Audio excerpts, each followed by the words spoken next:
Un fantasmaricara Mexico, a phantasm or specter haunts Mexico, which is José Revueltas's first published text on the student movement, written shortly after the massacre that took place on the Plaza de las Tres Culturas. In the Tlatelolco neighborhood of Mexico City. 3 In other words, 1968 becomes a ghost not only for its inheritors today. At the time of the events themselves, the force of the movement already appeared as a formidable specter. It would be a mistake, however, to subsume all these uses of the spectral or phantasmatic image into a vast ontology, or hauntology of the specter, similar to that presented by Jacques Derrida in Spectres of Marx, The State of the Dead, The Work of Mourning and the New International. Even under one and the same translucent cloak, no ghost ever presents itself twice with the same appearance. In France, for instance, immediately after the events of May-June 1968, to invoke the specter of leftism still entailed launching a double threat, certainly against the government of Charles de Gaulle, but also this time ironically, if we recall the famous first political use of the specter against the orthodoxy of the Communist Party. In Mexico, by contrast, the gesture of conjuring up the ghost, even if it retains the charge of intimate rebellion against the regime of President Gustavo Díaz Ordaz, is not without a strong undercurrent of obstinate melancholy as a result of the repression that took place on October 2, 1968, when more than 200 students, activists, and bystanders were shot by government forces. It is this violent act of military repression that, to this day, is remembered in Mexico with the words 2 de octubre no se olvida, October 2, we won't forget. An event, then, appears as a ghost both for what it no longer is and for what it has yet to be. In one case, it ciphers the memory of an annihilated possibility, in the other, the glimpse of a promise that is perhaps on the verge of becoming real. Ghosts or phantasms can mark the death of the ideas from the old world, as well as announcing a new principle of life. It is true that the old world belongs to the Philistine. But one should not treat the latter as a ghost from which to recoil in fear. On the contrary, we ought to stare the ghost in the eye, Marx warned in one of his letters to Arnold Ruge, 5 years before the upheavals of 1848. And he ended his letter, for our part, we must expose the old world to the full light of day and shape the new one in a positive way. The longer the time that events allow to thinking humanity for taking stock of its position, and to suffering humanity for mobilizing its forces, the more perfect on entering the world will be the product that the present time bears in its womb. For, the anchoring point for the figure of the ghost is always a break on the extreme edge where the old bears the new, either to give in to what is gestating there or else to tie it down with the threads of the past. Today, these two postures are perhaps only two sides of the same coin, one that from passing from hand to hand ends up losing its inscription forever. Without a doubt, this is the price the left has to pay if it wants to survive its multiple crises. The result, however, is that today the utopian desire can no longer be opposed simply as a force of innovation to the allegedly regressive negativity of melancholy, but rather is somehow contained within the latter. It is precisely this ambivalence that marks the different trajectories of the ghost or phantasm. Thus, in the retrospective judgment of many a Sesenteakiro there are no doubt fears of an irreparable loss or defeat that is difficult to confess, but there is also a will to be faithful to an event or series of events, the political and ideological effects of which perhaps have not yet been exhausted. It is possible that this ghost, because of its youth, still enjoys good health and that it normally comes to the rescue of our generation every time its presence is conjured up. Saint Francis of Assisi of our doubts, Saint Che Guevara of our emotions, Saint Philip Marlowe of our private investigations, Saint Jane Fonda of our anxieties, Tabo suggests. Or at least, it created the inevitable reference point, which is useful for our sense of pride, guilt, and comparison. But I also confess, with difficulties, sadly, that the ghost is losing its corporeity and its profile. It is becoming reduced to myth, to a collection of stubbornnesses. I've found some who even say that it never existed. 5. No radical thinker can get rid of the strange sensation that in those years something slipped out of our hands that should not have gotten away, or worse, that perhaps even before the loss was never really in our possession to begin with. At this point, in a strange kind of originary loss, the left takes the step from mourning into melancholy. As the Argentine novelist and critic Ricardo Piglia writes in a slightly different context, with a quote falsely attributed to Roberto Arlt that in fact belongs to Jorge Luis Borges, solo se pierde lo que realmente no se ha tenido nunca, we only lose that which we never really had. Point 6. This epigraph from Piglia's collection Nombre Falso, assumed name, could serve as a shorthand notation to portray the destiny of left-wing radicalism from the 1960s onwards. For many militants or onlookers, the various defeats of revolutionary fervor in the final instance would merely confirm, if not the end of all politics, then at least the end of modern politics, understood as being based on a substantial social link as the principle to ground a universally just community. The sovereignty of the social bond, the bond as necessary support for any subject in politics, this would be the lost object cause of the new left. The vanishing of this ideological principle, however, opens up an uncanny process of melancholy, comparable to an unconscious loss, or an unknown loss, in the words of Freud, because one feels justified in concluding that a loss of the kind has been experienced, but one cannot see clearly what has been lost, and may the more readily suppose that the patient too cannot consciously perceive what it is he has lost. 7. What is more, giving one more turn of the screw to Freud's intuition, we might suppose the original non-existence of the lost object. The bond as a founding principle of modern politics would never have existed in reality. In fact, the idea of such a social link constitutes a phantasmatic object, so that the work of melancholy would become infinitely more complex, not to say interminable. From this point of view, melancholy would be not so much the regressive reaction to the loss of the love object as the imaginative capacity to make an unobtainable object appear as if lost, Agamben suggests. If the libido behaves as if a loss had occurred although nothing has in fact been lost, this is because the libido stage is a simulation where what cannot be lost because it has never been possessed appears as lost, and what could never be possessed because it had never perhaps existed may be appropriated insofar as it is lost. 8. This seems to me to be the condition of large parts of the left today, for decades after the momentous upsurge of radicalism all over the world, as a case not the only one, to be sure, of emancipatory politics. Zizek also writes, as if to echo the words from Borges that Piglia erroneously attributes to Arlt, the crucial step that has to be taken here is to get rid of this nostalgic longing for the lost closed universe by recognizing that we never had what we have lost. The idol was false from the very beginning, society was always already ridden with fierce antagonism. 9. Thus, in painful shame or with resigned pride, not without a certain euphoria disguised as if it were the gift of a recently acquired lucidity beyond all alibis, many thinkers of the left after 1968 became aware that they never possessed that which they nonetheless seemed to have lost. In circumstances such as these, it should not be surprising to find that many consider the very use of the opposition between left and right a sure sign of obsolescence. In a wordplay whose ambiguity unfortunately survives only in Italian, as Massimo Cacciari recalls for us, we could also refer to the current state of radical political thought as a sinister left. 10. Das Unheimlich, the uncanny or sinister, in the Freudian sense, alludes to the furtive return of primitive or infantile convictions, such as the belief in the life of the dead, which were supposed to have been overcome long ago. Today we no longer believe in them, having surmounted such modes of thought. Yet we do not feel entirely secure in these new convictions, the old ones live on in us, on the lookout for confirmation, writes Freud. Now, as soon as something happens in our lives that seems to confirm these old, discarded beliefs, we experience a sense of the uncanny. 11. The uncanny element that is lying in wait, in this sense, must be added to the notorious tendency toward melancholy in political thought today.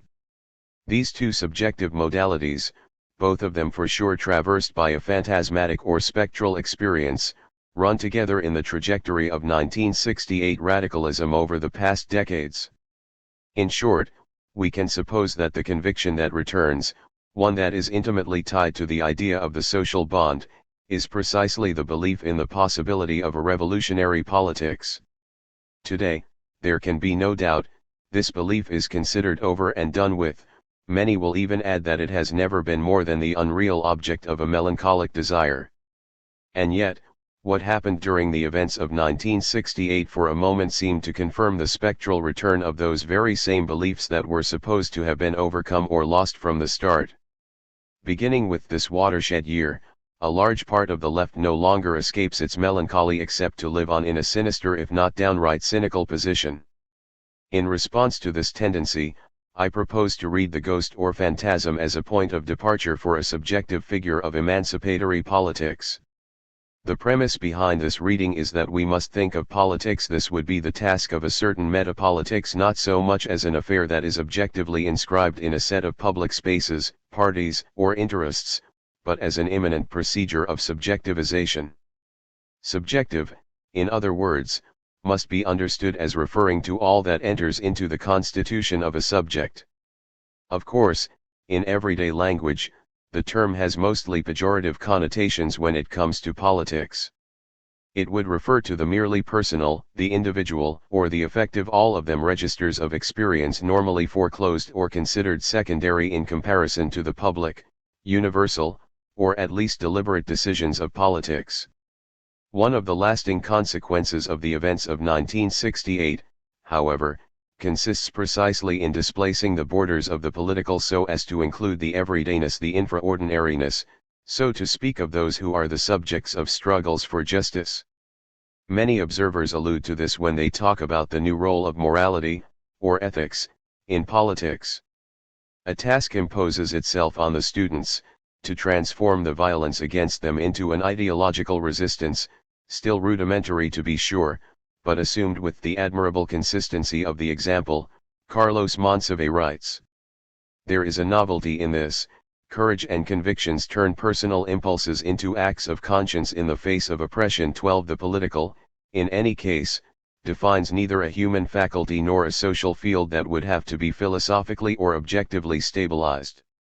By contrast, politics, when understood at the level of subjectivity, is above all a form of practiced thought. The subjective is not linked in any way to the objective. The subjective that is unprecedented is thought," Sylvain Lazarus remarks. In this sense, politics thought in interiority is thinking. 13 The effects of a process of subjectivization, by producing unprecedented collective truths, turn out to be strictly internal to politics as thought. They do not automatically obey any of the referents studied, for instance, in sociology or history, or even the critique of political economy.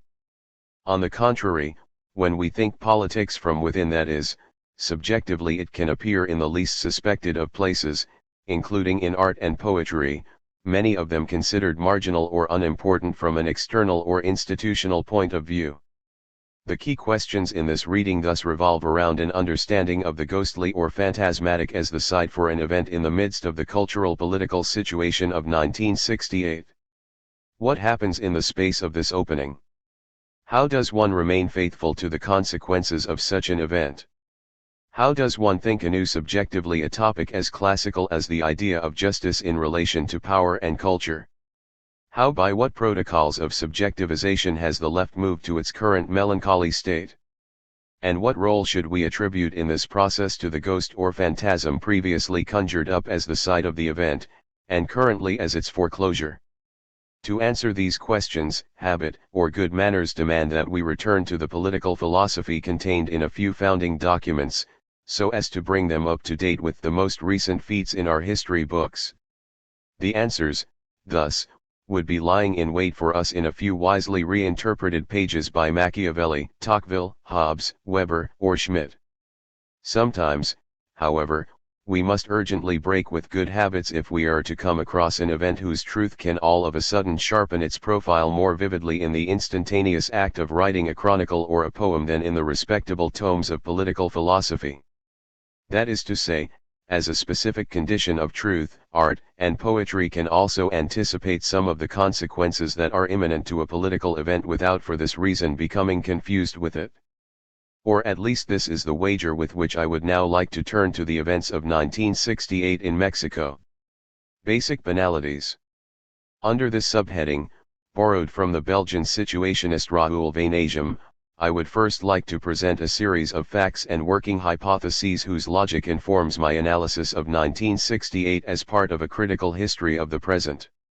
Though apparently trivial or banal, these facts and hypotheses, taken together, project a fairly consistent picture, as should be obvious from other attempts at conceptualization, such as Frederick Jameson's periodizing the 60s14 in each case. I indicate as much as possible the singularity of the student popular movement in Mexico. 1. The understanding of 1968 requires a major revision of the Marxist-Leninist theory of the class struggle, according to which the masses make history but only classes organize the masses, just as politics would be the concentrated expression of economics according to a famous statement from Lenin. Instead of the party of vanguard intellectuals, the student movement proposes a series of spontaneous tactics, such as the Mítines Relámpago, literally meetings that strike like lightning, or exemplary actions, based on the structure of the group, or grupusculo, as the principal detonating mechanism, a concept on which the model of the Foco of Guevara's guerrilla warfare left deep imprints, as did the Sartrine theory of the group infusion. In Mexico, however, not all revolutionary thinkers share the global criticism of the party, even though they are witnesses to the various experiments in participatory democracy such as the Brigadas or Assemblies of the National Strike Council, CNH. Thus, as we saw, Revueltas in several posthumous texts from Mexico 68, Juventud y Revolución, still insists on the need for an authentic working class party in the Marxist-Leninist sense, since no such party can be found in the Mexican Communist Party, PCM, let alone in Vicente Lombardo Toledano's Popular Socialist Party, PPS. Even so, starting in 1968, this theoretician of the Mexican Spartacists also expresses serious doubts about the structure of political organization as a result of the student movement. These are the typical unresolved doubts with regard to the alternative between party centralism and the autogestion of a council, assembly, or brigade, between direction from the outside or mobilization from below, or between the need for disciplined organization and the spontaneous capacities of the masses. The struggle, in other words, between Marx and Bakunin, or between Lenin and Rosa Luxemburg. Even though the concept of autogestion was not explicitly developed as such by the movement of the generation of 68, it constitutes nevertheless its essential theoretical conquest, notes Revueltas. I firmly believe that the Leninist theory of the party as well as the theory of the state and the dictatorship of the proletariat in light of the experiences of this second half of the 20th century must and can be overcome. 15. The general trend of the student base, indeed, distances itself from the class struggle in the strict sense so as to approach new forms of spontaneous activism on the multiple fronts of direct democracy. 2. An understanding of 1968 likewise requires a revision of the productivist presuppositions behind socialism according to the dominant model of the Soviet Union. We can see here the combined influence of three major political sequences with a profound effect worldwide: the revolutionary victory in Cuba, the Cultural Revolution in China, and the so-called socialism with a human face of the Prague Spring. In each case, the emergence of new political actors is parallel to a strong reaffirmation of the relative autonomy of superstructural instances, aside from the economic base, following the famous dialectic of objective and subjective conditions. This is why the various struggles of 1968 are often summarized erroneously, whether in favor of the students or against them, as the rebellion of the subject against the system. In any case, the crisis of narrowly defined economic determinism is undeniable. Aside from Althusser's proposal to apply Freud's concept of overdetermination to Marxism, a genealogy of the relevant conceptual shifts would also have to include the names of Mao, Guevara, and Dubček. Thus, in On Contradiction, Mao observes, "True, the productive forces, practice, and the economic base generally play the principal and decisive role. Whoever denies this is not a materialist. But it must also be admitted that in certain conditions, Such aspects as the relations of production, theory, and the superstructure in turn manifest themselves in the principal and decisive role. 16 In El Socialismo y el Hombre en Cuba, Socialism and Man in Cuba, first published in the Uruguayan journal Marca in 1965, Che Guevara noted, to build communism it is necessary, simultaneous with the new material foundations, to build the new man and woman. That is why it is very important to choose the right instrument for mobilizing the masses. Basically, this instrument must be moral in character, without neglecting, however, a correct use of the material incentive. 17 Finally, in the action program of the Communist Party of Czechoslovakia, published on April 5, 1968, at the onset of the Prague Spring, Dubček's followers affirm, the ideas according to which the edification of the new society depended solely on accelerated and extensive development of production were not combated on time, but, henceforth, they add, socialism cannot mean only the liberation of the workers from the domination of class relations but the full flourishing of personality. The interest in culture, both material and spiritual, not only represents a concern for the cultural front but must also become the affair of society as a whole. 18 In Mexico, too, there is mounting resistance against the Soviet model. In the mind of Revueltas, for instance, the race for nuclear armament between the United States and the USSR, responsible for the 1962 missile crisis with Cuba, not only signaled the definitive sacrifice of international workers' solidarity on the altar of national interests, but was also a symptom of unilateral determinism in a different sense, insofar as the economy now came to stand under the imminent threat of destruction. In the recent past, that which constitutes the economic base, the complex totality of relations of production, conditioned the other social, political, and ideological relations, as Engels used to say. In the final instance, today, by contrast, the productive relations have been converted into destructive relations that immediately condition the other human relations in contemporary society. 19 The Mexican left at the time of the 1968 events, however, had only just accepted the capitalist nature of post-revolutionary society in Mexico, with large sectors still favoring the model of heavy industrialization under the influence of the global Cold War. Thus, as long as the old alliances with progressive sectors of the bourgeoisie were not excluded, the old orthodoxy of the Comintern policy remained intact. To this tendency, the students and militants oppose a revolt stemming from the sectors of education and culture, not in order to limit themselves to mere university reforms but in order to question the very social structure in which the dominance of the economy has cancelled the difference between socialism and imperialism, all the while undermining any claim that the Mexican Revolution would have accomplished anything other than a new repressive state bureaucracy. As Octavio Paz would write in Paz Data, the relation has been reversed. First the imperative was economic progress, now, in order for the latter to continue, social development justice is equally imperative. 23 The events of 1968 throw into relief the new political role of the social. In terms of political philosophy or the theory of new social movements, this emphasis can be translated as the predominance of civil society over political society or the state. There are no long-term objectives, only an immediate criticism, a negation of the strong and authoritarian state, writes Sergio Zermino in his analysis of 1968 in Mexico. The movement expresses the strengthening of civil society against the state. 21 Readings such as these, though, may have the drawback of a limited concept of the political. That is to say, the student revolt would be new in forming a social rather than a political movement only because the criteria for defining the sphere of the political continue to be defined by the seizure of power at the level of the state. By contrast, what might be needed is a different emphasis on the very political nature of the social, to be more precise, on the subjective dimension of politics itself. This should not be understood as implying the cohesiveness of the social bond, whether this cohesiveness is named the people, civil society, or simply public opinion against the false mechanisms of official apparatuses, the parties, unions, and press tied to the state. This would merely entail replacing the old antagonism proletariat/bourgeoisie with the new one of civil society/state.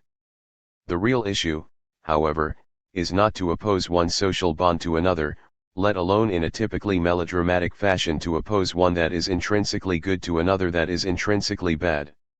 Rather, the revolt undoes the very logic of the social bond or link so as to give way to a politics of delinking. The whole debate about the success or failure of 1968, in France as well as in Mexico, is equivocal insofar as it continues to revolve around the capacity or lack of capacity of the students to forge links or alliances with other sectors of society, above all with workers and peasants. This point of view loses sight of the power of the movement to unlink society and to sunder the social bond. Prior to its fusion into a homogeneous social force, the radical emancipatory potential of a mass action might very well consist in such a capacity to divide or split the ground on which a given social order is established. Politics, then, would be social not because it starts from an objective identity whose delimitation would be the task typically assigned to the sociologist or political economist, but because it takes off from the opening of a gap or breach in that imaginary hole called society. Even at the heart of the mass movement, political activity is an unbinding, and is experienced as such by the movement, affirms Badiou. He continues. Politics will always strive to deconstruct the bond, including the one within the mass movement, the better to detect those ramified divisions that attest to the mass being of strictly political consciousness. Mass politics therefore grapples with the bound consistency of parts in order to undo its illusory hold and to deploy every affirmative singularity presented by the multiple on the edge of the void. It is through such singularities, whose latent void is articulated by the event, that politics constructs the new law that subtracts itself from the state's authority. Point 22. In Mexico, the first person to confirm this logic of delinking or unbinding is, not surprisingly, President Gustavo Díaz Ordaz himself. In his four-in-form presidential, State of the Union address, on September 1, 1968, the Mexican head of state thus warns his people, "No podemos admitir que las universidades, entran a mismita Mexico, hayan dejado de ser parte del suelo patrio y están sustraídas al régimen constitucional de la nación." Point 23. Indeed, what this indirect threat to the heart and soul, or literally, to the entrails of the state reveals is the extent to which political action consists, in the first place, in a subtraction from the objectivity of the state. From the point of view of the students, on the other hand, the same logic explains the central importance, in the pliego petitorio or list of demands, of the abrogation of Articles 145 and 145 bis of the Penal Code, which refer to the so-called delito de disolución social, or delito politico articles which had served for many years to repress all kinds of popular mobilization. The demand to abrogate these articles is one way of demanding the right to dissolve the official law of the existing juridical order in order to found the effective justice of a new law. The social, then, becomes political by subtracting itself from society, but only if it assumes at the same time the risk of becoming split in its turn. Indeed, if the state obtains its force from subtracting the forces of civil society, then it is only logical that the students proceed the other way around. As César Hilabert writes, the other option is to make politics there where it should not be made, with the aim of breaking the monopoly of the state. 24. For the events of 1968 underscore the decisive role of ideology, culture, and the practices of everyday life as integral parts of the political struggle in contemporary society. The arms of criticism matter more than the criticism of arms. There emerges a movement that in essence is more expressive and symbolic than political, Hilabert concludes. We should think of the movement of 68 as precipitating itself to the extreme limits of the imagination.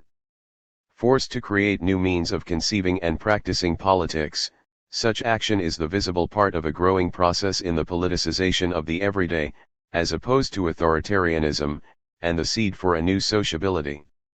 25. After the time of the historical avant-gardes in the first half of the 20th century, this is perhaps only the second time during which it makes sense to speak of a cultural politics. In fact, the entire sequence at the end of the 1960s and the early 1970s deserves to be named Cultural Revolution in a generic sense, irreducible to its singular conditions in Maoist China. 26 The history of this process, despite numerous sociological, historiographical, and philosophical accounts, to a large extent still remains to be written. From a critical perspective of the present, we can observe at least two contemporary phenomena that indicate a new approach to the question of cultural politics. In philosophy, the dialogue with the political, scientific, or artistic present continues to unfold in what we might call critical theory, but, precisely starting in this period, the latter term embraces a much wider variety of tendencies, such as deconstruction or hermeneutics, instead of remaining confined to the institutional context of the Frankfurt School and its exile in New York City. Literary studies, on the other hand, have also undergone a major transformation toward the domain of popular artistic expression, giving way to so-called cultural studies first in the School of Birmingham, and then, above all, in the United States. In this sense, many of us who work in the fields of critical theory and cultural studies are indeed the collective inheritors of 1968. 5. In discussions of 1968, the term events has become universally consolidated, not only in the academic world but also in the daily talk of journalists and historians. From this we can derive the principal hypothesis about the joint emergence of cultural studies and a renewed understanding of critical theory, namely, the hypothesis that what these domains seek to discern is precisely the possibility of thinking of a genuine event, be it in politics, in art, or in science. Indeed, if the concept of the event nowadays is key to the work of critical theory and cultural critique, then the analysis of the events of 1968 as part of such a critico-theoretical investigation amounts in fact to a rigorous self-reflection. The question thus becomes, when, and under what conditions, can an event be said to be political? What is the what happens insofar as it happens politically? 27 This in turn implies a double task. The question is not only, what happened? But also, how can we understand what it means to ask what happened?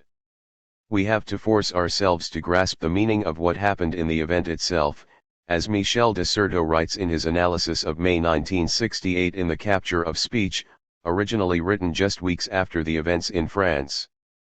But this also requires a thorough revision of the link between the event and thought itself, insofar as each interpretation of the events offers a more or less developed solution to the problem put before everyone: with what kind of intellectual grid, through what perspective can be grasped, or, which finally amounts to the same thing, causes to be grasped, that which resists both a mental order and a social order, namely, the events.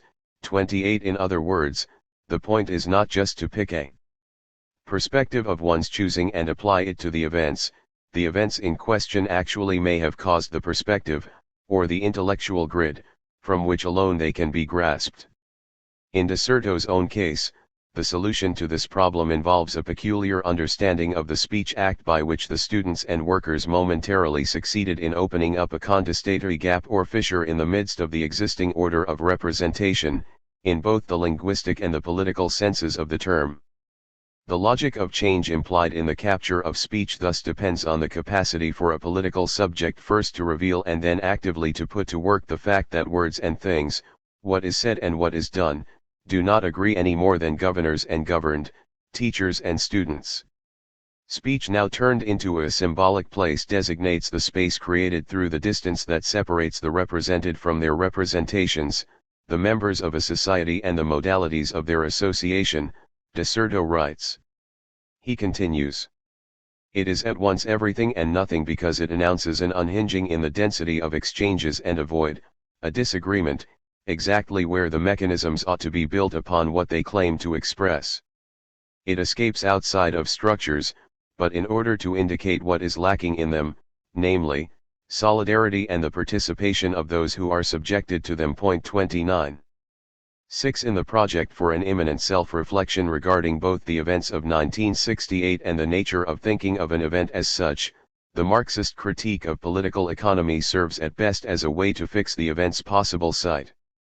The economic instance, then, appears as a kind of vanishing term, or absent cause, within a structural logic for thinking the different instances of a given socio-historical totality. The latter, evidently, is the visible project of all the published work of Althusser, whose most loyal disciple in Latin America, Marta Harnecker, can be said to have had an influence similar to that of Jameson in the United States. With the Freudian concept of overdetermination, for example, a structuralist account allows the theory of the weakest link to be stretched and extended in the direction of an active putting into crisis of the conceptual chain of Marxism itself.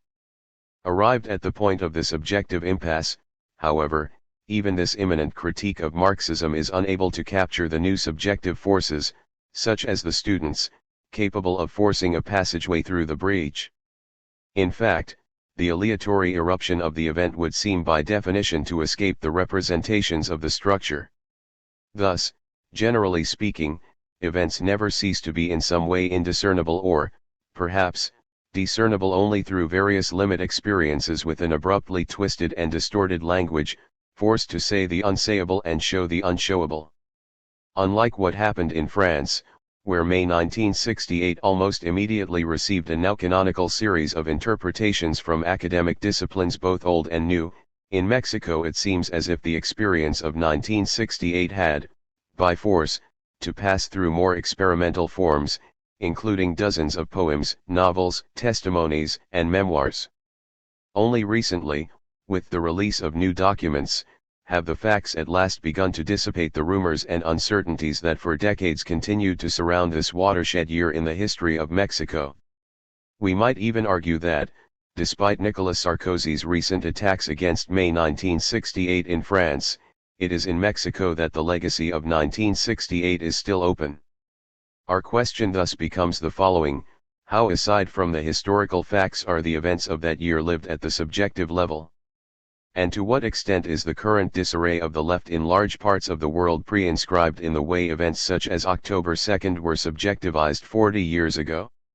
7. To capture the events of 1968, we find a whole series of experiments on the outer edges of representation where language touches upon an impossibility as the void of a given situation.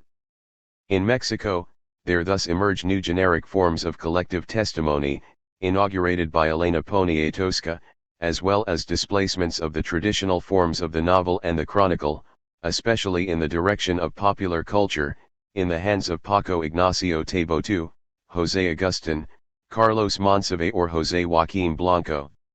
Taibo himself opens his little book 68 with the first chapter titled Se explica que con cosas como estas nunca pude escribir una novela, wherein it is explained that with stuff like this I could never write a novel, in which he sketches out, after all, something of a working method. After 20 years, and here you can bring in Dumas and his Three Musketeers or Carlos Gardel and his 20 years is nothing. After 20 years, the only thing that works is memory. Collective memory, but also even the tiniest, saddest memory of a personal kind, he writes in 1988.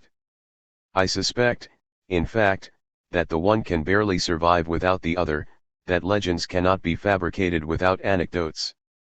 That there are no countries without fairy tales lurking in their shadow.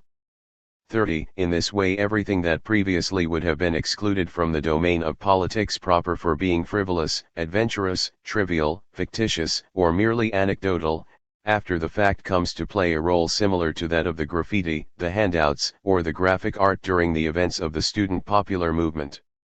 Finally, it is in this context that we can also read the poems about 1968 in Mexico and France written by Octavio Paz. Revolutionary shame.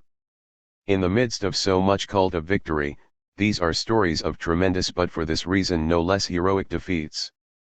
Histories that have to do with tenacity, the cult of principles, politics understood as tragic and terrible morality. Paco Ignacio Taibo II, Arcángeles.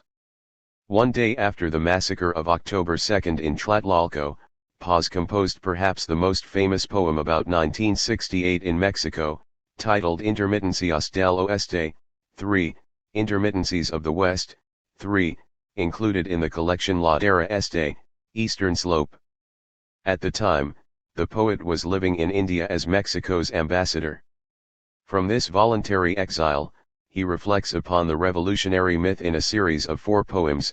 As so many intermittencies of the West in the East, 2 are devoted to the revolutions in Russia and Mexico, respectively, and 2 more to the student popular movements of 1968 in Mexico and France.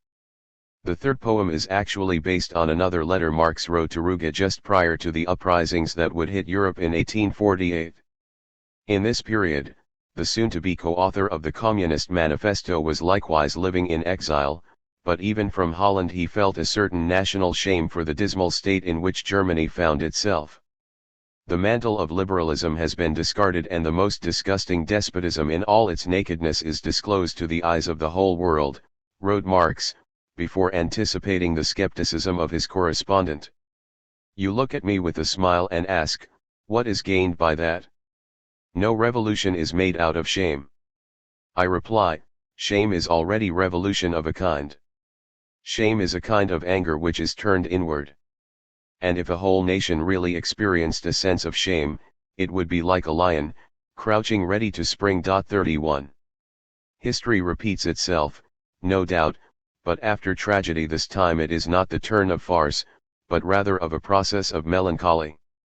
What in the letters of Marx is still a subjective wager to revolutionize shame against the brooding skepticism of philosophers such as Ruge, in the hands of Octavio Paz becomes an ambiguous act of introspection made public to denounce the oppression suffered by the student rebellion.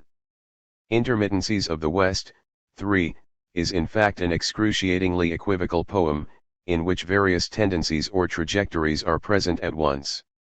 Paz sent the poem to La Cultura en Mexico, the cultural supplement of the magazine Siempre, where it was published after the closing ceremony of the Olympic Games in Mexico. At the same time, he submitted his letter of resignation as ambassador in India to President Gustavo Díaz Ordaz. Intermitencias del Oeste, 3. Mexico, Olimpiada de 1968. Adori y allá Junkers. La Limpidez. Quiza valga la pena. Escribirlo sobre la limpieza. De esta joya. No es límpida. Es una rabia. Amarilla y negra. Accumulación de bilis en español. Extendida sobre la página. ¿Por qué? La vergüenza es ira. Vuelta contra uno mismo. Si. Una nación entera es vergüenza. Es león que es agazapa. Para saldar. Los empleados municipales lavan la sangre. En la plaza de los sacrificios. Mira ahora. Mancada. Antes de haber dicho algo. Que valga la pena. La limpidez. 32. Based on this poem, we can recapitulate some of the better-known protocols of subjectivization that we can find in of all of Paz's political and poetic work. The poem, obviously, is structured around a parallelism in which the image of the blood on the public square corresponds to the ink thrown onto the white page. In between these two substances, as if to mediate, there appears the bile, at once yellow and black. Together with rage or ire, la rabia, shame, la vergüenza but also pena, is the text's circulating term, the one that subjectively articulates politics and art. As opposed to the blood and the ink, however, the bile apparently has nowhere to go, except inwards. This marks the moment of crouching down, or lying down in wait. It is the moment when shame becomes rage, or when rage turns inward and doubles back upon itself so as to become shame. The whole question will then be whether this turning inward of enraged subjectivity produces an inner recoil sufficiently powerful to give way, after all, to a leap of faith or of fidelity to the event that will have been, precisely, a leap into the void, since it has no ostensible place at its disposal, no foothold either on the public square or on the poet's white page. At this point, one of the more disconcerting analogies in Paz's work becomes apparent. The poem indeed establishes an involuntary parallelism between the official policy of erasing the traces of the violence and the poetic procedure of what Paz, in a poem from the year before, Carta a Leon Felipe, about the death of Escobedo Che Guevara, calls unwriting the written, in escribir lo escrito. La escritura poética. Es por lo escrito. Escribir. Sobre lo escrito. Lo no escrito. La escritura poética es. Aprender a leer. El hueco de la escritura. En la escritura. No hulas de lo que fuimos. Caminos. Hacia lo que somos. La poesía. Es la ruptura instantánea. Instantáneamente cicatrizada. Abierta de nuevo. Por la mirada de los otros. La ruptura. Es la continuidad. La muerte del comandante Guevara. También es ruptura. No un fin. Su memoria. No es una cicatriz. Es una continuidad que se desgarra. Para continuarse. La poesía. Es la hendidura. El espacio. Entre una palabra y otra. Configuration del inacabamiento. 33. Pause, in this poem as in so many others, follows what is a quintessentially Mallarmian procedure, based on a principle of erasure or subtraction. 34 words emerge only to withdraw themselves at once in the intervals of an originary gap or void. To write means to subtract one word from another word. It means forever to precipitate oneself toward the fugitive moment when the already written vanishes, when presence becomes absence or lack. As a result of such abolition, the real never fully manages to represent itself. On the contrary, it is precisely that which erupts in the interstices of the representable. This is where the poetic operation appears to be analogous to a political process. The disappearance of the revolutionary figure, for instance, surely marks the site of a possible political event. If this possibility appears in a poem, it is because the process likewise gives rise to a vanishing term, similar to the incompletion or unachievement, el inacabamiento, that is proper to poetry according to Paz. Politics, too, would intervene in society according to a principle of delinking comparable to the writing of poetry when the latter undoes the links between words so as to establish itself in the very space of the tearing apart. However, this is not what the poem actually does but rather what it says it does. The ease with which these texts affirm their own metapoetical principles should alert us to the fact that we are faced with a purely structural approach to the spectre or phantasm. Such a perspective, whether in art or in politics, may very well expose the lack intrinsic to any given system of representation, but without exceeding the limits of a mere recognition of this lack. The spectral or phantasmatic element, then, remains as such, indefinitely suspending the protocols of delinking, instead of marking the onset of a subjective intervention. The process, in other words, may well lay bare the site of a possible event, but the latter is nowhere sustained by any subsequent fidelity. The void acts as a pathway to what we unconsciously already are, by indicating that which we lack from the start, but nobody dares to take a leap so as to affirm what we will have become. Similarly, in the poem written after Tlatelolco, there appears a formal complicity, if nothing more, between clarity and cleanliness. In this sense, the shame that is conjured up can be read in a variety of ways. The most obvious reading attributes shame to the ambassador, if not to the Mexican people as a whole, over the government's despotic intervention against its own population. Another reading, however, would link shame to the very task of the poet who has been unable to say anything that was worth the effort, la pena, which can also be understood as shame in Mexican Spanish.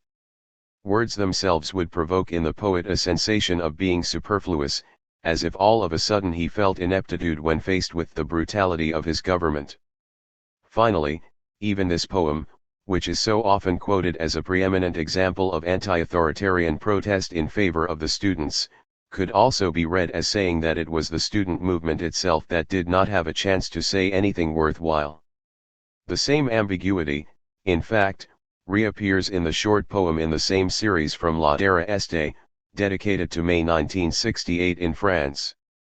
Paz's poems about 1968 also allude, in some way, to the limits of student activism. Perhaps the youth said nothing that was worth the effort, perhaps they drowned in a mere interjection, in anarchic outbursts and ungrammatical graffiti. To an extent, we are already in the middle of the critique of the revolutionary myth or of the myth of the absolute that we find in so many later essays by Paz. Indeed, if we confront these poems from La Terra Este with the analysis of Paz data, the other Mexico, which Paz first presented as a series of talks in the wake of 1968 and then published as a postscript to El Laberinto de la Soledad, the Labyrinth of Solitude, it becomes increasingly difficult to grasp the exact sense of his outlook.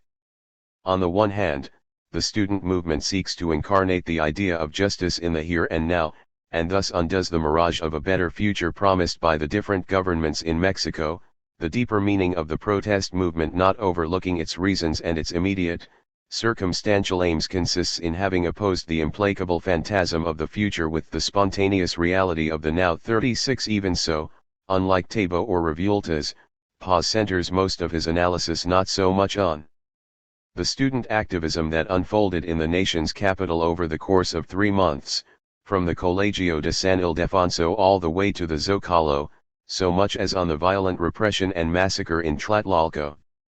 In order to understand the secret reason behind this violence, he thus proposes a kind of collective psychoanalysis of the history of modern Mexico. In the course of this analysis, the ghost or phantasm acquires a radically new significance. Instead of opening the search for effective justice, the phantasma now alludes to the survival of vertical hierarchies inherited from the Aztec world. Paz's analysis of repression revolves entirely around the way in which the politico-theological archetype of pre-Hispanic authoritarianism, petrified in the structure of the pyramid, returns in the present with the force of the uncanny. The massacre at Tlatelolco shows us that the past which we thought was buried is still alive and has burst out among us. Each time it appears in public it is both masked and armed, and we cannot tell what it is, except that it is vengeance and destruction, warns Paz. It is a past that we have not been able to recognize, to name, to unmask. 37 Such, ultimately, is the true specter that fascinates Paz. It is a complex of attitudes, beliefs, and suppositions, the persistence of which constitutes the hidden face of Mexico, the other Mexico, the constitutive outside without which there can be no identity. Mexico is never fully self-present in the plenitude of an interior monologue, but it is always haunted by its other, the other Mexico, the submerged and repressed, reappears in the modern Mexico. When we talk with ourselves, we talk with it, when we talk with it, we talk with ourselves. 38 We cannot even speak of a double of Mexico. Its double? Which is the original and which the phantasm?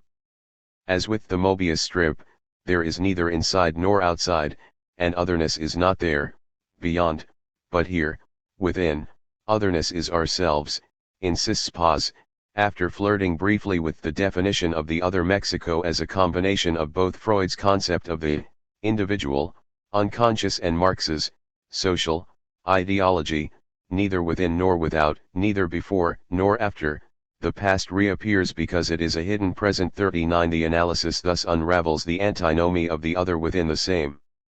According to a strange kind of negative dialectic, only to insist in the end on the need to recognize the principle according to which identity is never one and undivided but rather split from within by a constitutive exteriority.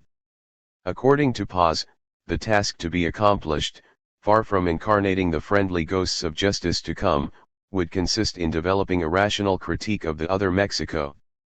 True democracy, for example, will not come unless we pass through the analysis of the authoritarian nucleus that is immanent within it. This nucleus is the phantasm or ghost from time immemorial that we must learn how to look into the eye. It is a Mexico which, if we learn to name and recognize it, we can someday bring to an end by transfiguring it. Then it will cease to be that phantasm that glides into reality and turns it into a blood-drenched nightmare, writes Paz, as if to recall certain phrases from Marx. Mexico Tenochtitlan has disappeared, and what concerns me, as I gaze upon its fallen body, is not the problem of historical interpretation but the fact that we cannot contemplate the cadaver face to face. Its phantasm inhabits us. 40 Instead of unfolding the new world already present within the old one, analysis must first bring to light the latent past in its aspect as eternal present. Paz never stops pointing out the impudence typical of any desire for justice to right the wrongs in this world. For him, the lucidity of the youth is inseparable from their blindness. Innocent, ambitious, even audacious, the integrity of the students should also show a little more modesty and shame. Here is how Paz puts it in the thinly disguised autobiographical poem Nocturno de San Ildefonso Nocturne, in Vuelta, 1969–1975. 41. The central idea in these lines inevitably recalls Hamlet's cursed cause, the time is out of joint. O cursed spite, that ever I was born to set it right. 42. To right the wrong would also have been the ideal of the student movement, to maintain their integrity, without ever giving in, not to let justice roam the country as an intangible ghost but, on the contrary, to animate its spectre so as to break the wrongs of a truncated modernity.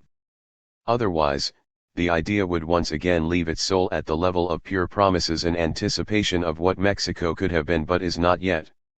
For Paz, however, it increasingly appears as though searching to incarnate justice in action, his concept of revolution is no different, carries with it the seeds of its own authoritarian or bureaucratic deformation.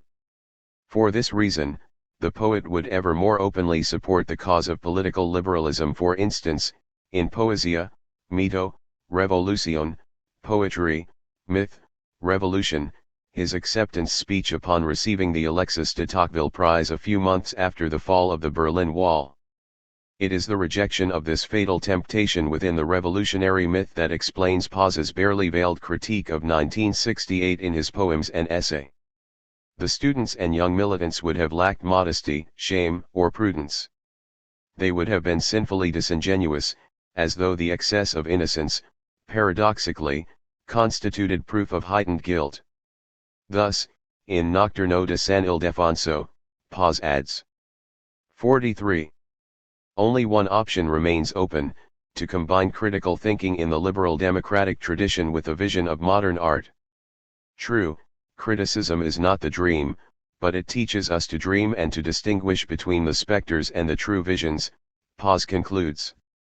Criticism is the apprenticeship of the imagination in its second stage, imagination cured of fantasy and resolved to confront the reality of the world. 44. By comparison, we can only infer that the student movement, or 1960s leftism in general, is the apprenticeship of the imagination in its first stage, innocent, fantasizing, sickly. Stubbornly unable to accept the frontiers of the real, but resolved to confront them with the power of the imagination. It is the desire to traverse the very specter or phantasm of a truly just society. In the Reflections from Paz Data, 2, both the student revolt and its violent repression in the end confirm the unconscious structure of Mexican history. The people capable of understanding the truth of this recurrent structure through a collective act of analysis might even be able to transcend the level of mere history so as to live, beyond the here and now, in the plenitude of a time without time, in which each day is equal to all others. While he awaits this grand day, the poet continues to unwrite the written, and the spectre remains, without a genuine event, as a reminder of that which has already occurred or has yet to occur. The ghost or phantasm is not the point of departure for a process of subjective intervention, but only the unconscious kernel of the whole politico-juridical structure of the Mexican nation-state. Its apparition uncovers the trauma of a constitutive otherness that we must recognize, without exceeding the frame of this structure or the logic of recognition itself. What is more, it does not remit us to the here and now of actual circumstances but to an eternal present, latent in all of Mexican history. The analysis is ultimately geared toward the hidden fixity of a mythical archetypal recurrence.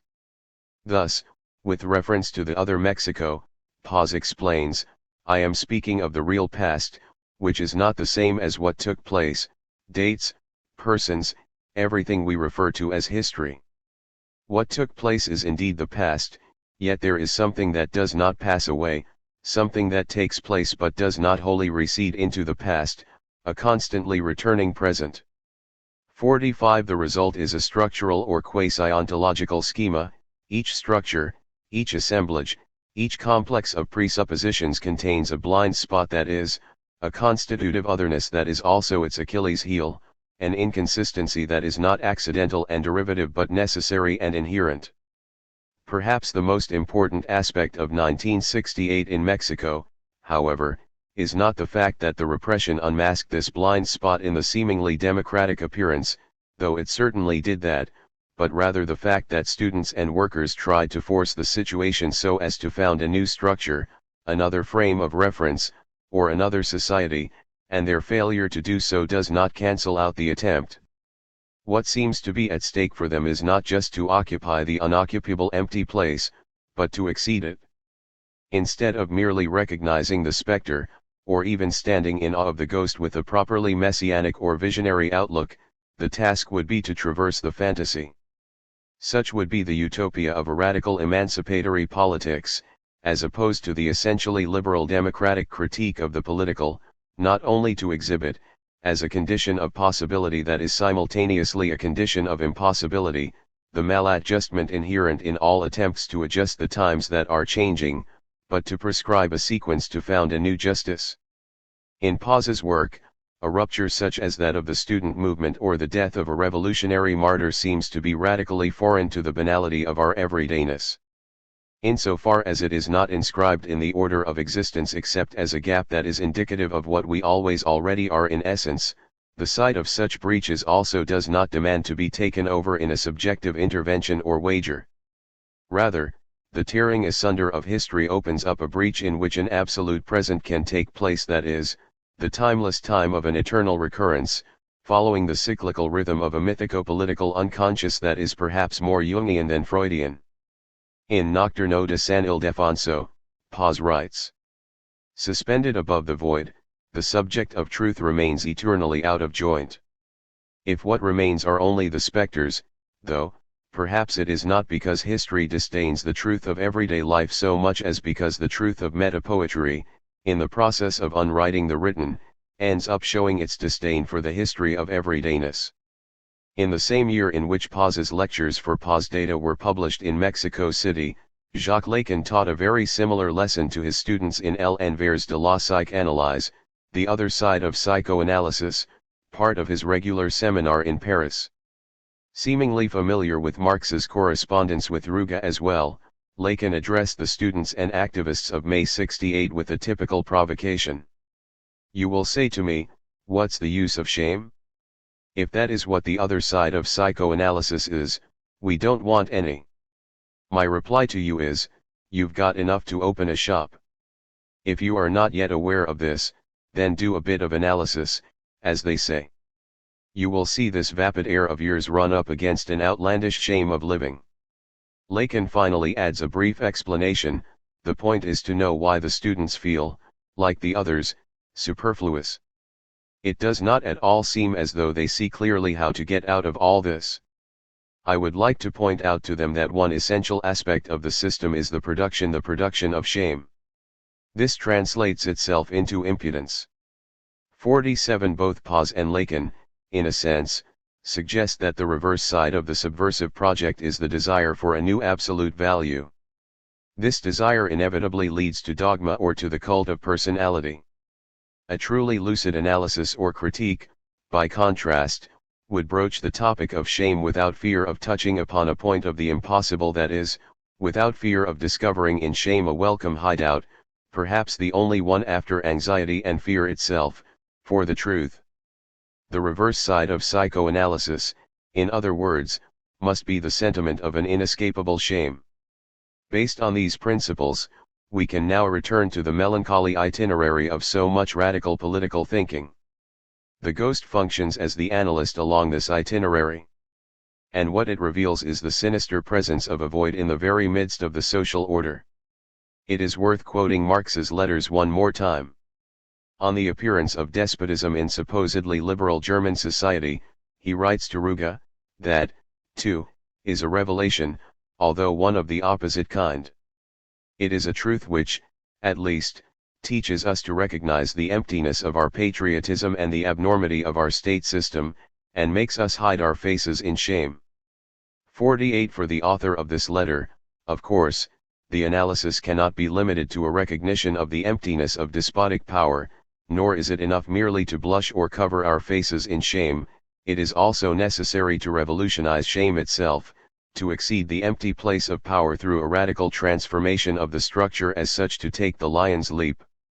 However, if the emphasis falls on the lack as the essential point of the entire system, or, according to a similar logic, if authoritarianism always lies in wait as a sinister constitutive outside of all democracy precisely due to the totalitarian desire to incarnate it, then the new radical politics to come will consist in keeping firm in the shame, in the anxiety, and in the uncertainty, without giving in to the impudence of wanting to fill the empty place of power, that is, without giving in to the metaphysical temptation to give body to the ghost of effective justice. We have to be realistic, without demanding the impossible. Such is the answer with which Ruge actually anticipates today's critics of Marx. No matter whether they are followers of Lacan or of Derrida, it is sweet to hope and bitter to give up on all chimeras. Despair demands more courage than hope. But it is the courage of reason, and we have come to the point where we no longer have the right to keep fooling ourselves. 49. Today, the only courage of the left, for large parts of political philosophy, consists in persevering heroically in despair or in euphoria, which is but the other side of the same melancholy process. As Slavoj Žižek writes, enthusiasm and resignation, then, are not two opposite moments, it is the resignation itself, that is to say, the experience of a certain impossibility, that incites enthusiasm. 50. The lion should never take the leap, but this does not keep him from roaring. With the aim of keeping the place of power necessarily inoperative or empty, it calls radical what is only the crouching, the withdrawal, or the insuperable end of politics. Turned back upon itself, shame hides many corners where it can accumulate the reserve of an inexhaustible radicalism. This is not rage accumulated before the counterattack, it is shame as the rage of defeat put at the service of a new philosophical lucidity, foreign to all subjective wagers except the interminable critique of its own specters. To quote once more from Nocturno de San Ildefonso. 51. Once yellow, then, the bile turns black. According to the theory of four humors, it does not produce rage but melancholy, that is, in strictly etymological terms, black bile. In fact, did Freud not highlight this tendency in the melancholic subject to become philosophical, by splitting its consciousness into a critical instance capable of representing as object that other part of itself that suffers the loss whether real or imaginary? This process rather accurately describes the philosophical trajectory of so many ex-enthusiasts of 1968. From observing defeat after the fact, it seems to be only a small step to proclaim the original non-existence of the lost cause or to assert that only lost causes are ever worthy of our defense. Agamben, also writing from exile about the scandals of corruption and repentance in Italy in the 1990s, already felt the need to revise Marx's optimism. Marx still used to put some trust in shame, he recalls. But what he was referring to was the national shame that concerns specific peoples, each with respect to other peoples, the Germans with respect to the French. Primo Levi has shown, however, that there is today a shame of being human, a shame that in some way or other has tainted every human being. 52. If, after Auschwitz, shame points to an insuperable human condition, and if, furthermore, those who in the past might have turned shame into a stepping stone nations or peoples are absent today, then it appears that the only conclusion to be drawn for any politics to come is a retreat, or exodus, from the very idea of revolutionizing shame. Philippe Lacoué-Labart and Jean-Luc Nancy, for example, invite us to rephrase political philosophy under the deliberately ambiguous programmatic title of Le retrait du politique, retreating the political.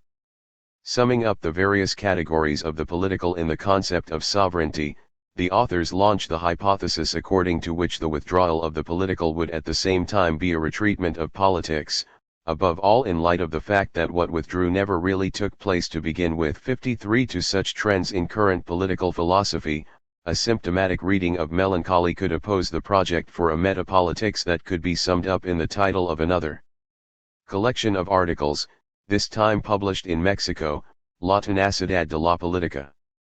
The editors explain, calling upon the tenacity of politics refers to resistance both in theory and in political practice in the face of the various attempts to declare its dilution, if not its end.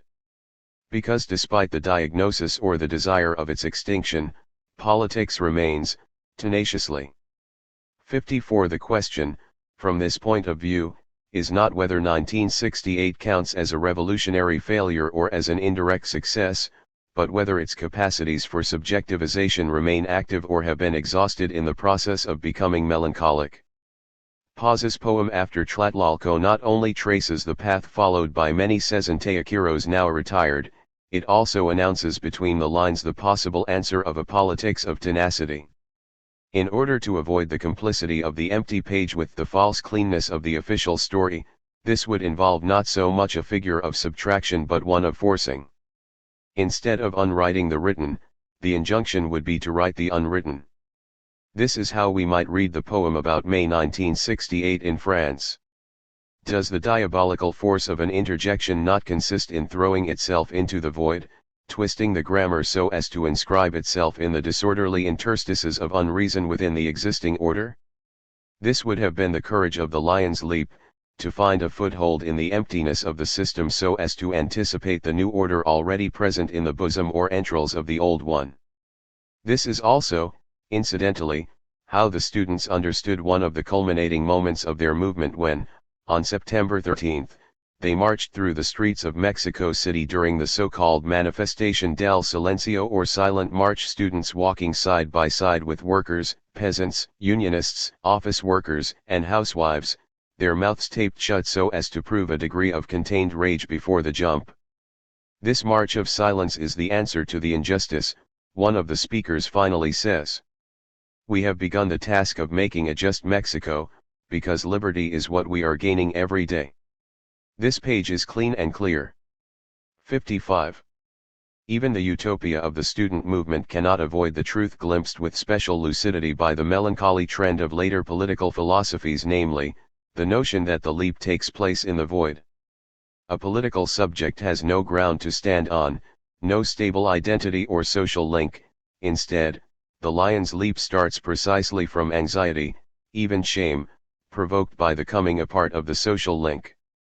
However, the subject exceeds melancholy by twisting shame into rage, so that something else may take place. Disorder, or the absence exposed in the previous order, le de courage, in the double sense of the expression in Spanish, it produces rage or anger, but also courage, audacity, tenacity. Anxiety means deficiency of the place, while courage is the assumption of the real by which the place is split.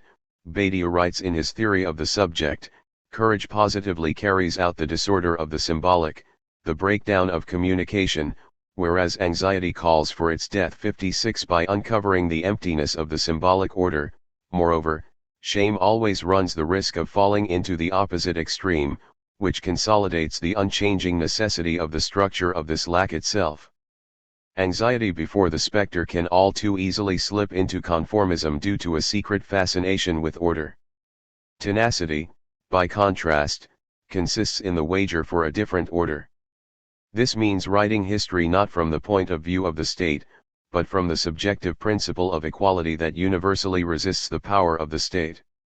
This makes all the difference between those who fatally privilege the massacre of Tlatelolco, now more than 40 years ago, and those for whom the vitality of the movement consisted in traversing the rest of Mexico City. Paz, for instance, starts out from the order of things only to pinpoint its inherent void, the abyss in which we are left hanging in suspense.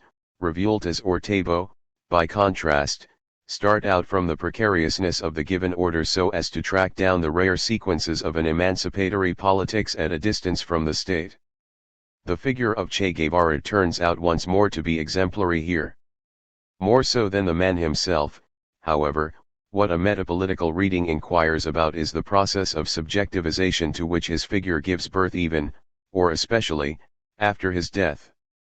Tabo, for instance, wrote in 68. Che was a man who had spoken the first and last words.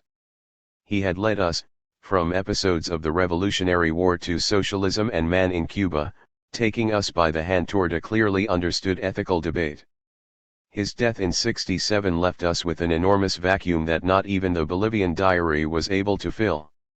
He was our number one ghost who was there and wasn't there, haunting our lives, the voice, the character, the central imperative to put everything aside and get going, the mocking dialogue, the project, the photograph that looks at you from every corner, the ever-growing and seemingly endless stream of fact and anecdote, the only way that lines worthy of a bolero such as Total Commitment did not seem laughable. But above all, Che was a guy who was everywhere even after his death. Our dead. 57. Here, the ghostly or spectral element marks a non-place in the midst of the existing state of affairs. Without giving in to the fugitive gaze, the tenacious phantasm proffers a yes and a no at the same time. Insistently, it withdraws from the order that is given, whereas that which is not there, or that which is not yet there, is boldly affirmed. The ghost is everywhere, without ever being where it appears.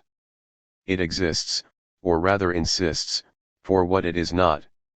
And yet, it therefore also demands the wager of a commitment. It is the imperative of a subjective answer that would not get going from any established identity, given the command to put everything to the side, but that rather supports the void as the starting point for a possible universalist project. Here, in the passage in which a subject emerges from the void in the order of things toward the declaration of a new universal truth, we find summarized a brief grammar of utopian thought regarding the events of 1968. Finally, in the name of total commitment, the entire process of militancy proceeds not against the registers of popular culture, or over the heads of the people, but in an intimate dialogue with them, to the point where rumors, anecdotes, and the lyrics of a bolero can have a contagious force equal to the ubiquitous picture of Che's dead body. This mode of proceeding from the ghostly element in a given order to the fidelity of a militant subject could serve as a model to interpret not only the role of popular culture, but also the forms of political consciousness sought at the time. This is how Phantasma, as ghost, or specter, appears in several of Revueltas's posthumous writings collected in Mexico 68, and in his Dialectica de la Conciencia, discussed above. In On Phantasmagorica Mexico, for instance, Revueltas observes: I begin to write these notes in a large and orderly room, in some house in some neighborhood in the city, today, Tuesday, October 29th. A house, a refuge of the friend I will call Kronos. Kronos smiles through his eyes, he is ironic and very kind.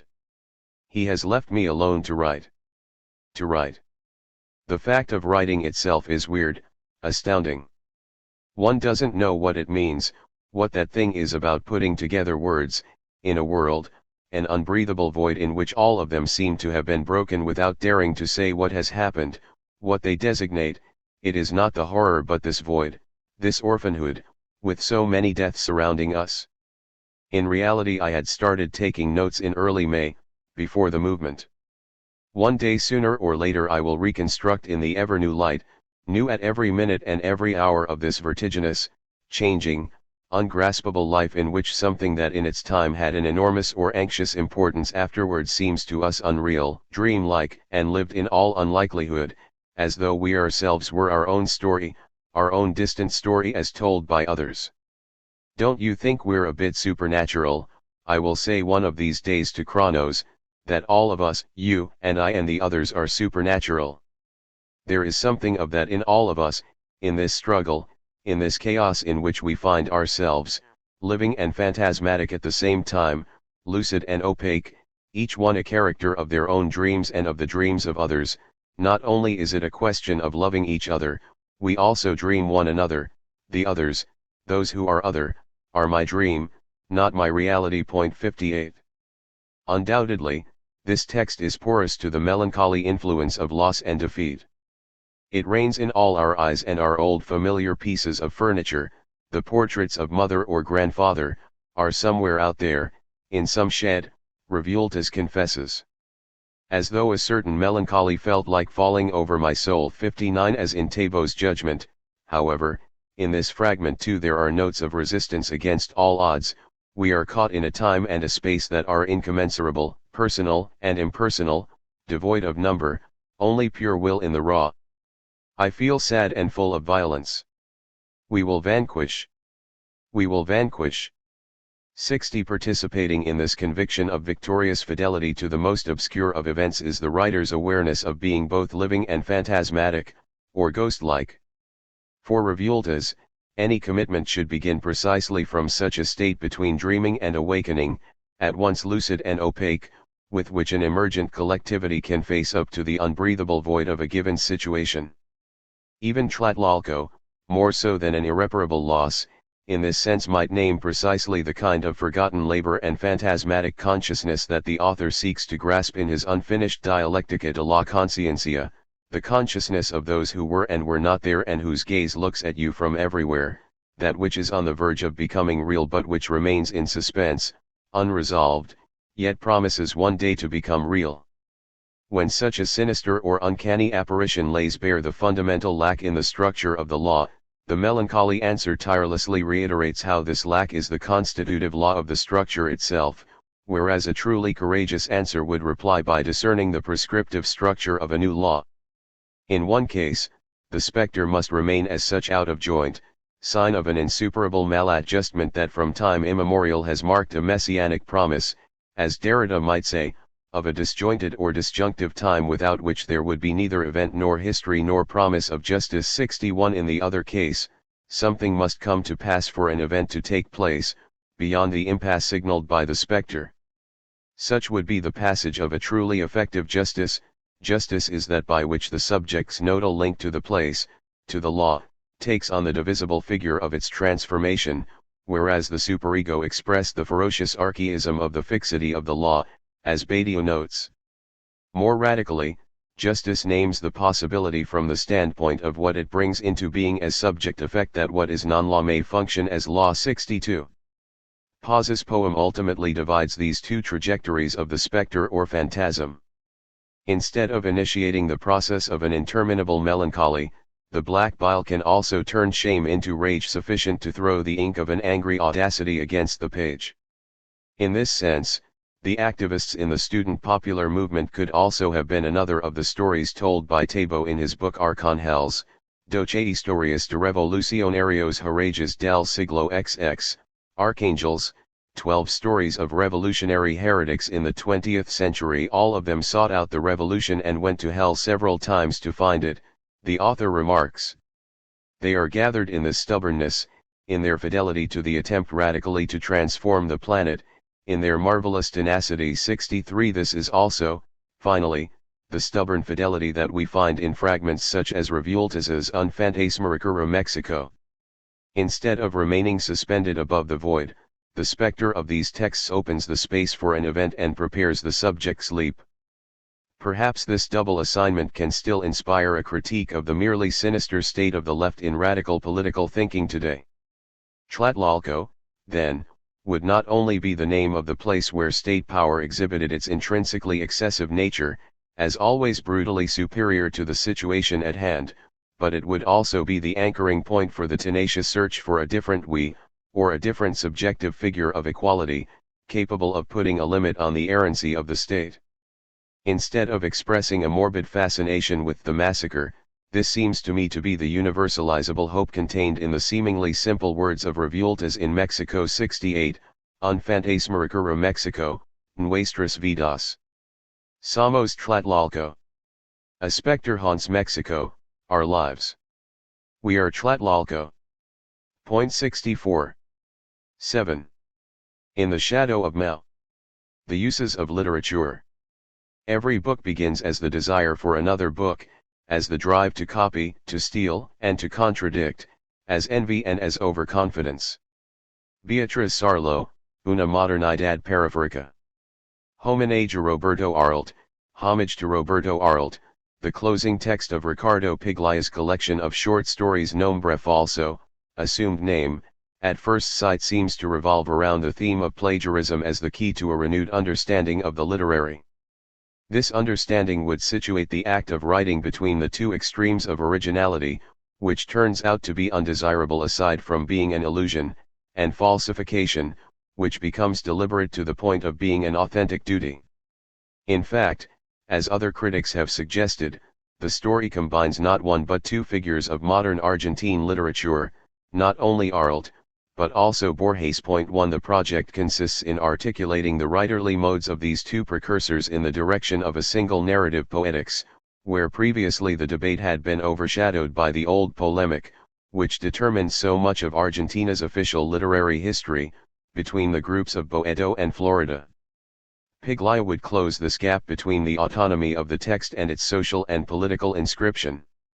A new practice of storytelling that tried to demonstrate the fallacy of these oppositions, together with others such as that between commitment and vanguardism, such would ultimately have been the ambitious project made possible by the idea of plagiarism. All this, it seems, without having to exceed the limits of the literary itself, with everything this notion promises or threatens to convey. Piglia's experiment begins by fusing the theory and practice of plagiarism in the opening epigraph to the entire collection. Assumed name, an epigraph attributed to Arlt when in reality it is a direct quotation from Borges, solo se pierde lo que realmente no se ha tenido, the only things that we lose are those that we never really had.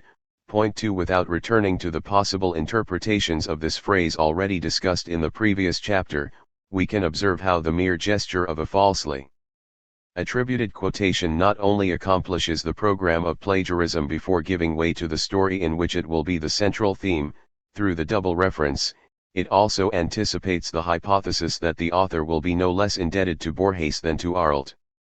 After assumed name, of course, the project to rewrite the history of Argentine literature based on this particular combination would be a constant throughout Piglia's work, not only as a writer but also as a critic and teacher, to the point where he himself for a while thought about using Entre Borges y Arlt, Between Borges and Arlt, as the title for his collection of essays that we now know in various editions as Critica y Fiction, Criticism and Fiction.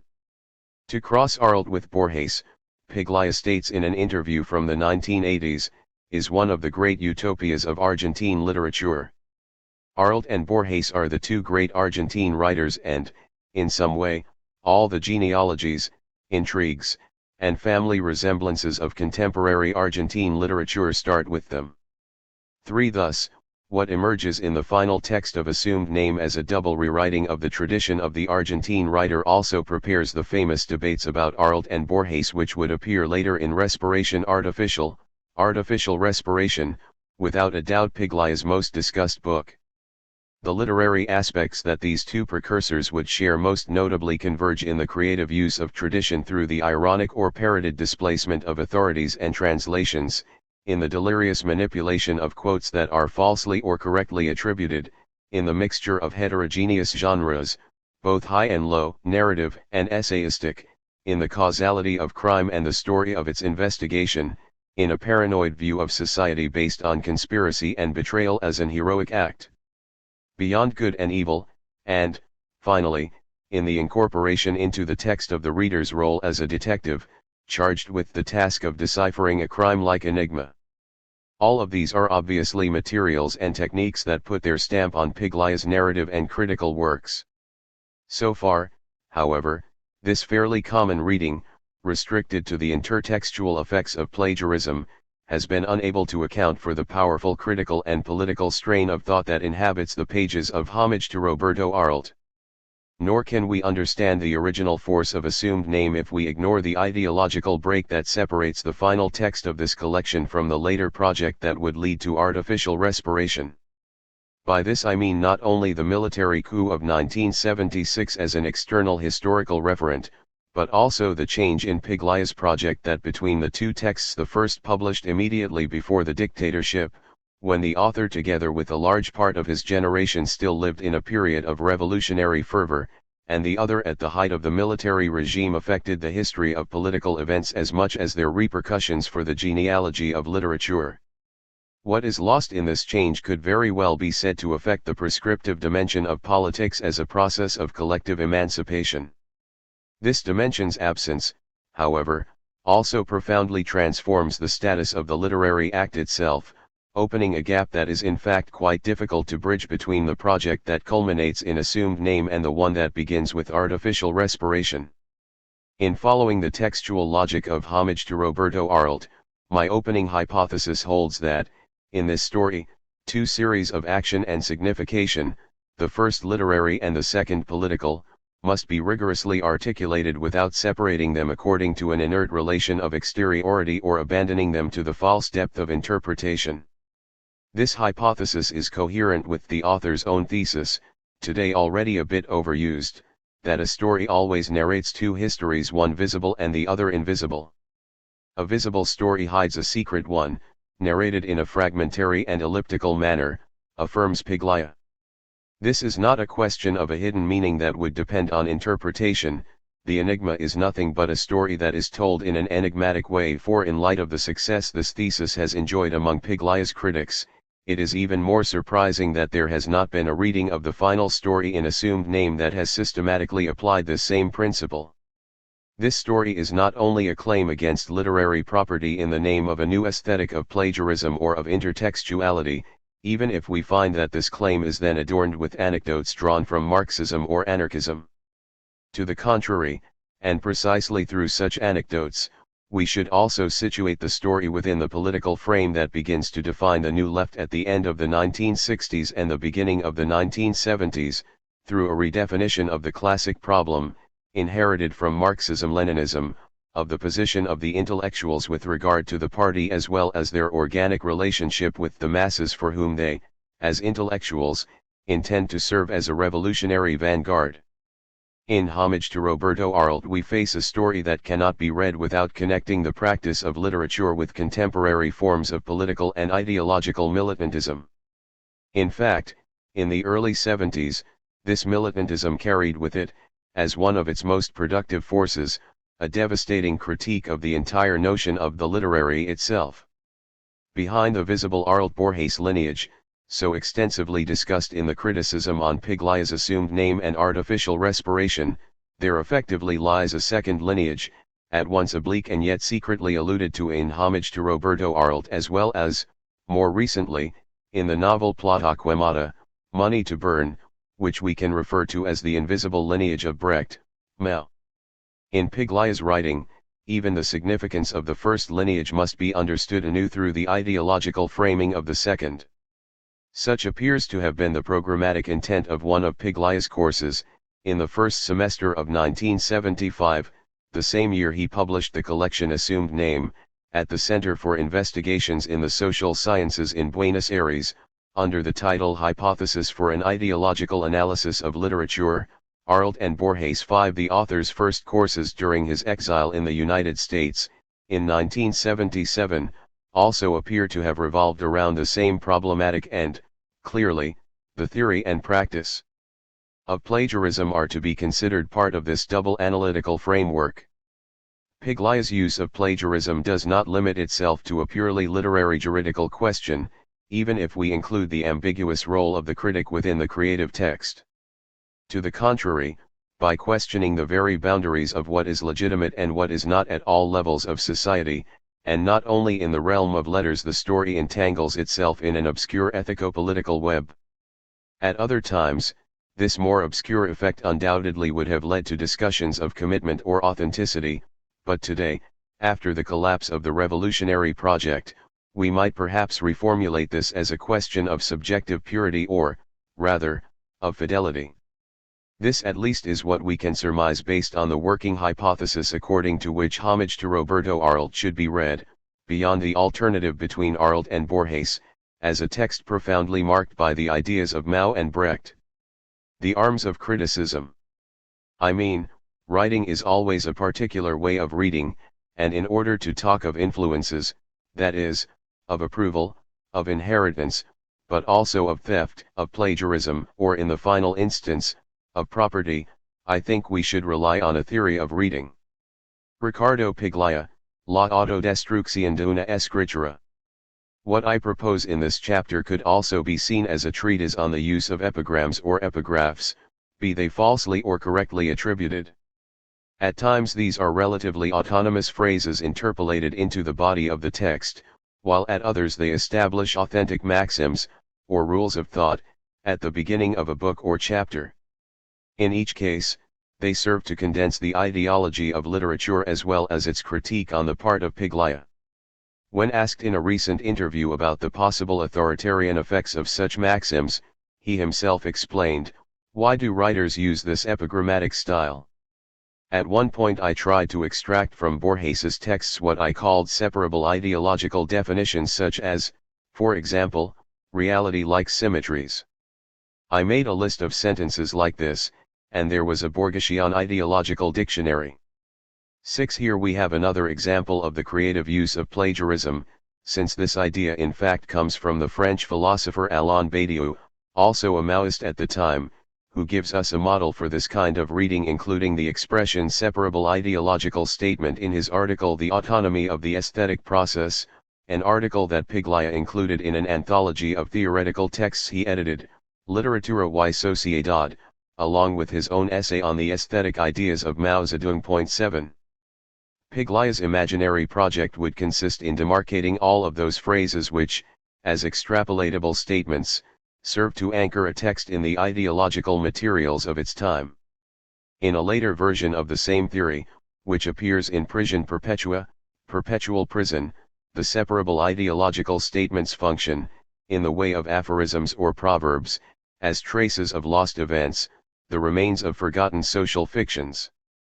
As one of the female characters states, "You should view these sayings as ruins of a lost story. In the proverb there persists a story that is told over and over again throughout the ages. These phrases are ruins of lost stories and real scenes. If one were to reconstruct them, one would be able to know the history of the life form of the popular classes." 8. In Piglia's case, a list of all of such phrases would produce not only a dictionary of ideology but also a model for the critique of literary ideology, based on a materialist theory of cultural production. Finally, there is little doubt in my mind that this hypothetical task of reconstruction, applied to the whole of a latent popular narrative which would condense itself in a proverb or an aphorism, for better or worse found an important source of inspiration in the very style of the Little Red Book of quotations from Chairman Mao. As an initial guideline for the materialist critique of literary production, we could pick up on a quotation attributed to Witold Gombrowicz with which Piglia opens his volume Critica y Fiction: "One should not speak poetically about poetry." 9. From a critical position, this means that we should not submit the study of literature, in this case, poetry, to the canons of verisimilitude that in each society define what is sayable and readable, and then, within this field, what is literary, or, here, what is poetic.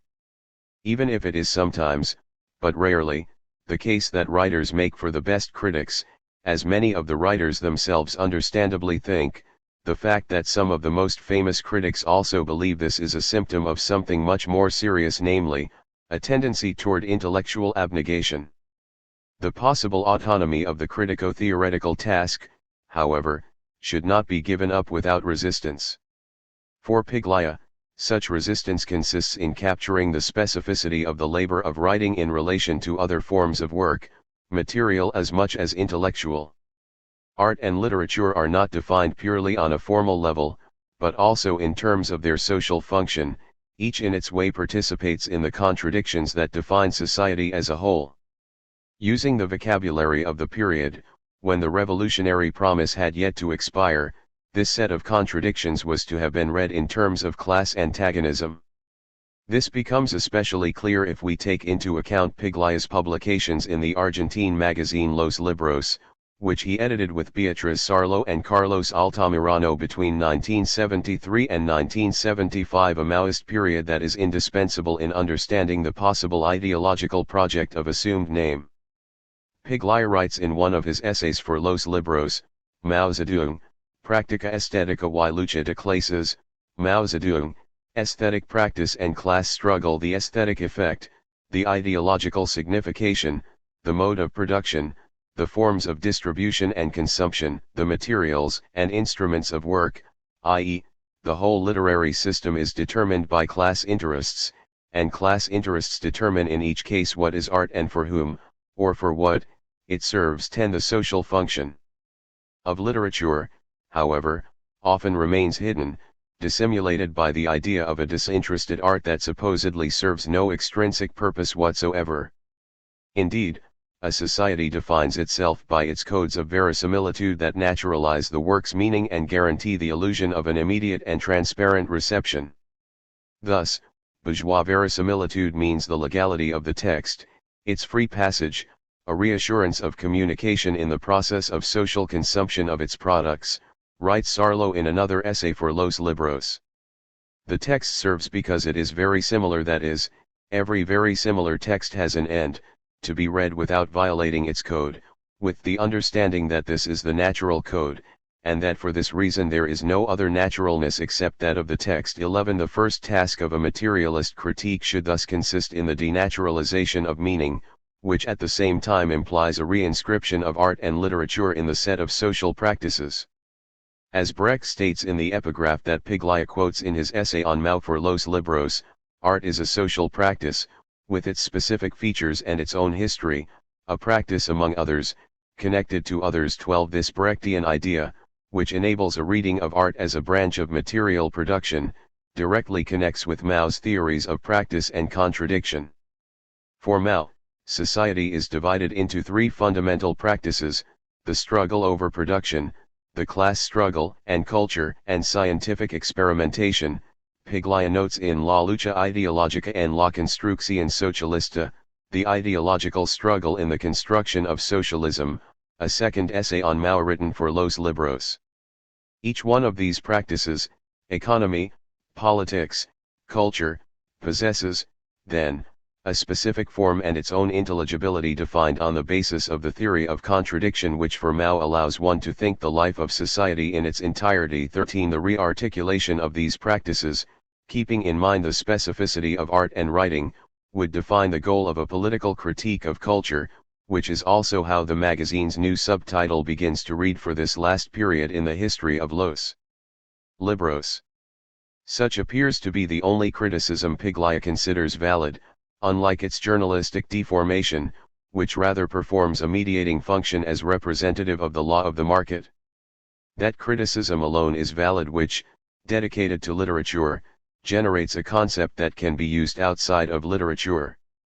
Those are the critics that I am interested in, that is, when one reads only about literature while reading them, but what they say about literature produces a concept that can be used to read social processes, modalities of language, the structure of relationships. Point 14.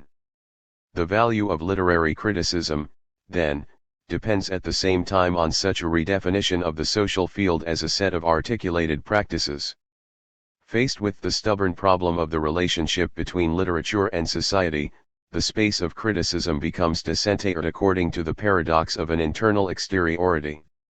One can read literature's outside only from within the parameters that constitute its inner core. The same can be said with respect to Homage to Roberto Arlt, in the sense that the story transcends its strictly literary frame without ever leaving it.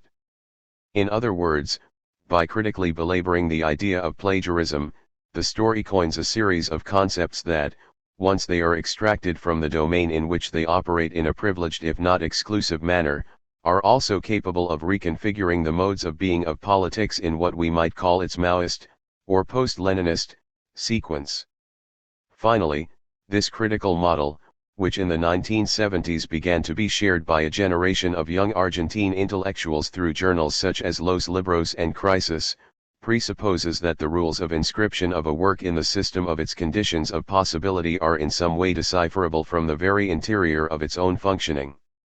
As Josefina Ludmer suggests in answer to a questionnaire for Los Libros, the system of production of a work, that is, its process of appropriating, transforming, and reproducing everything that constitutes it, the unconscious, language, desire, history, economy, all the extra-literary stuff, is the work itself, its system. 15. In fact, the process of the transformation of those ideological materials is precisely that which, in any narration, gives rise to that second, secret story hidden within the first.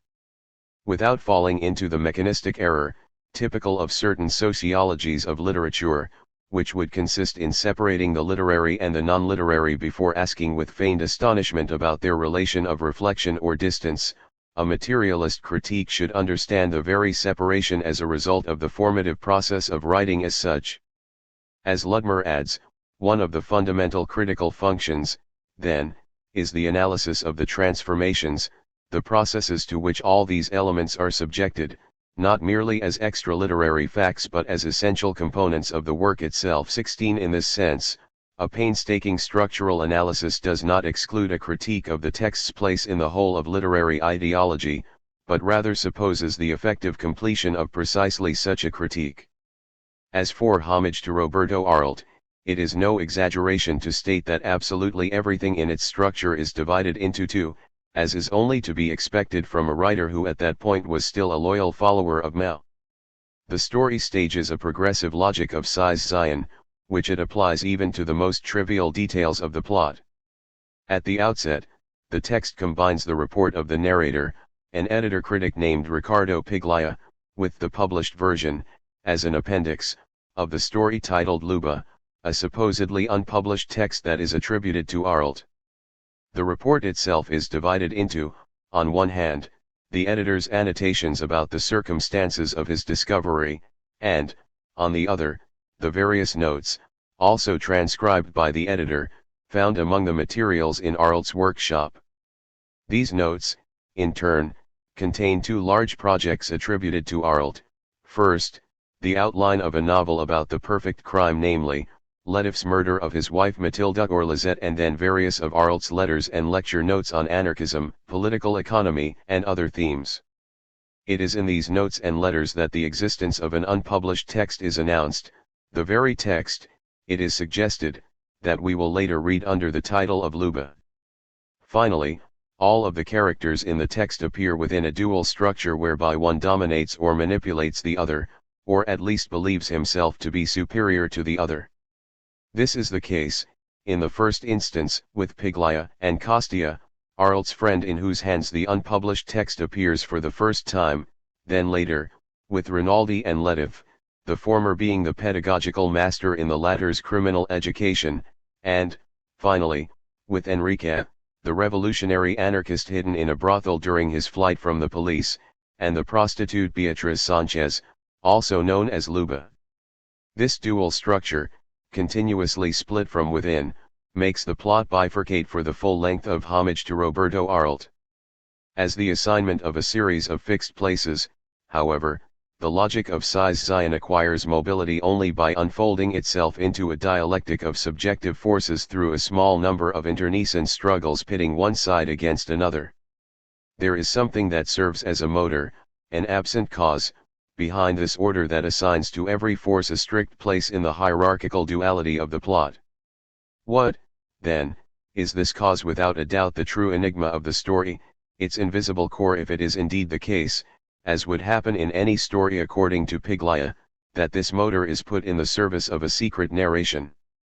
Before anything else, the enigma has to do with the obscure reason that Costia, after having sold what he considers to be an unpublished story by Arlt to Piglia, suddenly decides to publish it under his own name, appropriating another's text as if it were his own. Piglia, the character narrator, indignant at this act of plagiarism that obviously robs him of the possibility of an editorial success, considers several hypotheses that might explain such an act. Among these possible explanations, let me draw attention first to the one that suggests the presence of a secret motive that appears to leave the editor perplexed while he continues assuming that the text is an Arlt original.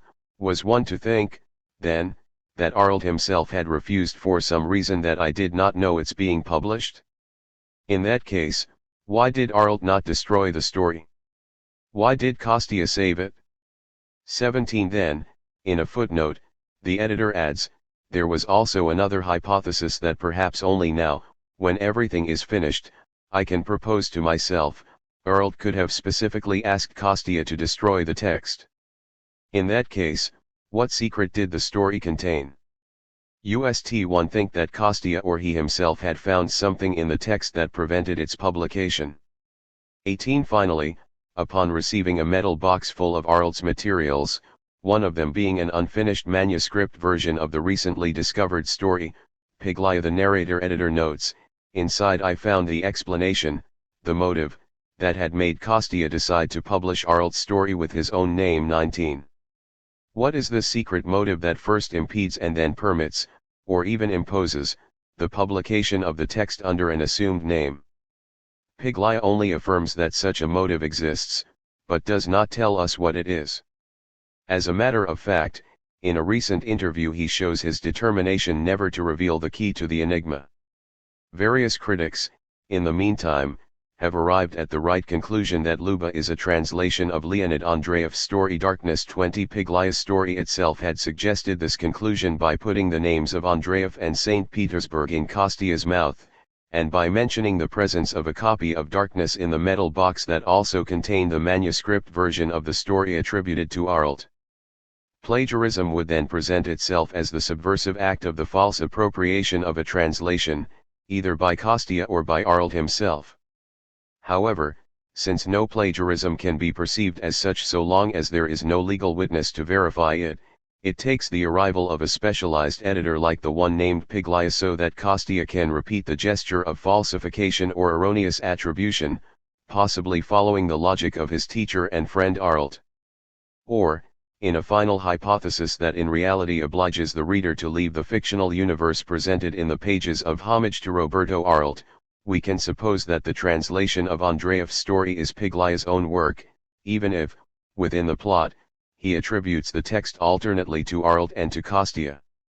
In this case, the noble or sad task of representing the law with the end of detecting plagiarism would be our duty as readers of the story. The decoding of the solution to the enigma would depend upon a few astute readers who, like latter-day detectives, would be capable of following the diverse clues left behind in the text.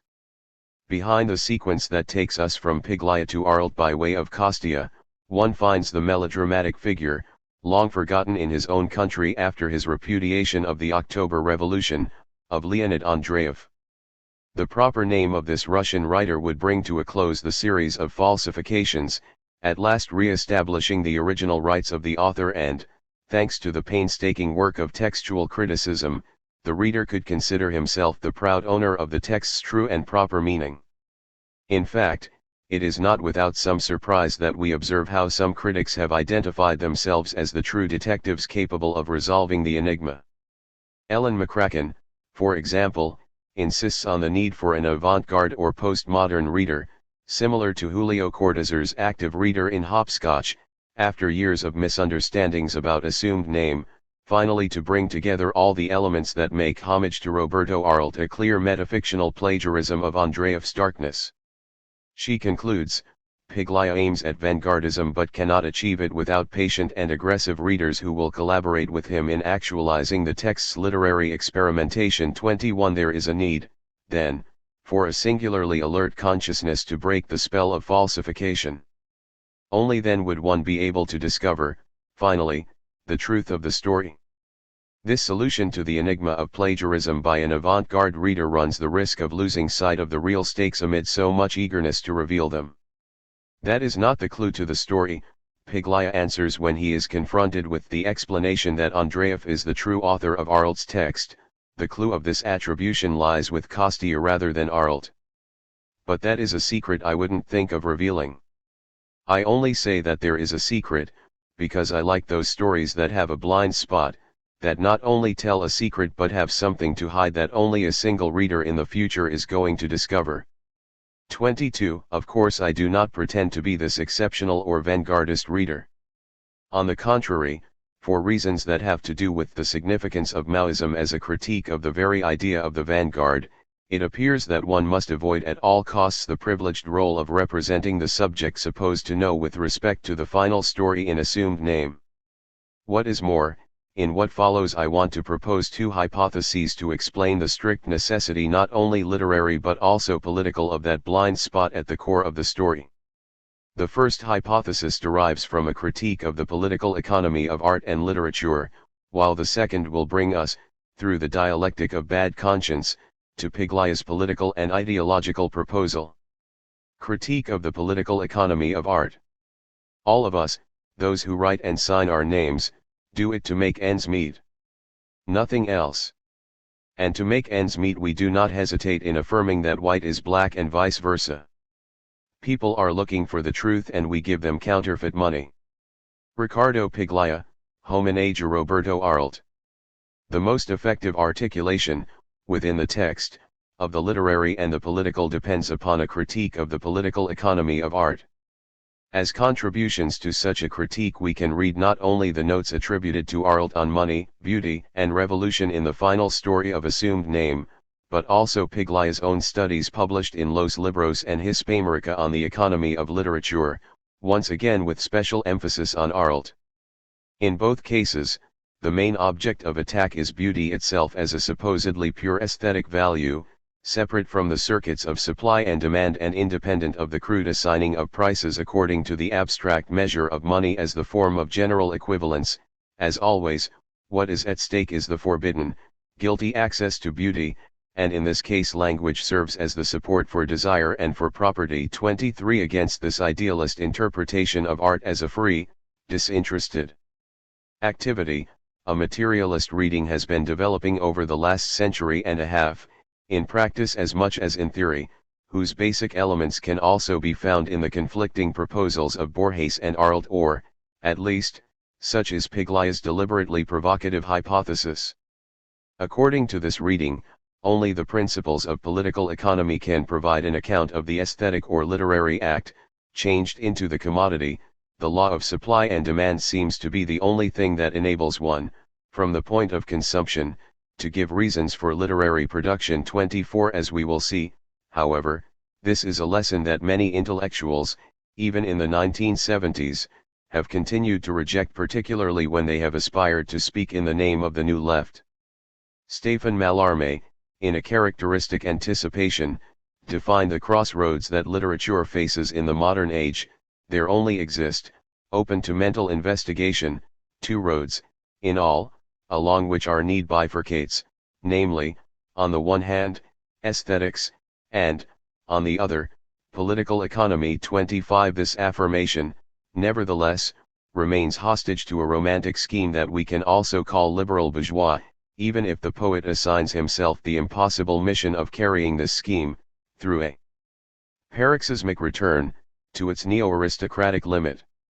Mallarmé still thinks of the aesthetic as a domain, if not the last one, then possibly the promise of a new place that is still to come, ruled by the will of a pure act, diametrically opposed to any use of language as a simple means of communication.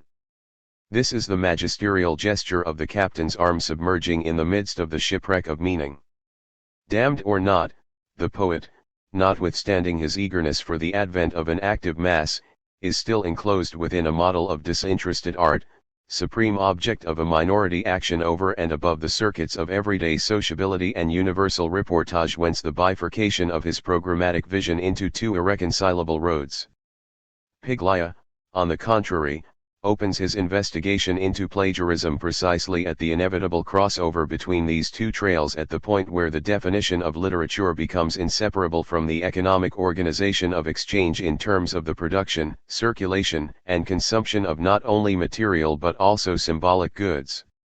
The author will ultimately attempt to undermine the very foundation on which a false opposition is erected between economics and literature, as if these two concepts mark two parallel tracks, with no other contact but that of a treacherous disparagement or an ephemeral sublimation.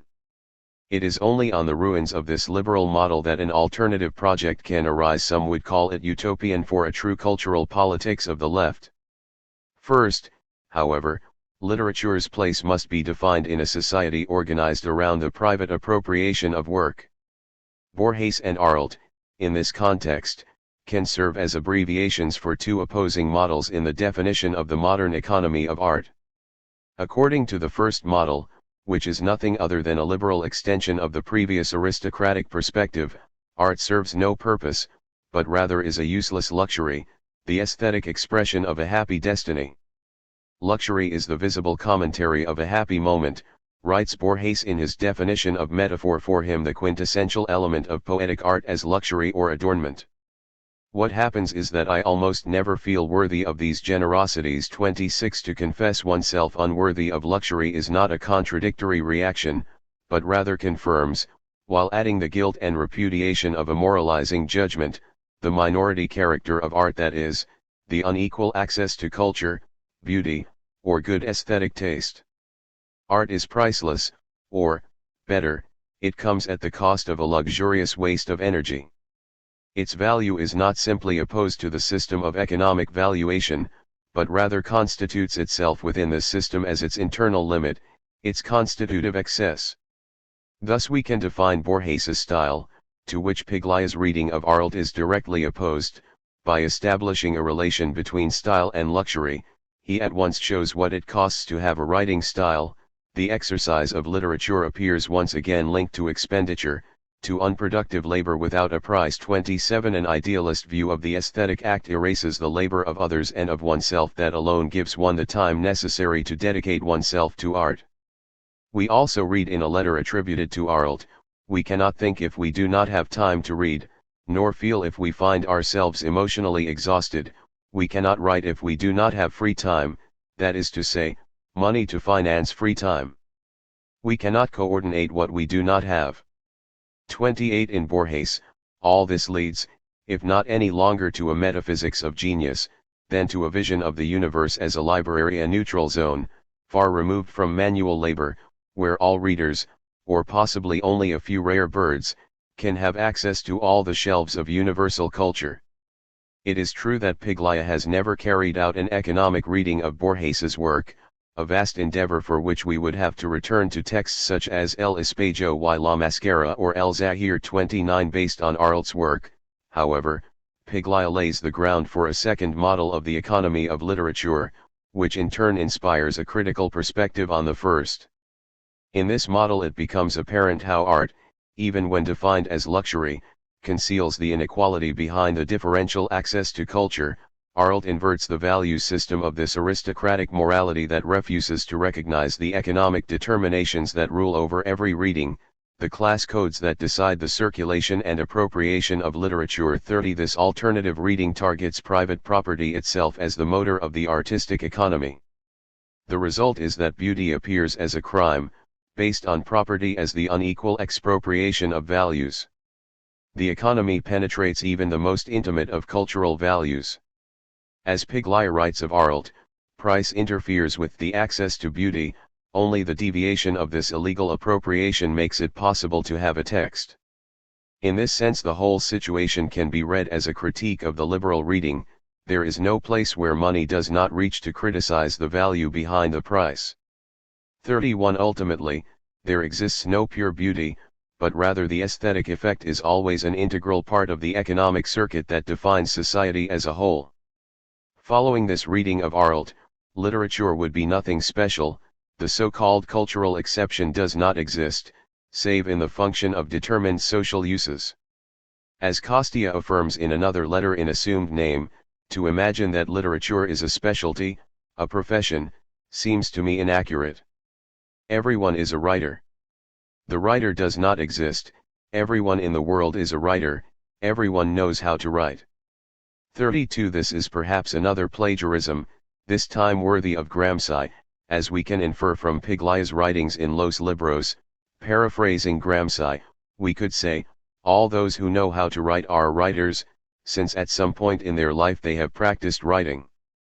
What they don't do is perform the function of being a writer in society.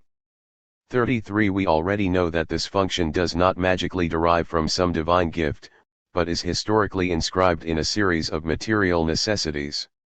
These are the conditions of production that Arlt's writing renders visible according to Piglia. In this way, by naming that which everyone hides, he gives the lie to the illusions of an ideology that masks and sublimates the unforgiving logic of capitalist production in the myth of spiritual riches. 34 If in the politico-economic articulation of art, commerce, and money, the concepts of leisure, the gift, and guilty luxury correspond to Borges's perspective, then debt, theft, and criminal consumption define Arlt's position. In one case, beauty appears as a conspicuous expenditure of energy, a prestigious but otherwise useless luxury. In the other, the aim includes a demolishing critique of the entire economic system that is capable of integrating even unproductive expenditures, provided that its global rule still prevails. Liberal but with strong aristocratic tendencies, the first model permits the elite to extend its control, sublimating the social contradictions it is faced with. The second, with its affinities for the massive denunciation of injustices behind the alleged disinterest of art, appears to open the road to a revolutionary alternative. For Piglia, however, in the period when he writes homage to Roberto Arlt, the problem is a different one, not the usual critique, on behalf of the orthodox left, of the liberal aristocratic model of art, but rather the tenacious persistence of this model in the very heart of the revolutionary left. One can read this problem between the lines of an apocryphal aguafuerte or etching attributed to Arlt under the provisional title Los Jarrones de Sevres Servan de Oronales.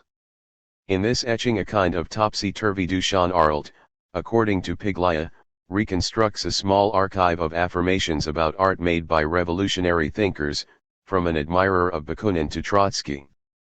Paulino Scarfo, the Argentine anarchist assassinated by Uriberu's dictatorship in 1931, one day after the killing of Severino di Giovanni, is quoted first as saying, "If the revolutionary masses erupted into my room set upon tearing to pieces the bust of Bakunin and destroying my library, I would fight against them to the end." 35 More importantly, Arlt, according to Piglia, also quoted a fragment by Maxim Gorky, from Mis Recuerdos de Lenin, Days with Lenin, in which Gorky complains of the irreverence shown by the peasants during a conference of rural indigents that took place in Moscow, 2 years after the October Revolution. Gorky seems particularly indignant upon observing that the peasants used the urns from Sèvres as urinals. Piglia attributes this long commentary on Gorky to Arlt.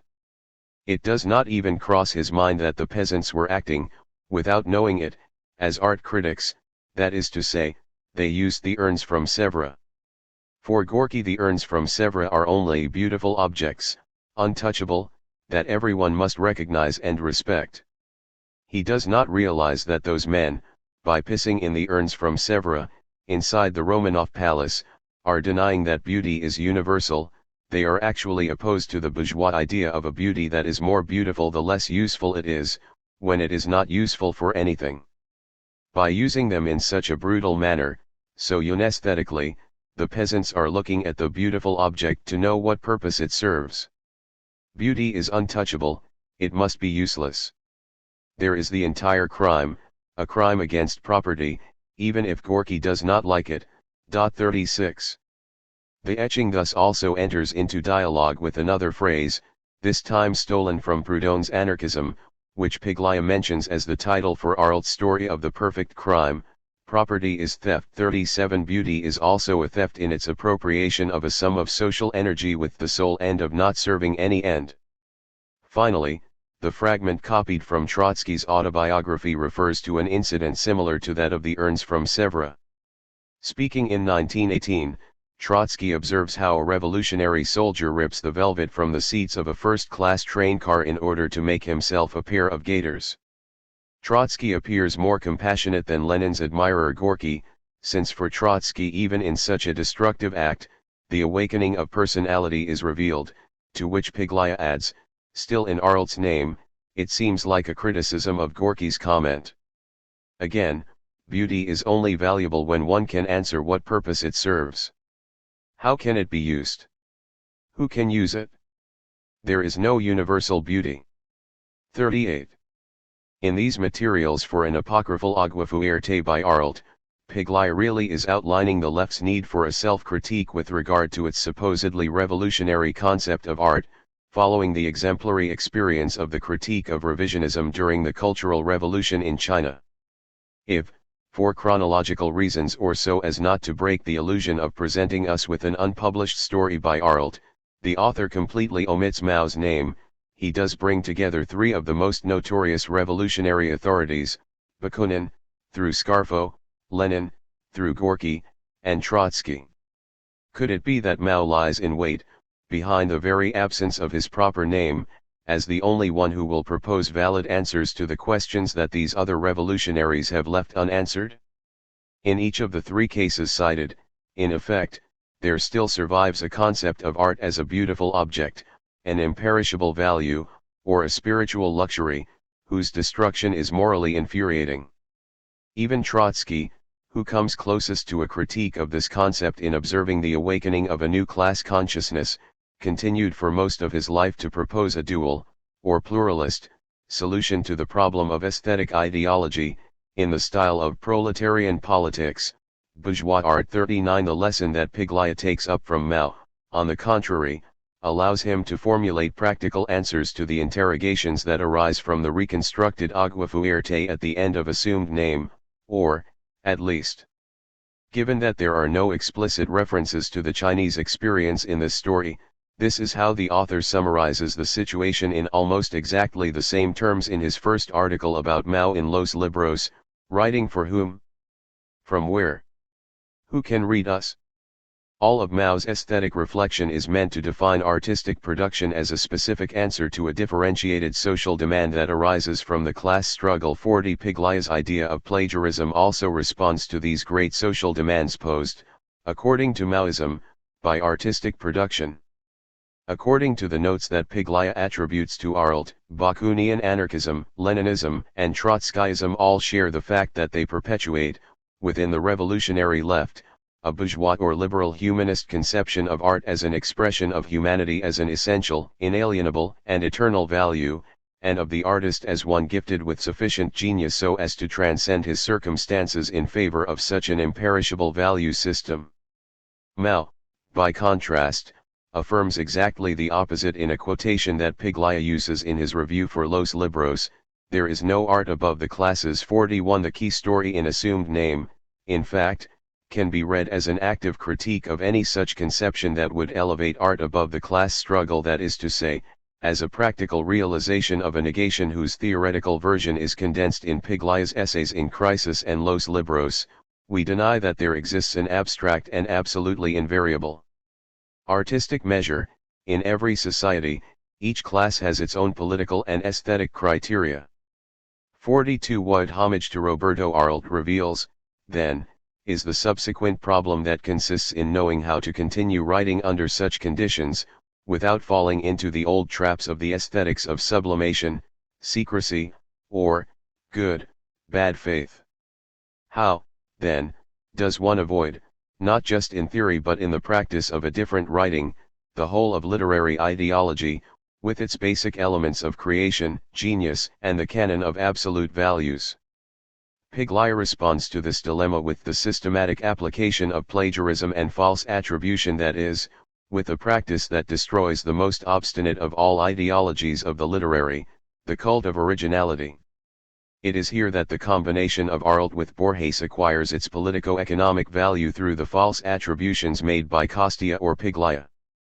Falsification does not bring about only a new literary aesthetic but, by attacking the very principle of the private appropriation of the written, it also attempts to annihilate the foundation that has been the basis of aesthetic judgment throughout modernity. On an anecdotal level, finally, this destructive operation could even have been inspired by certain ideas from Mao himself. Thus, in a particularly violent moment of the Cultural Revolution, Mao, not without some demagogy, makes the following declaration about the new attitude to be adopted in the universities: the students should have the right to consult with one another and to cheat during exams. They must be able to present themselves with the name of another candidate. All that matters is that they have good answers, and it is a positive thing if these are copied by others.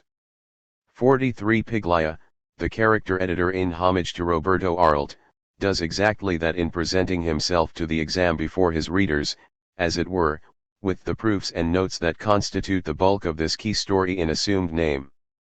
Mao in Argentina.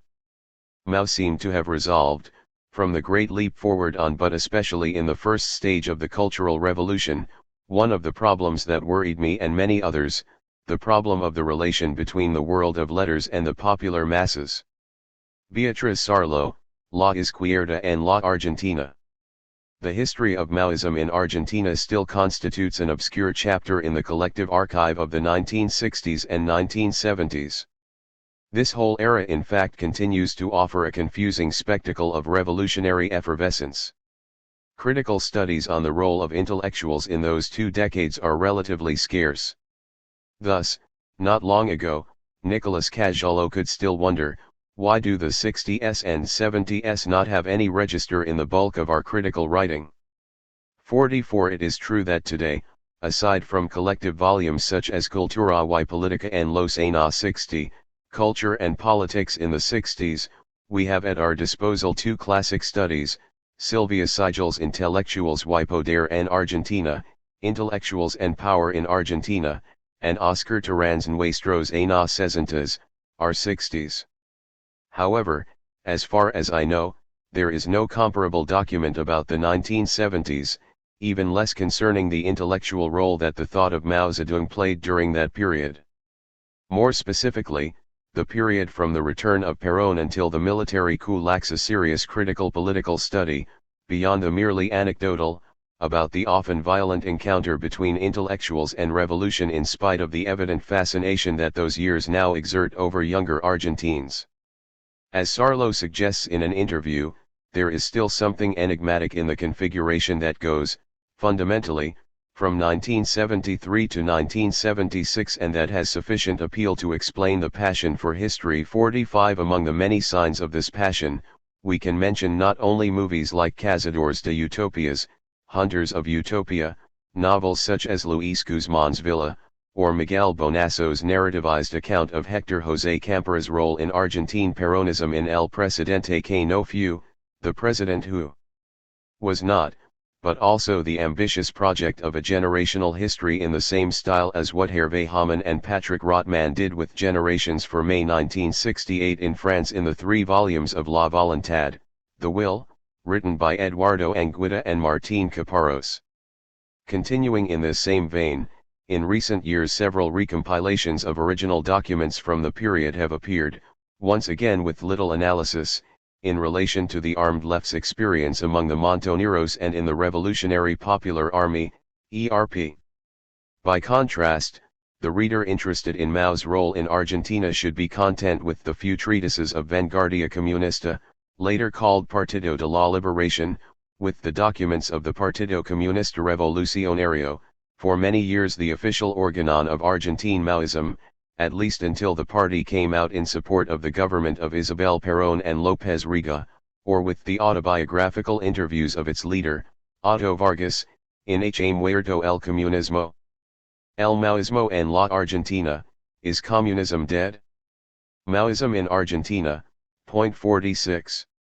With respect to this growing interest in the 1960s and 1970s, something akin to a new international style 47 has developed that pretends to write history from below, favoring the collective over the individual outlook. This style often privileges the original document over a sustained critical intervention. It is as if the supposed immediateness or naked facticity of the act had defeated the will to interpret its significance, not to mention its possible truth. The success of testimonies is perhaps not foreign to this tendency. Whatever the case, we find ourselves in a paradoxical situation in which, although collections with pamphlets and documents from the era abound, not only do we lack the apparatus for their interpretation, but many of their original authors have also in recent years denigrated their ideological content. Thus, the result of so much editorial work is that the recent past still largely escapes our memory, leaving an empty space that enormously complicates the work of younger generations to reconnect their intellectual debates with the ideas of their predecessors. Piglia's 2 essays, Mao Zedong, Aesthetic Practice and Class Struggle and the Ideological Struggle in the Construction of Socialism, here take on more than just an historiographical value, since they constitute one of the rare theoretical sources, in the artistic cultural field, that can be used to follow the tracks of the Maoist experience of the 1970s in Argentina. In fact, the whole final epoch of the magazine Los Libros, in which both essays were published, until its closing by the dictatorship in 1976 and before its editors, challenging the repression through the use of pseudonyms, initiated in March 1978 the publication of its successor, Punto de Vista, constitutes an indispensable source for interpreting the passage of Mao's ideas through Argentina. Even more, the work of Los Libros plowed an explicitly Maoist furrow precisely through Vanguardia Comunista, where Piglia would meet up once again with Sarlo and Altamirano after they had abandoned what they considered the then rightist ranks of the Partido Revolucionario Comunista. Even in these cases, however, the significance of the Maoist experience can easily be lost. In the interview from the volume La Izquierda en la Argentina cited above, Sarlo rejects the idea that there was something in the militancy of those years, as luminous as it might have been, that could be rescued today. I see no reason to look for elements of identification in something that is closed forever. It would be an impossible task, beyond measure, with results that nobody is looking for.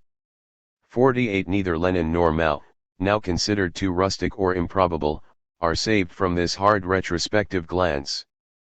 Piglia, for his part, perhaps never renounced his Maoist past, but in a strange omission, the most complete bibliography of his work as a critic and narrator, the one published in Piglia's Conversation and Princeton, also fails to mention his 2 essays about Mao for Los Libros, a journal that until its recent facsimile re-edition was already difficult enough to find on its own.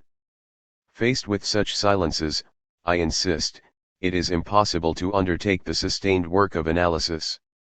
On the contrary, many younger or foreign readers, undoubtedly more familiar with artificial respiration than with assumed name, will inevitably ignore the ideological context of which this last book is at least in part a product. If this chapter seeks to sketch the generational portrait of a group of intellectuals whose later paths in many cases have never come together again, it is also an attempt to fight against this cursed tendency toward intellectual orphanhood and forgetfulness. What does Maoism mean in this context? It is evident that no form of politics can be exported without, in some way, altering its essence. Nor does Maoism mean the same in China, France, and Argentina. In many cases, we are dealing, after all, solely with the fables invented in the West, as Sarlo admits.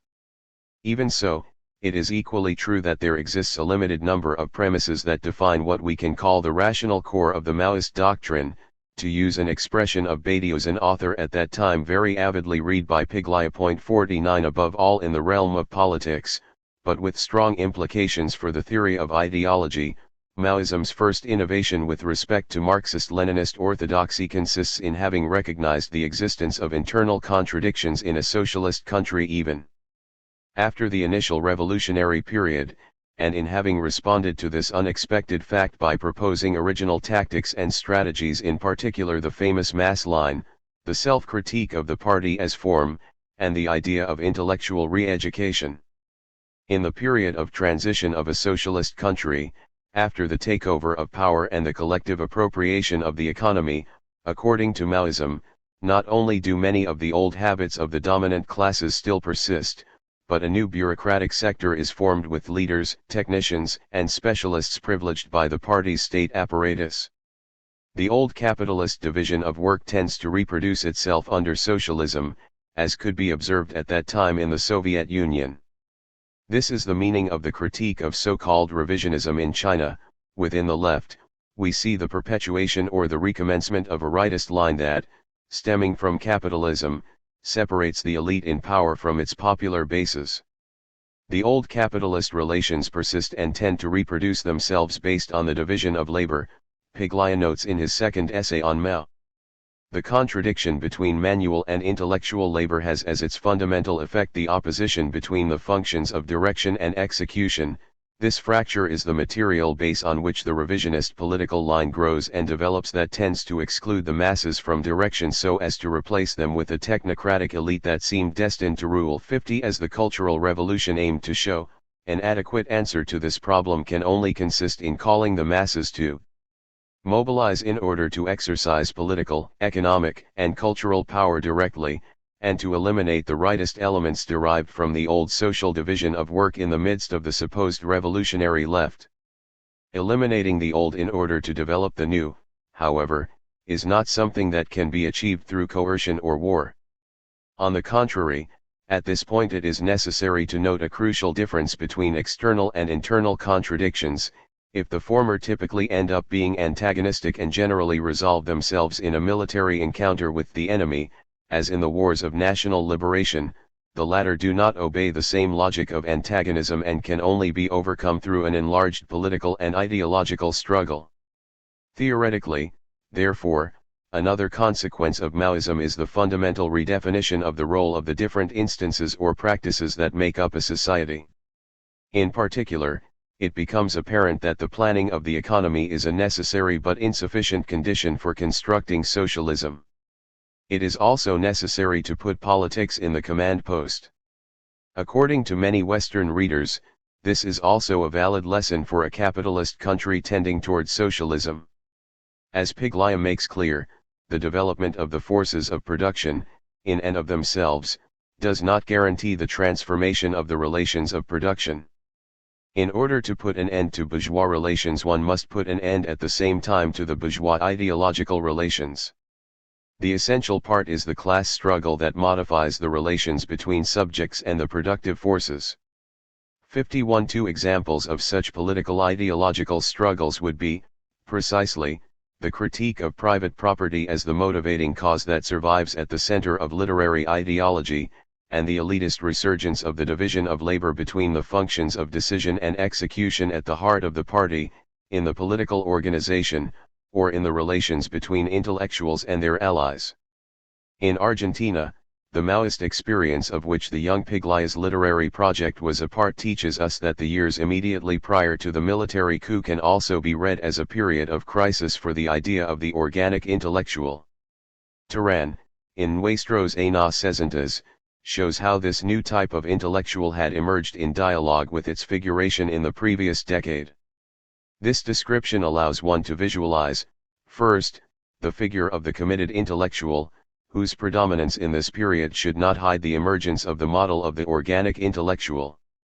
Both types do not necessarily correspond to a temporal sequence, but they can be superimposed and intertwined, and thus, if the first one speaks to its peers and to society at large while the second rather seeks to address the people or the working class in order to rely on them and to fulfill their mission, between the two structures there appear lines of passage and borrowing which define more complex identities in comparison with those that could be ascribed with greater clarity to one or the other of the purer ideal types. 52. We can add names to this typology, according to its links with the institutional spaces and theoretical models of two foundational magazines for the history of the 1950s and 1960s in Argentina.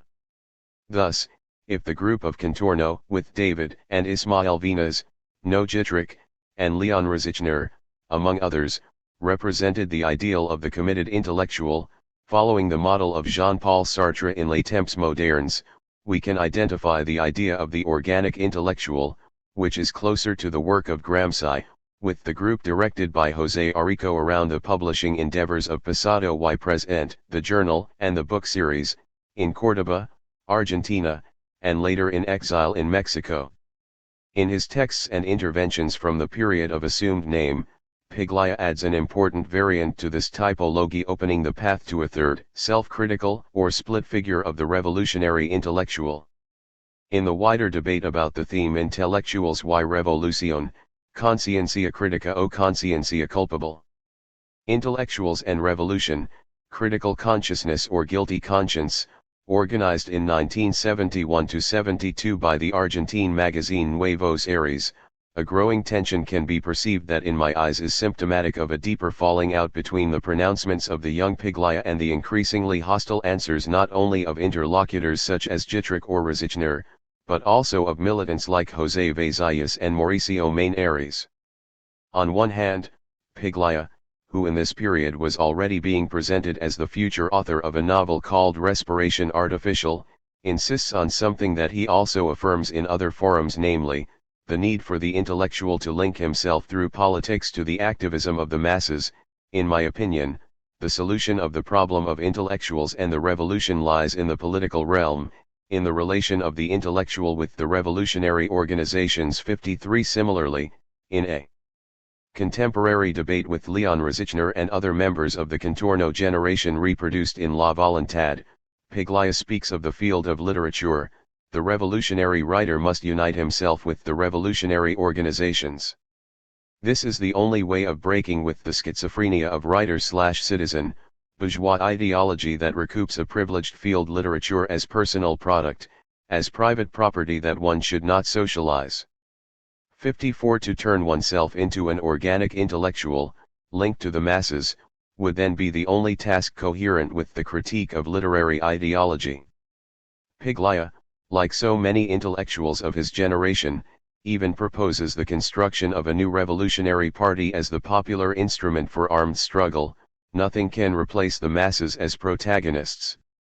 The revolution in Argentina depends on the organization of the working class as a revolutionary party, capable of creating the popular army and initiating the war. 55. On the other hand, however, this model for revolutionary action seems to clash with an insurmountable obstacle, inherent in the class position of the intellectual himself.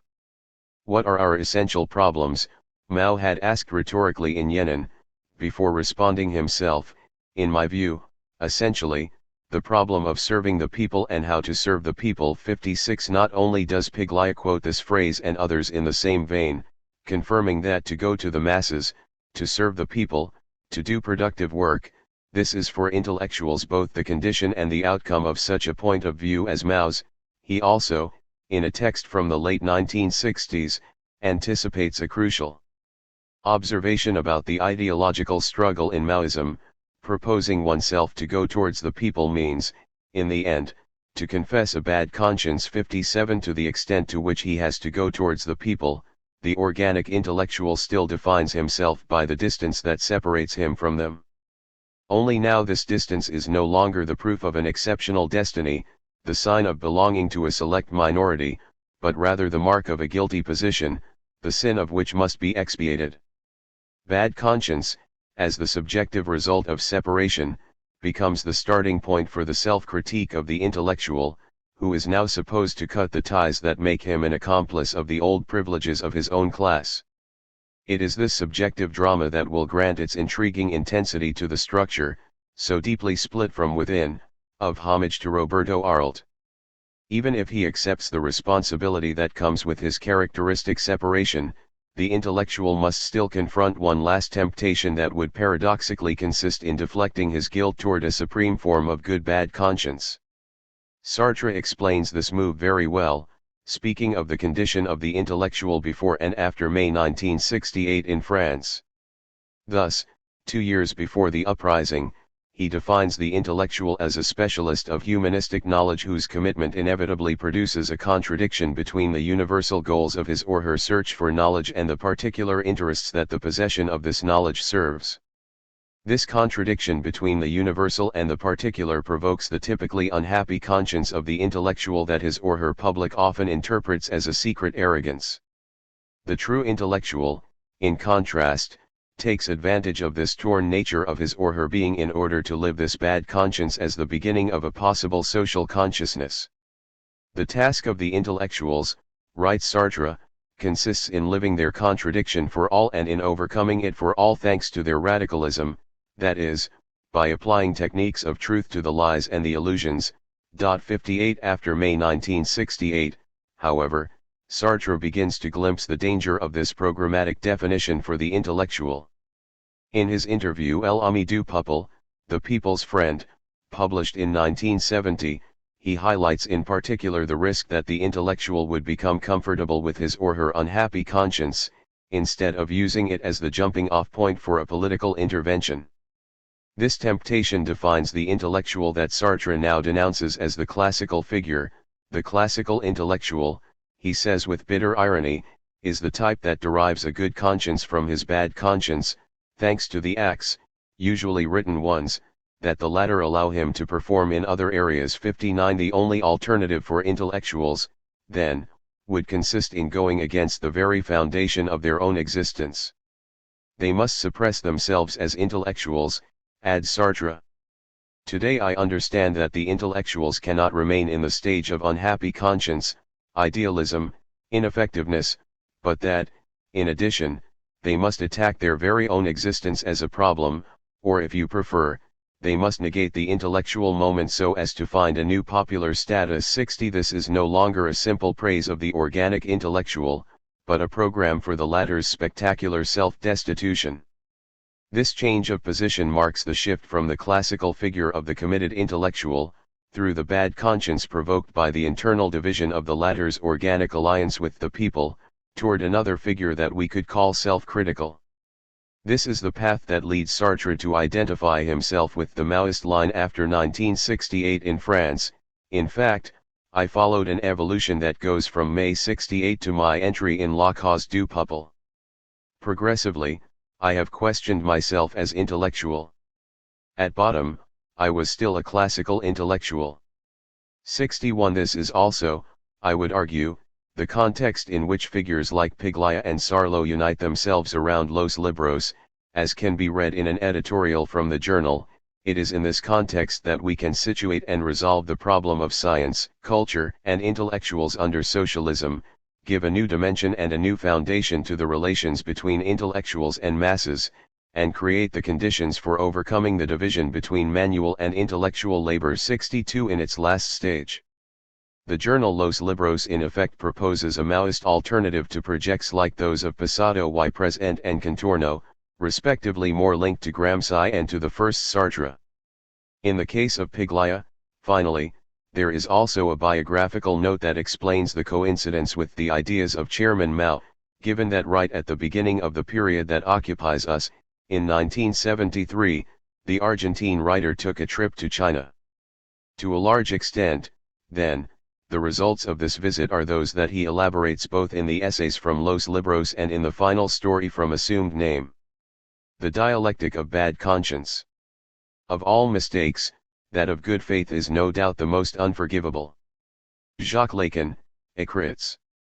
In order to return to Homenage a Roberto Arlt, or, better yet, in order to show that in reality we have never left its setting, I wonder why the story, like so many of the authors, has such a strong theatrical character.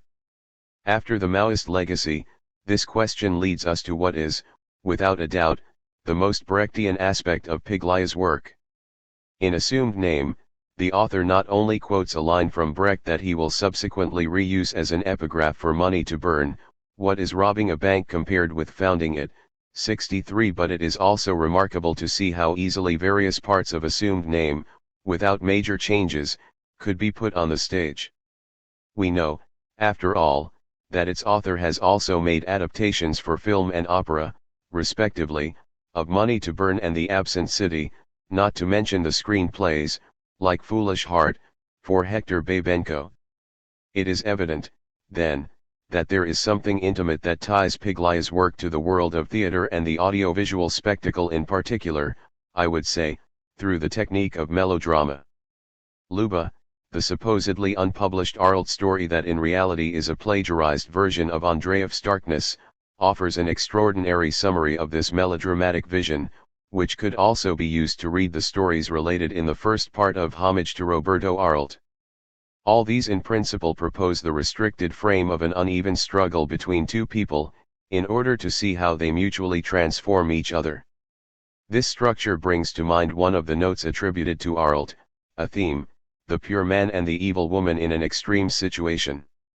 Enclosed, see how they change, transform. 64 In the case of Enrique and Luba, the conflict is between a revolutionary anarchist and a young prostitute whom he pretends to liberate, but there is a similar duality that marks the criminal story of Letov and Rinaldi, as well as the struggle for prestige between Costia and Piglia. The principal sense of the first part must be instinctive consciousness of superiority. 65 In all these pairs, as I have pointed out, there is a strong hierarchical division between the good man and the evil woman, between the one who conceives of the perfect crime and the one who executes it, between the professional editor and his imperfect imitation in the drunk poet, or, more generally, between a pure person and the poor victim to whom the former pretends to extend his help in goodwill. It seems to me that these divisions stage not only the relationship between the writer and his surroundings, but also the position of any intellectual before the masses. Both relationships, then, are subjected to an imminent critique against the superiority of the lettered.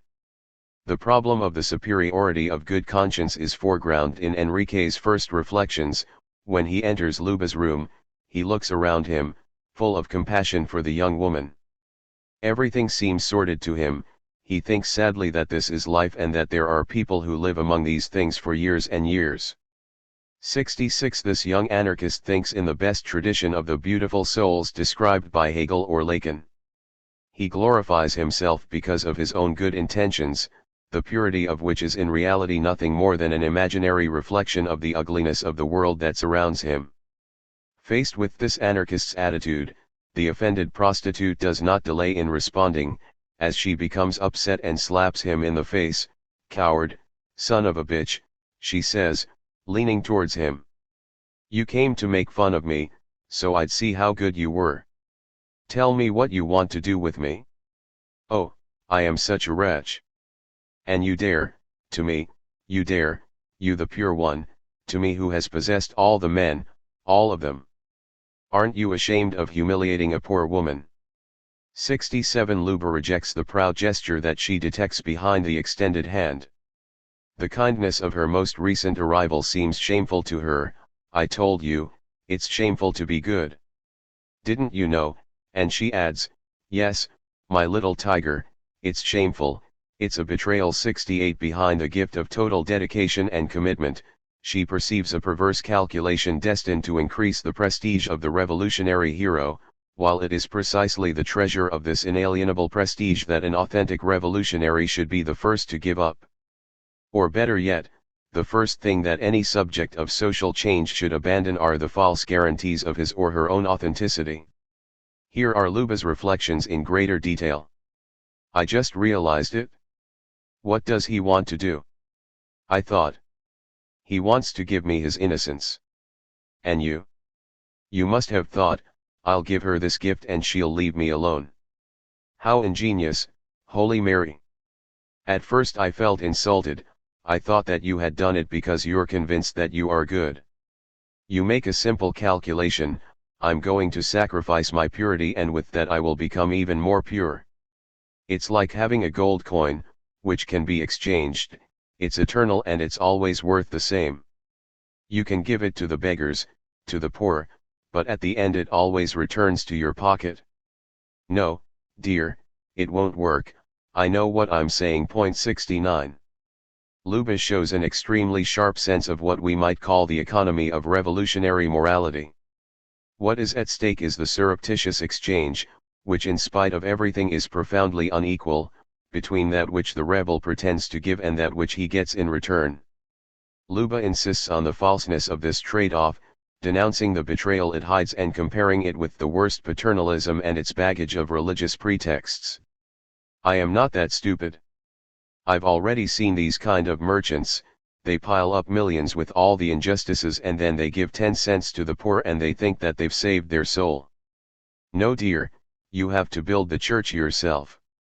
Your innocence is not worth anything, you offer it to me because you don't need it, it's worn out, full of filth." 70. According to Luba, the true attitude for the anarchist would consist in giving that which he would not want to lose under any circumstances. This would be a truly revolutionary act, as opposed to the false appearances that the young anarchist pretends to give her. You give what has no value. No, dear, give me what is the most valuable. Let's see if you're capable of that. Give me, whatever it is, without which you could not live. 71. As long as there is no such act properly speaking, the relationship between the pure man and the evil woman will remain locked in the inertia of a melodramatic non-rapport. Indeed, what does every melodrama offer if it is not an imaginary conflict between a good conscience and the unjust state of affairs with which, in spite of its pureness or even because of it, this conscience is incapable of engaging? As Althusser writes in For Marx, melodrama stages the vacillations of a borrowed conscience. It pretends to bring popular sentiments to the theater, even to elevate them by granting them a higher intellectual and artistic level, but at bottom it continues to recognize itself as profoundly distinct from the plebs, whom it evokes with such feigned enthusiasm. Enrique believes that in the prostitute he has found someone from the lower classes, from the lumpen, both victim of economic exploitation and object of physical and moral degradation. Like Rodolphe in Les Mystères de Paris, by Eugene Sue, the master of melodramas whom Costia quotes in his conversation with Piglia, speaking of Edgar Sue, Another false name? A mixture of Eugene Sue with Edgar Allan Poe, the melodrama and the detective novel as two fundamental matrices to think politics.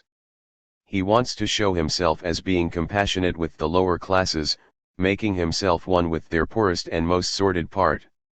Of course, Rodolphe neither comes from the people, nor is he innocent, and no doubt we can say the same of Enrique, but, naturally, he wants to save the people, to teach them that they have souls, that God exists, etc. In other words, whether they will or no, he gives them bourgeois morality to parrot so as to keep them quiet. 72. The problem is that the intention to save the people or to go to the people, whenever it serves only to leave the intellectual with a tranquil conscience, if not also to lend this good conscience to the people themselves, cancels out the goodwill that the intellectual vindicates with a fervor proportional to the bad faith that is thus compensated.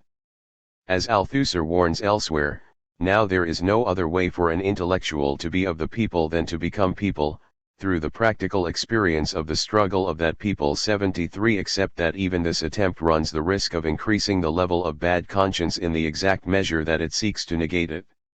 This is the risk that we have encountered, expressed in different words, in Piglia's critique of the organic intellectual.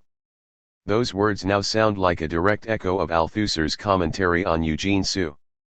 One makes oneself one of the people by flirtatiously being above its own methods. That is why it is essential to play at being, not being, the people that one forces the people to be, the people of popular myth, people with a flavor of melodrama. This melodrama is not worthy of the stage, the real, theatrical stage. It is savored in small sips in the cabaret. 74. Is this not the melodrama of Enrique's flirtation with the people and the lumpen in Luba's room? Luba, however, continues to reject this false relationship with Enrique. In everything she says to her supposed benefactor, beginning with her response to the betrayal that, according to her, hides behind the pretense of a tranquil conscience, she echoes a personal resolution that we also find in the diary of Letef, not to do anything clean or hygienic.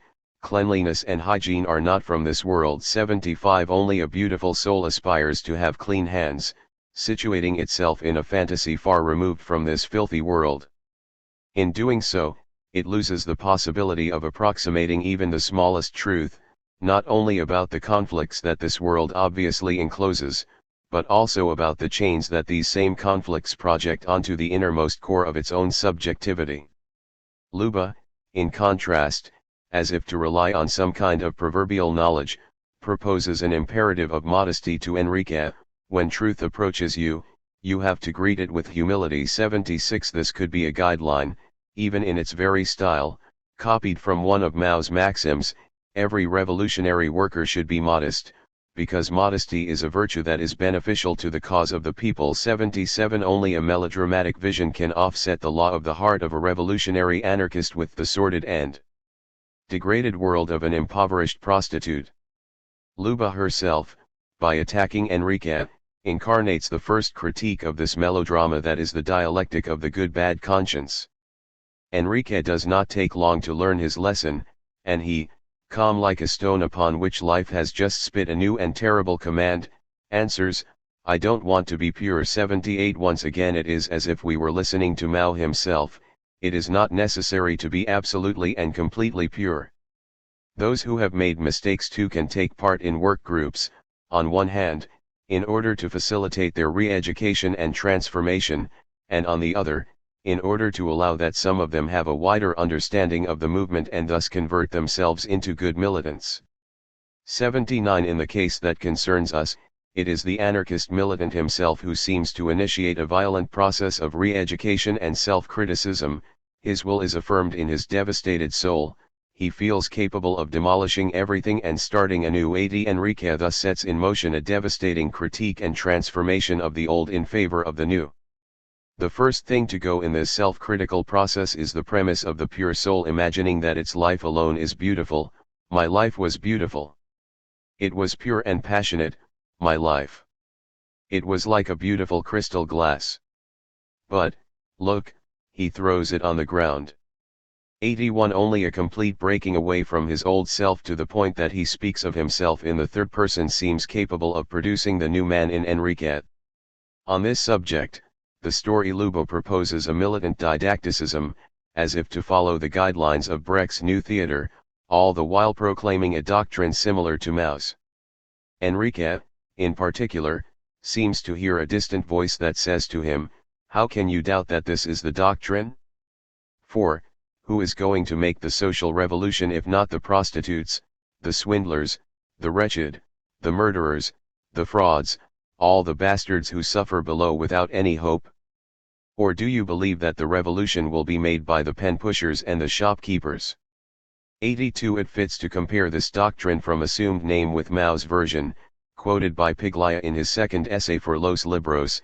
It is the peasants themselves who installed the idols, and they, when the moment comes, will bring them down with their own hands.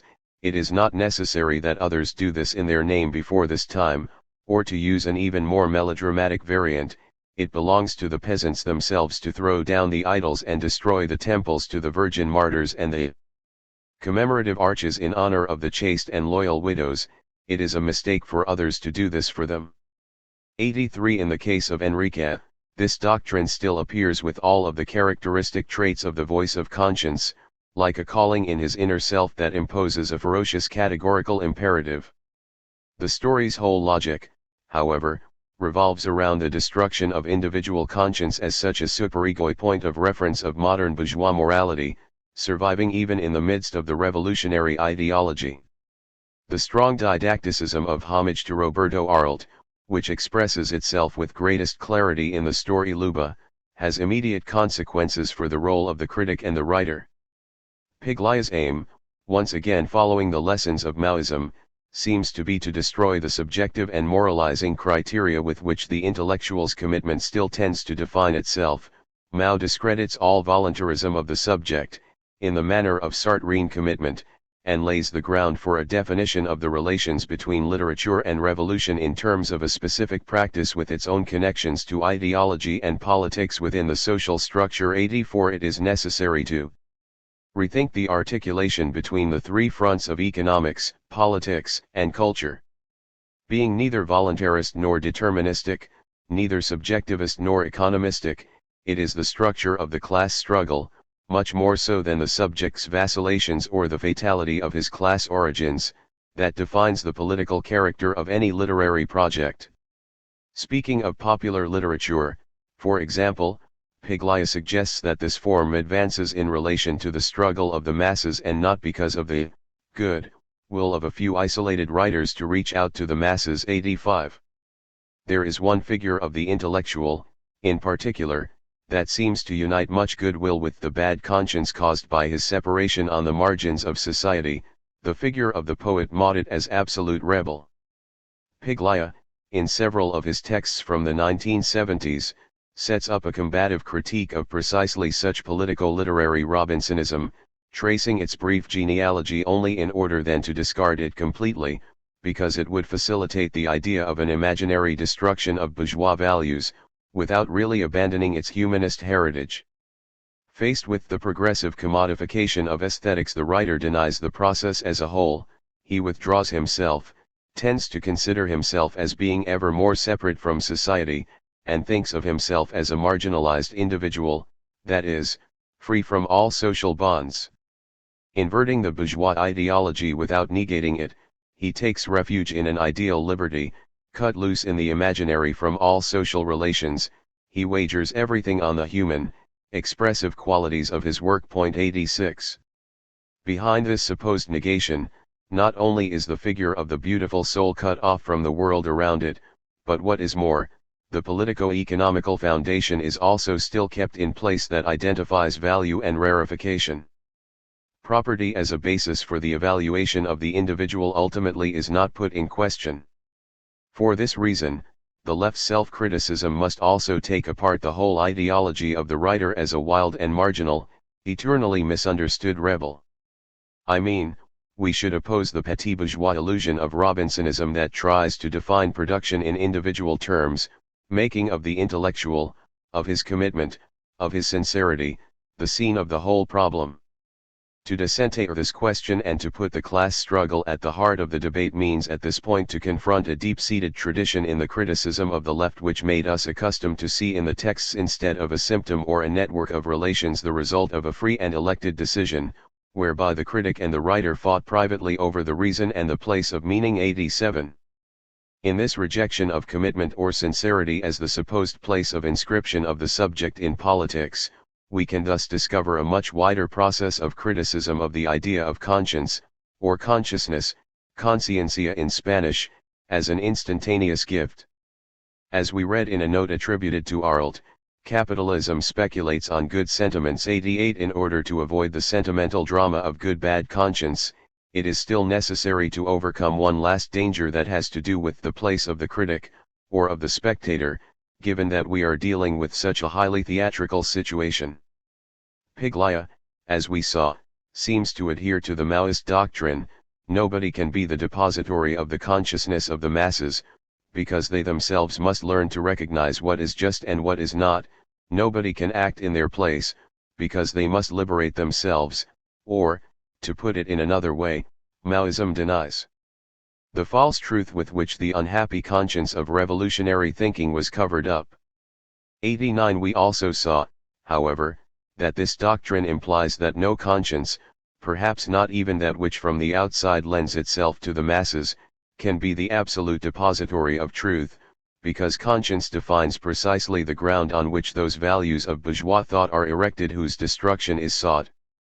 In homage to Roberto Arlt, therefore, none of the characters can really be the proprietor of the meaningfulness of his or her own acts. In this sense, we can apply to Piglia's story what Althusser writes about Brecht. For him, I am still discussing the great plays, no character consciously contains in himself the totality of the tragedy's conditions. For him, the total, transparent consciousness of self, the mirror of the whole drama, is never anything but an image of the ideological consciousness, which does include the whole world in its own tragedy, save only that this world is merely the world of morals, politics, and religion, in short, of myths and drugs. In this sense these plays are decentered precisely because they can have no center, because, although the illusion-wrapped, naive consciousness is his starting point, Brecht refuses to make it that center of the world it would like to be. 90. In Enrique's case, only a distant voice allows him to draw the didactic lesson from his discussion with Luba. But then, no matter how correct his conclusion is, he has already converted himself into his own spectator, having fallen into the ideological trap that his moral conscience tends for him. It is at this point that Piglia's doctrine about the political and ideological struggle defined by Mao, because of an internal necessity, requires the new theatrical techniques of Brecht. I am thinking, of course, of the technique of alienation, or disidentification, as a decentering of all classical aesthetics. Piglia undoes any possibility for the reader or spectator of identifying himself with a central figure in his stories. Not only is there no center of consciousness among his characters, but we are also incapable of transferring this center to the place where we are, as critics or spectators. Ludmer, in her response to the questionnaire in Los Libros, had already drawn our attention to this danger. To refuse to write literature but to continue writing criticism implies withdrawing the former from bourgeois thought but leaving the latter well anchored in it. 91. No one, in other words, can come to fill the empty place of that absolute instance that would hold the truth of the entire situation. Otherwise, the spectator or the critic would give to themselves the privilege of lucidity taken away from the piece they are discussing. On the stage the image of blindness, in the stalls the image of lucidity led to consciousness by 2 hours of unconsciousness. But this division of roles amounts to conceding to the house what has been rigorously excluded from the stage. Really, the spectator has no claim to this absolute consciousness of self which the play cannot tolerate. 92. The critics or spectators are, like the characters, also prisoners of the myth of conscience and its ideological lucubrations. Here, then, is a possible answer to the question with which we began: why must there necessarily be a blind spot in the structure of Homage to Roberto Arlt? Far from hiding a secret that only a future vanguard reader could decipher, This blind point is precisely the void that allows us to take apart the illusions on which rests the notion of representing a vanguard consciousness, whether in art or in politics. Blindness, then, becomes the starting point for the progressive self-division of any unitary principle of subjectivity. The secret is that there is no secret. Thanks to this blank space, the story acquires its narrative effectiveness. In all rigor, the story does not unveil anything but the nothingness that renders visible the false totality of existing ideologies. From there springs the idea that such emptiness can operate as an absent cause whose effects determine the entire structure of the story. The enigma, in other words, functions like an inexhaustible stimulus for the self-criticism of the superiority of consciousness. Better yet, far from inviting an interpretation, the secret imposes the task of a forceful re-education of the intellectual. Instead of being restricted to purely literary questions about originality, the cult of genius, or the modern invention of the rights of the author, the problematic of plagiarism according to Piglia contains a series of concepts and doctrines: the beautiful soul, purity, sincerity, the abolition of the new and the persistence of the old, good faith and bad conscience, the logic of melodrama, and so on, that, in reality, can be read as responses to a question about literature and politics that still remains open in the post-Leninist sequence, the sequence that begins with the closing and the exhaustion of the form of the party and its premise, which consists in standing at the vanguard of consciousness. Like Enrique, it seems that the intellectual must take advantage of the vanishing point of his good-bad conscience in order to free himself of everything that separates him from the masses. In order to lose everything that he really has never had, this is his only means of tying himself to those that do not have anything to lose, except their chains, and a whole world to win. "Do you believe in me?" Luba asks Enrique. And he responds, "Yes, because it is only possible to believe in those who have nothing to lose." 93. 8. Between Freud and a naked woman. Setting the stage. So please, therapists and analysts, since she is not castrated, even though she may be unsure of her rights and abilities, don't you castrate her. Marie Langer, From Vienna to Managua, Journey of a Psychoanalyst. In January of 2001, theatergoers in Mexico City were treated to a scene worthy of Charcot's notorious séances with hysterics at the Salpêtrière in Paris. On the stage, a young woman called Dora is lying naked on an operating table, flanked by two characters called Sigmund Freud and Lou Andrea Salome, both of them fully dressed, when the latter announces in an aside to the audience that the doctor has decided to perform major surgery and is preparing his symbolical scalpel to castrate his patient. If the illness of the independent woman is an imaginary phallus, we must cut off the phallus. 1. The scene, in which Freud struggles with a woman still boldly talking back at him, even though she now finds herself exposed in the utmost vulnerability of her naked body, comes toward the end of Feliz Nuevo Siglo. Dr. Freud, Happy New Century, Dr. Freud. Itself a dramatic rewriting of the famous case of Freud's Dora by the Mexican playwright, journalist, producer, and psychologist by training, Sabina Berman. Directed by Sandra Felix, with superb stage design by Philippe Amand, the play at the time of its opening featured Ricardo Bloom in the role of Sigmund Freud, Marina de Tavira as Dora, as well as both Anna Freud and Gloria, described in the stage directions as a 1970s type feminist, dressed in black and with short hair. I will return to this combination of roles in a single actor, which is the exact opposite of the reduplication of actors for one character that happens in the case of Freud. Juan Carlos Bayer as Freud 2, also Herr K, and Otto Rank, Enrique Singer as Freud 3, also Herr F, a railway worker, and Carl Gustav Jung, and Lisa Owen as Lou Andrea Salome, also Frau K, Martha Freud, Frau F, Dora as adult, and Ernest Jones. Berman thus proposes to enter the 21st century with a salute to the founder of psychoanalysis. Feliz Nuevo Siglo, Dr. Freud is a phrase that in the play is attributed to Dora, at the crucial moment when she abruptly breaks off her treatment with Freud. Historically speaking, this would have been in December 1900, but once the phrase becomes the title of the play, it can obviously be interpreted as coming from Sabina Berman as well, 100 years later, just as Freud himself had entered the 20th century still carrying with him his unpublished fragment of an analysis of a case of hysteria.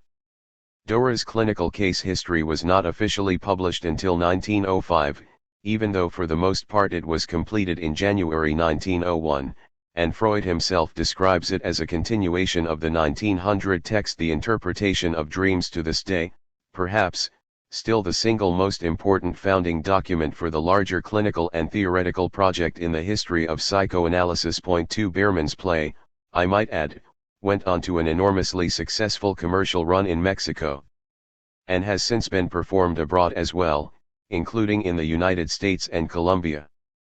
Another scene. From Politzer, who talks of drama, to Freud and Lacan, who speak of theater, stage, mise en scene, machinery, theatrical genre, metteur en scene, etc., there is all the distance between the spectator who takes himself for the theater and the theater itself. Louis Althusser, Freud, and Lacan. A series of questions immediately emerge. Why Freud? Why put Freud on stage? Why do so through his only extended case history devoted to a woman, whose real name, we have since found out, was Ida Bauer? And, above all, why do so now? Or rather, why now, again? Berman is certainly not the first playwright to put Freud on stage, nor is she by any means the only one to do so in Latin America. In Buenos Aires, to give only one example, there is also the case of Juan Pablo Feynman's Sabor a Freud, A Taste of Freud, which in fact does not present Freud on stage, but a certain Dr. Kovacs, the voice of scientific psychoanalytic reason against the passion of the tropical bolero singer Lucia Espinosa. 3 And this is if we only think of recent examples. Were we to look further back, we could quote the example of Arturo Capdevilla's 1946 Consummation de Sigmund Freud, Sigmund Freud's termination. 4 Furthermore, neither is Berman's play the first one to attempt a feminist reinterpretation of Dora for the stage. Helen Sixus, most famously, also wrote a play on the same case, Portrait of Dora, an adaptation which itself became something of a classic in discussions of French feminism, especially when read in conjunction with the dialogue between Sixus and Catherine Clement as part of their manifesto-like work, La Jeune Née, the newly born woman, in which the two theorists argue over some of the case's most stubborn and still unanswered questions. 5 It is even possible, perfectly likely, in fact, that Gloria, the 1970s style feminist portrayed by Berman, is a direct allusion to figures such as Sixus. In Mexico, finally, Feliz Nuevo Siglo. Dr. Freud, interestingly enough, was only one in a series of plays that sought to enter the 21st century with an homage, no matter how critical or ironic, to the founder of psychoanalysis. Thus, aside from Berman's restaging of Dora, audiences in Mexico City were also given a chance to see at least two other performances with Freud as their protagonist. We had Carmen Bulosa and Jesus Rodriguez's 2000 farce Los Hijos de Freud, The Children of Freud, and, shortly thereafter, Ignacio Solares's 2002 La Moneda de Oro, The Golden Coin, which confronts Freud with Carl Gustav Jung. 6 Most recently, in October 2009, the Argentine-Mexican psychoanalyst, playwright, and actor Susana Berkovich presented her multimedia work El Cuadro, The Tableau, devoted to the case of Herbert Graf, better known as the subject of Freud's clinical history of Little Hans. 7 The real question then becomes, what makes Berman's reworking of Dora stand out from these other theatrical elaborations of Freud and psychoanalysis? In what consists the singularity of Feliz Nuevo Siglo? Dr. Freud? While answering this last question, it is important to resist a common temptation among interpreters of the Dora case and its successors both on stage and in theory, that is, the temptation to let oneself be drawn back constantly into Freud's original text, fragment of an analysis of a case of hysteria, so as either to attribute to one of its many inheritors that which is already a feature of the clinical history itself, or else to use the subsequent adaptation only as a springboard for returning to a discussion of Freud's theories. Therefore, If in this chapter I will briefly touch upon questions regarding the theory and practice of psychoanalysis, such as the questions of transference and counter-transference, or emancipation and adaptation, I will do so only to the extent that Behrman's play and it alone adds new insights to the treatment they have already received elsewhere. At the same time, I would argue that no history of psychoanalysis in Latin America could be complete, if in fact it can ever be, without taking into account these creative, fictive or artistic developments, beyond the clinical and institutional settings in the strict sense. Such reworkings not only actualize the literary potential already present in Freud's original text, a potential of which Freud himself was well aware, and even proud, despite the disavowals contained in several footnotes and self-reflective asides in Dora's written case history, they also allow for speculative elaborations that a purely clinical or theoretical approach might not be able to accomplish with the same ease. Intervening doctrines of the subject. The title I have chosen for this chapter refers not only to a dramatic scene toward the end of Feliz Nuevo Siglo Dr. Freud. It can also be read as a triangular composition in which the relations between Freud and Dora, as well as that between Freud and Berman, are mediated by the visible-invisible presence of Marx and Marxism.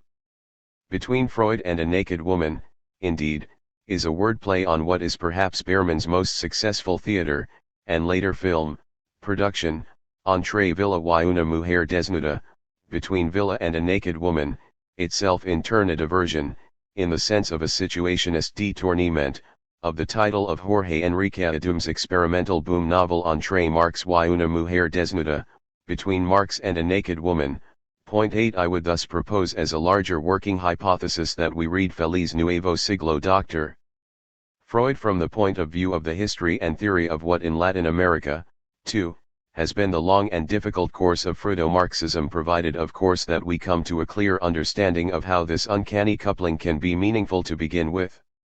The point is certainly not to complement Freud's allegedly individualist, or at best only familial, perspective with Marx's social, or collective, one. Nor is it to oppose, in a combination of stereotypes, the latter's economism to the former's pansexualism. To a large extent this is how the Chilean playwright Marco Antonio de la Parra, for example, stages the war of words between Carlos and Sigmund, the two characters in his hilarious play La Secreta Obscenidad de Cada Dia, who may, or may not, be the same as their historical equivalents, but who might also be using the latter's names as pseudonyms in the play, either because they are planning a terrorist attack on the government official visiting a local high school, or because they are two pedophiles lying in wait for the schoolgirls to come out, in which case their similar trench coats would be hiding something other than a pistol. Sigmund: look, mister, for your information. We all have neuroses. All of us. Carlos: of course we do, as a clear consequence of social development, of the society in which we live. Sigmund: don't make me laugh. Whatever determines the presence of neurosis in the individual is the sexual history of each one. Carlos: not at all, it is a matter of social development. Sigmund: sexual history, I say. Carlos: social development. Sigmund: sexual, 9. All of which culminates, a short while later, in the following exchange of insults. Carlos: shut up, you elitist. Sigmund: Bolshevik. Carlos: metaphysician. Sigmund: bureaucrat. Carlos: bearded individualist. Sigmund: ugly collectivist. Carlos: you despise the power of the masses. Sigmund: what advantage do you obtain if you absolutely ignore man's deepest secrets? Carlos: vain. Paranoid. Megalomaniac. Sigmund: narcissist. Egotist. Egocentric. Carlos: don't talk to me, you know? Don't talk to me. I never want to hear from you again, I who thought that we would make a nice couple like O'Higgins and San Martin. Like Sacco and Vanzetti. Like Don Quixote and Sancho. Sigmund: sardonic, like Marx and Engels, no. Carlos: yes, exactly, something like that. Sigmund, we would have been more like Laurel and Hardy, like Tom and Jerry. 10. One of the reasons why this exchange leads to an extremely comic effect that borders on the grotesque is because its underlying oppositions are misleadingly caricatured, and as is only to be expected in the genre of comedy based on stereotypes. In any attempt to forge a combination of Freudo-Marxism, the issue is certainly not to couple the psychic and the social into a neat relation of complementarity, but rather to understand how both Marx and Freud are founders of a discourse, whether political or clinical, that is of the order of an intervening doctrine of the subject.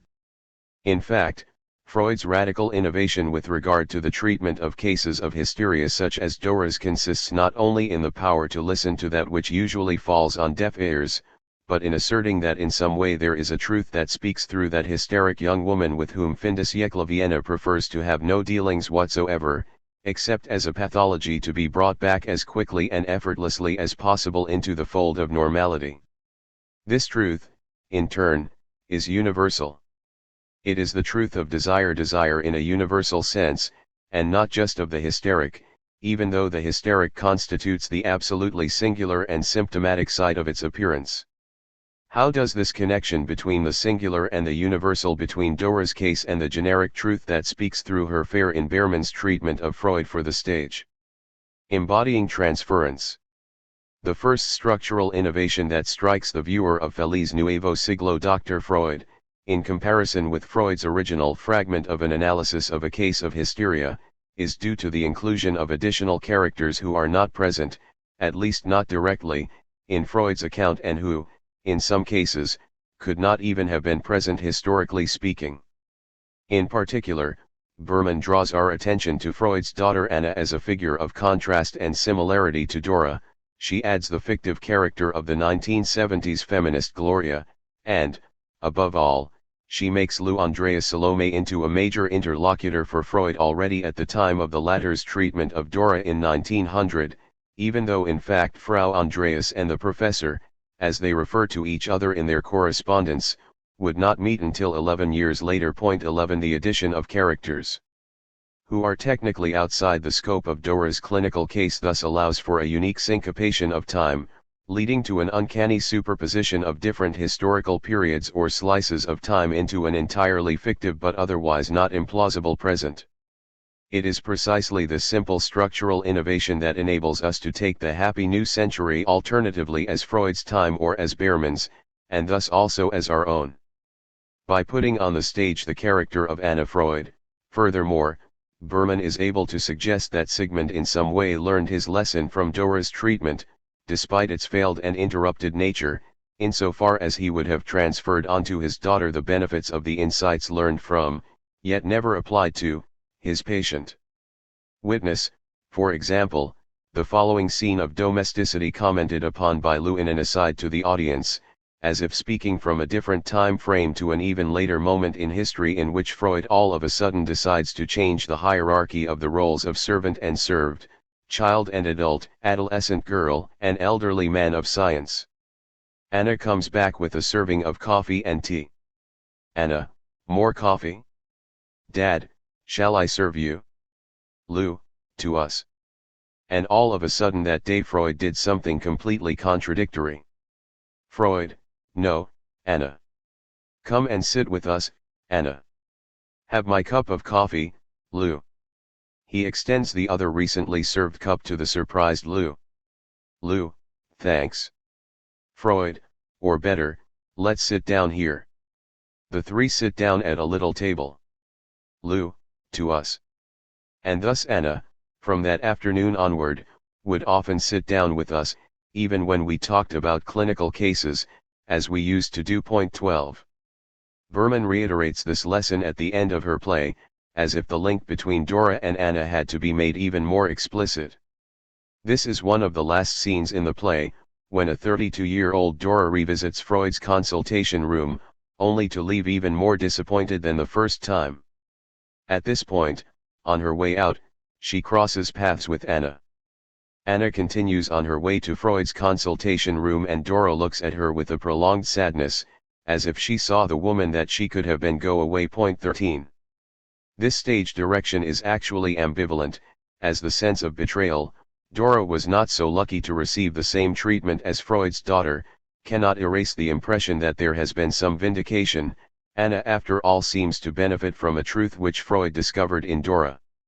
Even more striking in terms of structural innovation is Behrman's clever move in multiplying Freud into Freud, Freud 2 and Freud 3, while at the same time collapsing several other characters into a single actor, as with the young Dora, played by an actress who also plays Anna Freud, or Lou, whose part is taken by an actor who also plays Frau K, Martha Freud, and the older Dora. The case of the three Freuds, though, should not be seen too rashly as an instantiation of Freud's tripartite topologies, whether the earlier, conscious, preconscious, unconscious, or the later one, id, ego, superego. In fact, as far as I can tell, and despite critical opinions to the contrary, there exists no systematic one-to-one correspondence between the three Freuds and the terms of the topologies. The aim of such reduplication, as with the combination of roles into a single actor, is rather to render visible, or literally to embody, the facts of transference. Point 14. Thanks to this theatrical stroke of genius, in other words, we are given a visual equivalent of the transferential relationships that exist between Freud, Herr K, and Herr F, or between Anna and Dora, and so on. These relationships are not only the topic of didactic meta-commentaries on Freud's part, as in the following instance of transference between Freud and Dora's father, Herr F. Freud, in a single session Dora passed with me from amorous complicity to hatred, a bond at least as intense, if not more so, than love. It was not for nothing that up to 3 times she came to say to me, "Dora, while Freud swallows a pill, leaving. Yes, you are identical to my dad." Point 15. Transference and the limited recognition of the role of countertransference are also discussed by Freud, 2 and 3, and Lou Andrea Salome, the latter, as usual, in asides to the audience. Lou, to us. And right there I could have stated the obvious, I could have said, but if transference is as you recently said. Freud 3, unavoidable, universal and unavoidable. Lou, to us. Then you are also trapped in the transference. The three Freuds, uncomfortable, change position and remain frozen. Lou, that is to say, if Dora saw him Freud only through the intimate characters of her psyche, Freud too never saw Dora's story directly but only through his own intimate characters. Perhaps Freud saw Frau K through his wife Martha, whom he saw through his mother, perhaps, he saw Dora through his daughter Anna and Anna through who knows who, he never saw without veils either Dora or Herr K. She coughs. The three Freuds change positions, uncomfortably, and they freeze. Even more, you who see this history now, who see me, who knows what you interpret, and through which 5 or 6 characters from your past in which the whole culture for you is ciphered. Coughs again. This takes one's breath away, doesn't it? If I had told all this to Freud at that time, he would no doubt have felt positively asphyxiated. Freud 2, what? Coughs, the doctor of the blind is blind too? Freud 3, that is to say, it is impossible to know the truth, only the minuscule point of view of oneself. The three Freuds cough and move rapidly to different places, Freud to serve himself a glass of water, Freud 2 to lay down on the couch, Freud 3 to a corner, all this while Lou continues. Lou, if I were to have told him, psychoanalysis as a scientific endeavor would have died right there of chaos and asphyxia. But the three Freuds freeze. But the mind has some astonishing ways of avoiding its own chaos. Not even for a moment did I see the super-obvious problem my unconscious bequeathed the problem of counter-transference to subsequent psychoanalysts, and I only said, one moment. 16. The different characters played by a single actor thus represent on the stage the superimposition of images and figures through which they are perceived as a result of transference, in the way this notion is defined in Feliz Nuevo Siglo Dr. Freud itself. Through this clever technical innovation, Behrman's play gives body to the palimpsest of our psychic apparatus, providing the metaphysics of identification and transference with the physics of their enactment. In her conversation with Catherine Clement, Success had already pointed out the appearance of a merry-go-round in which all the characters in Dora's story seem to be open to exchange and substitution. Almost all those involved in Dora's scene circulate through the others, which results in a sort of hideous merry-go-round, even more so because, through bourgeois pettiness, they are ambivalent. All consciously play a double game, plus the games of the unconscious. 17 Berman herself seems to allude to this when, rather than repeating Herr K.'s citation of Mantegazza's Physiology of Love that appears in Freud's original clinical history as the sexually suggestive book read by Dora, she slips in an apocryphal reference to Alfred Schnitzler's Région, La Ronde or the Round Dance, into the conversation between Herr K and Herr F, as though Dora's sexual fantasies would have been motivated by her having attended a performance of this most popular of plays in Fin de siècle Vienna, which incidentally also serves as the reference point for another of Behrman's adaptations, the yet-to-be-performed 65 Contratados para hacer el amor, 65 Contracts for Making Love, point 18.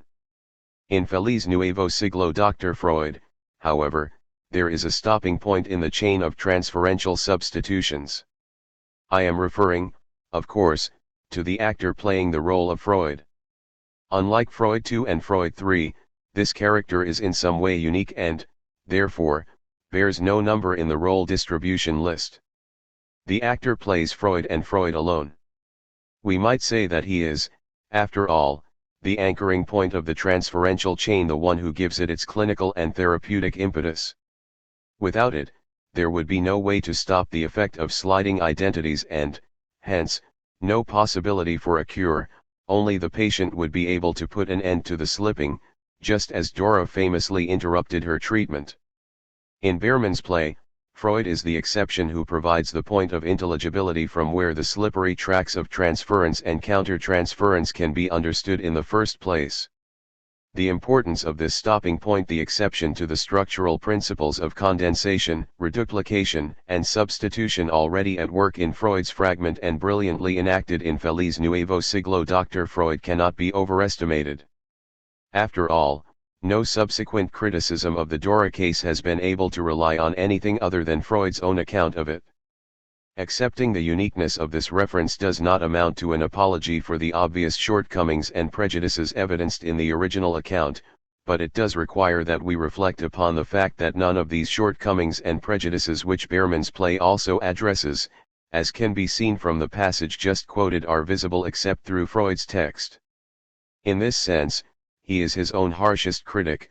All the clues for subsequent emendations are there in his account, in its gaps, its disavowals, and its moments of defensive self-reflexivity, including the denial of otherwise evident literary ambitions that have attracted so many critics and that artists have attempted to turn into a full-fledged reality.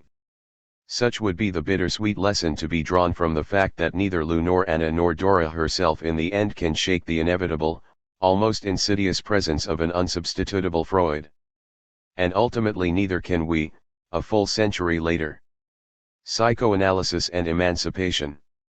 This shamefaced misfit of a doctor doesn't know how to cure hysterics. Halfway down the road towards a new track, one that would enable him to analyze unhappiness and to transform it, and himself, he quits. Catherine Clement, The Weary Sons of Freud. But is this new woman, who has the opportunities her grandmother never even dreamt of, happy? Marie Langer, From Vienna to Managua, Journey of a Psychoanalyst. Beyond the question of Freud's undeniable genius, however, Behrman's play, like that of many of her feminist precursors such as Success and Marie Langer, also considerably raises the stakes for psychoanalysis in the 21st century by confronting the interpretation of hysteria with the possibility of the liberation of women. This problematic becomes particularly evident through the proposed notion of the new woman brought up in the play by the half-fictional and half-historical figure of Lou Andrea Salome, who uses this expression in another aside to the audience, apparently well aware of its unmistakable echoes of Beto Che Guevara's Manifesto on Socialism and the New Man in Cuba. In Behrman's script, Freud has just compared woman to un homme manque, a failed or lacking man, to which Lu reacts as follows. Lu, to us. I felt insulted, of course, and highly womanly. As though my whole female body were traversed by a flush. And I had an increasing desire to protest, to tell Freud, that's how it is, that's how it has been for centuries, women are the eunuchs of society, without freedom, without money or power, but it can be otherwise. Why are you, who have seen beyond your own culture in so many respects, why are you here unable to look beyond? What if Dora is? I mean, we could imagine this, what if Dora is a new woman, 19. Dora as a new woman, una nueva mujer. Here we see that another diverted title for this chapter could have been Socialism and Woman in Mexico 20. In fact, during the entire 20th century, both left and right were traversed by a passion for novelty that included a passion for producing, if necessary by violent means, a new humanity. Thus, as Badiou writes in The Century, his attempt to think about how the 20th century thought of itself in art, politics, and psychoanalysis basically, from a certain point onwards, the century has been haunted by the idea of changing man, of creating a new man, and it is because of this passion that the early years of the century are so rich in innovations, including the fact, duly pointed out by Badiou, that the year of publication of Freud's Dora as well as of his 3 essays on sexuality coincided with that of the failed 1905 revolution in Russia, which Lenin would famously describe as a final rehearsal for the October Revolution. Ultimately, and right to its very end, the century will indeed have been the century of the emergence of another humanity, of a radical transformation of what man is. In this respect it will have remained faithful to the extraordinary cognitive ruptures that marked its initial years, though it will have shifted, little by little, from the register of the project to that of the automatisms of profit. 21. To produce a radical change in what it means to be human, however, also entails that one create not just a new man but also a new woman, that is, to use Sixus and Clement's expression, la jeune née, the newly born woman, of which they, too, like Lou in Behrman's play, find an example, though perhaps a frustrated or failed one, in Dora. One of the unsolved mysteries of Dora's case for Sixus and Clement in fact revolves around the question of her status as either heroine or victim. Was she capable, in the end, of breaking with the dominant bourgeois and patriarchal order of her time, to which her hysteria bears witness in a most painfully symptomatic way? Sixus, in this regard, seems more optimistic. Dora seemed to me to be the one who resists the system, she writes. It is the nuclear example of women's power to protest. It happened in 1899, it happens today wherever women have been able to speak differently from Dora, but have spoken so effectively that it bursts the family into pieces. 22. Clement, by contrast, questions the lasting nature of Dora's breakthrough. The analysis I make of hysteria comes through my reflection on the place of deviants who are not hysterics but clowns, charlatans, crazies, all sorts of odd people. They all occupy challenging positions foreseen by the social bodies, challenging functions within the scope of all cultures. That doesn't change the structures, however.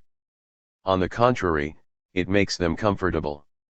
23. Beyond the particular case of Dora, this productive disagreement points to the thorny issue of the relation between psychoanalysis and emancipation, or between psychoanalysis and politics in general, which in turn harkens back to the earlier discussion of the relation between Marx and Freud. This much larger problematic regarding psychoanalysis, politics, and the possibility or impossibility of emancipation is brought up in different ways both in the epigraph to Behrman's play and in the concluding speech attributed to Dr. Freud himself. The epigraph, on one hand, highlights the radically subversive potential of Freud's revelation. Taken from the famous essay on Leonardo da Vinci, but summarizing a view that receives similar formulations, for instance, at the end of 3 essays on sexuality, Freud's statement affirms the universal and originary disposition toward pathological perversion of all normal sexual activity. Nadia es tan grande para que no se encuentre sumtido a las leyes que gobiernan con igual severidad la actividad normal y la patológica. there is no one so great as not to be subject to the laws which govern both normal and pathological activity with equal cogency. Point 24. In asserting this, Freud is not just blurring the line of demarcation between the normal and the pathological.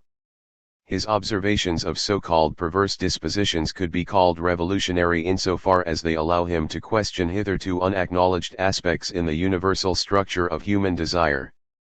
Obviously, nothing could be more unsettling for the continuation of the status quo than this capacity to universalize whatever the social order of the time considers pathological or perverse.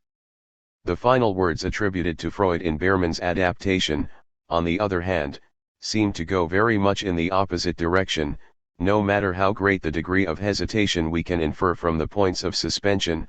Una infelicidad general y difusa. Es el signo de la buena adaptación, a general and diffuse unhappiness is the sign of good adaptation.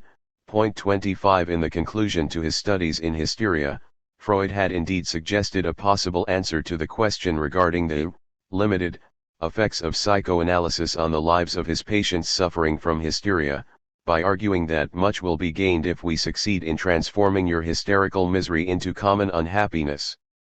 With a mental life that has been restored to health, you will be better armed against that unhappiness. 26. The highest goal of psychoanalysis thus would be no more than the acceptance of a generalized state of unhappiness. Such expressions of pessimism, or of modesty bordering on melancholy, with regard to the goals of the psychoanalytic cure, if that is indeed what is hinted at here, are certainly not unique to Freud. Jacques Lacan, for one, relies on similar formulations. For instance, during his mid-1970s lecture tour in the United States, an analysis should not be pushed too far. When the analysand feels that he is happy to be alive, it is enough, and the analysis should not go any further. Thank God, we don't make so normal that they will end up psychotic. That's the point where we must be very cautious.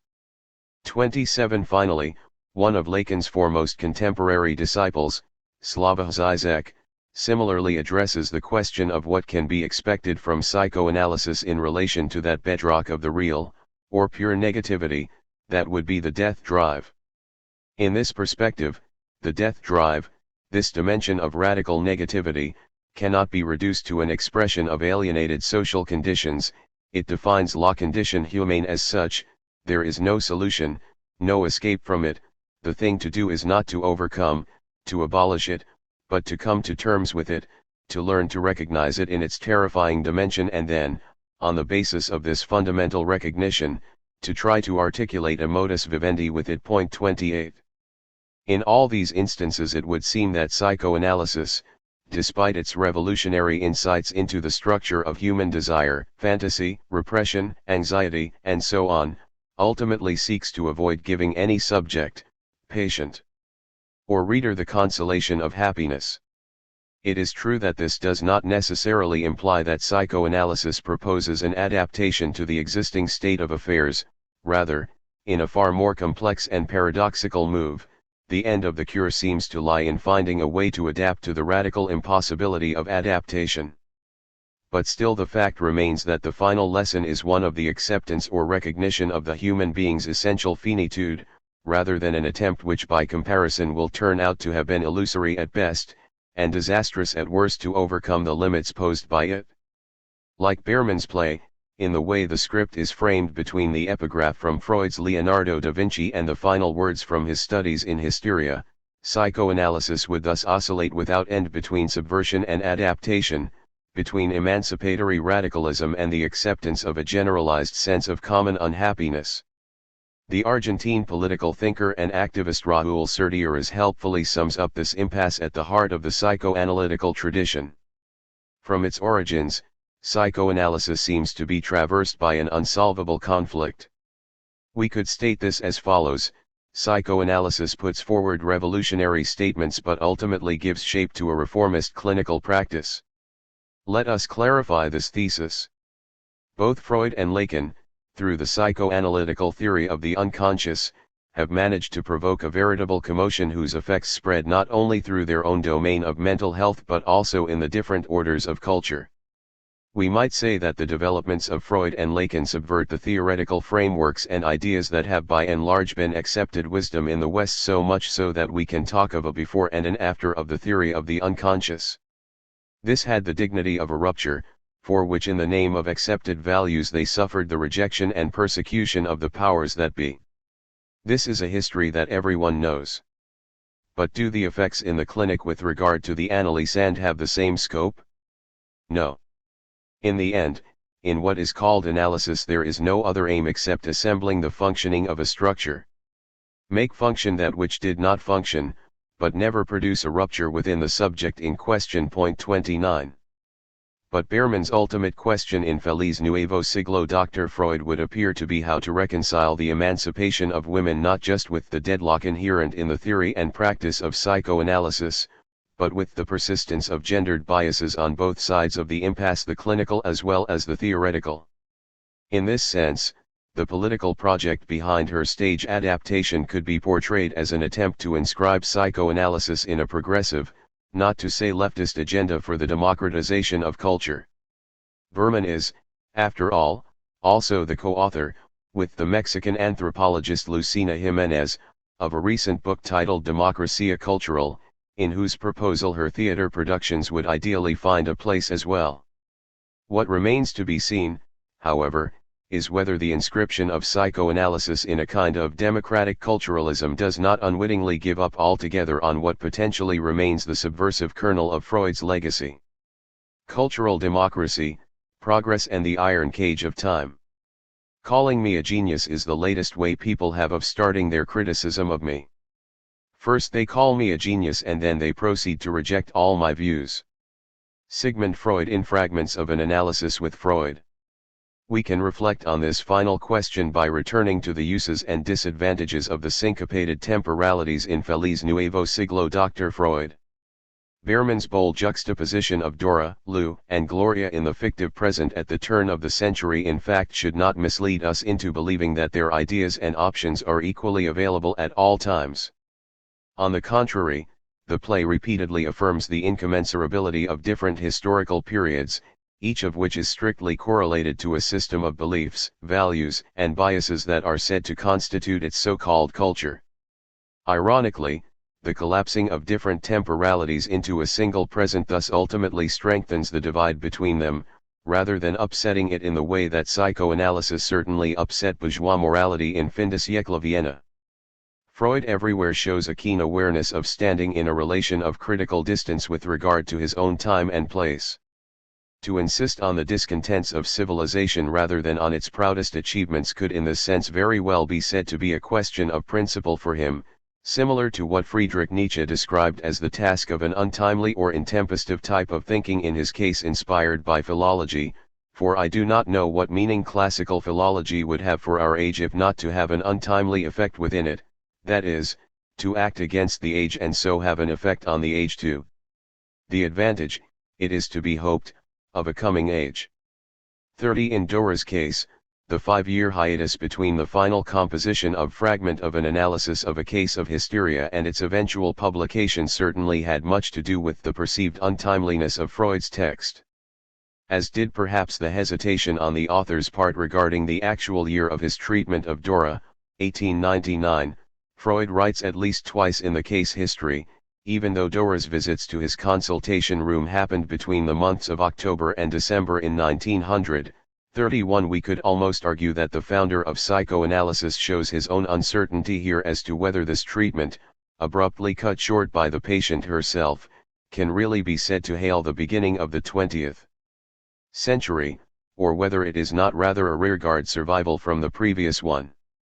However this may be, by putting Dr. Freud, so to speak, squarely back in his own time, radically distinct from Lou Andreas Salome's no less than from Gloria's or the audience's, Behrman may have reduced such symptomatic untimeliness to a seamless contemporaneity, in the sense that each idea, each action, and each prejudice is now assigned to its proper place and time.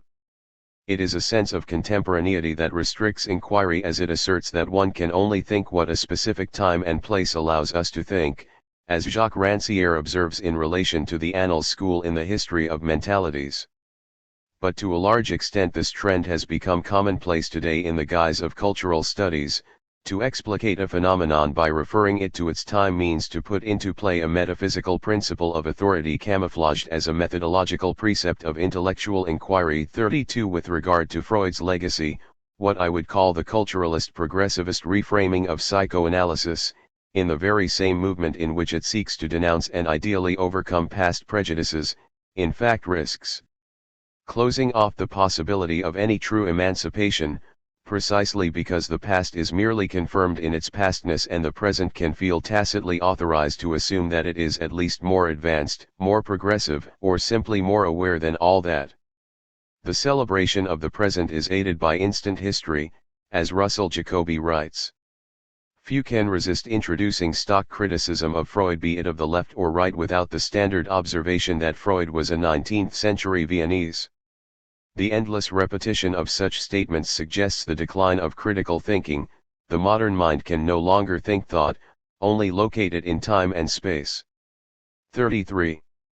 The relevant passage from Feliz Nuevo Siglo Dr. Freud, in which the underlying presuppositions behind this culturalist interpretation of psychoanalysis are established, comes as part of a dialogue between Lou Andrea Salome and Gloria. Lou, there is something called the principle of authority. Freud was my intellectual father, I could not tell him. No. Gloria, how typical of a woman. Lou, look Gloria. As human beings we think, that is unavoidable. We don't live the real except through its linguistic translation. And what do we think? We think whatever our culture thinks, nothing more. We are cowards in thought. Culture is a house made of ideas and we cannot think anything outside this house. But a genius thinks new things, he adds a room or two to the house. Freud added a whole basement, he discovered the basement of our consciousness, the unconscious.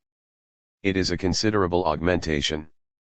But as for women, Gloria, he did not even add a window. Lou, this is something we're discussing in another time.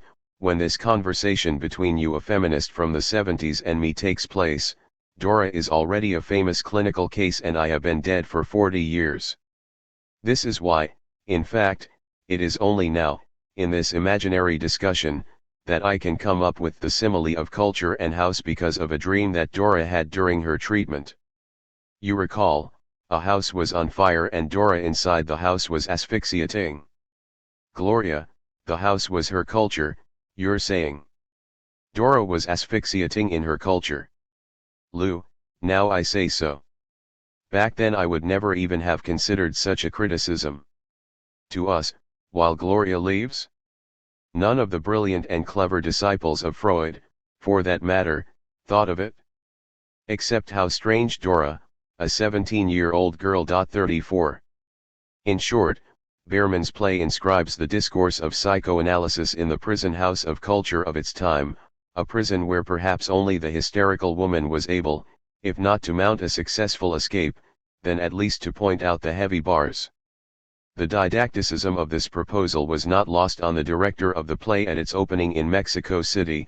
One of Sabina Behrman's theses is, if not the misogyny then at least the enclosure of Freud in his time, the fact that he saw woman according to the ideas of the end of the 19th century. Freud was from a bourgeois Jewish family, and he was trapped in the Victorian concepts of looking upon woman, Sandra Felix commented in an interview, before taking up the script's metaphor of culture as a cage in which Dr. Freud, despite his genius, remains trapped. The play itself says as much. He is a genius of the 20th century, but, like any human being, he also could lose track of things, or he could have remained trapped in the cage of his time. 35. In conclusion, I will make two brief comments about what I have called the democratic culturalist thesis. Culture, first of all, seems to be equated with what in another time would have been called ideology. I am aware that in saying this, and by adding in another time, I am already adopting the culturalist principle, though without its implicit progressivism that I am trying to put into question. This also means that the ideological debates over leftism and conservatism are subsumed under the seemingly post-ideological umbrella term of culture. always deserving of respect if not also, and a bit more pragmatically, of state sponsorship.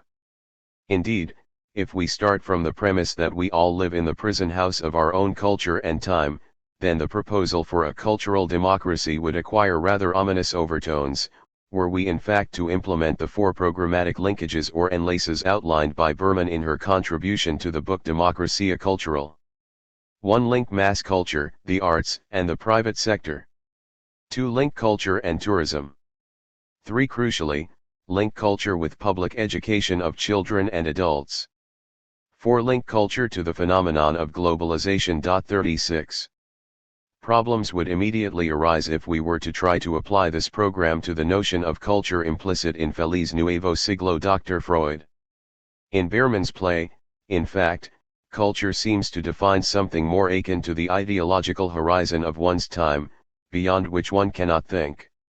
This definition is hard to reconcile with the desire to integrate culture with everything from primary schools to the state, unless of course we were planning to reinforce the limits of our culture as the limits of our world, which would put us completely at odds with the untimely intervention of Freud himself. I argued before in favor of the working hypothesis that what defines the innovative force of Freud's endeavor consists in articulating a singular universality.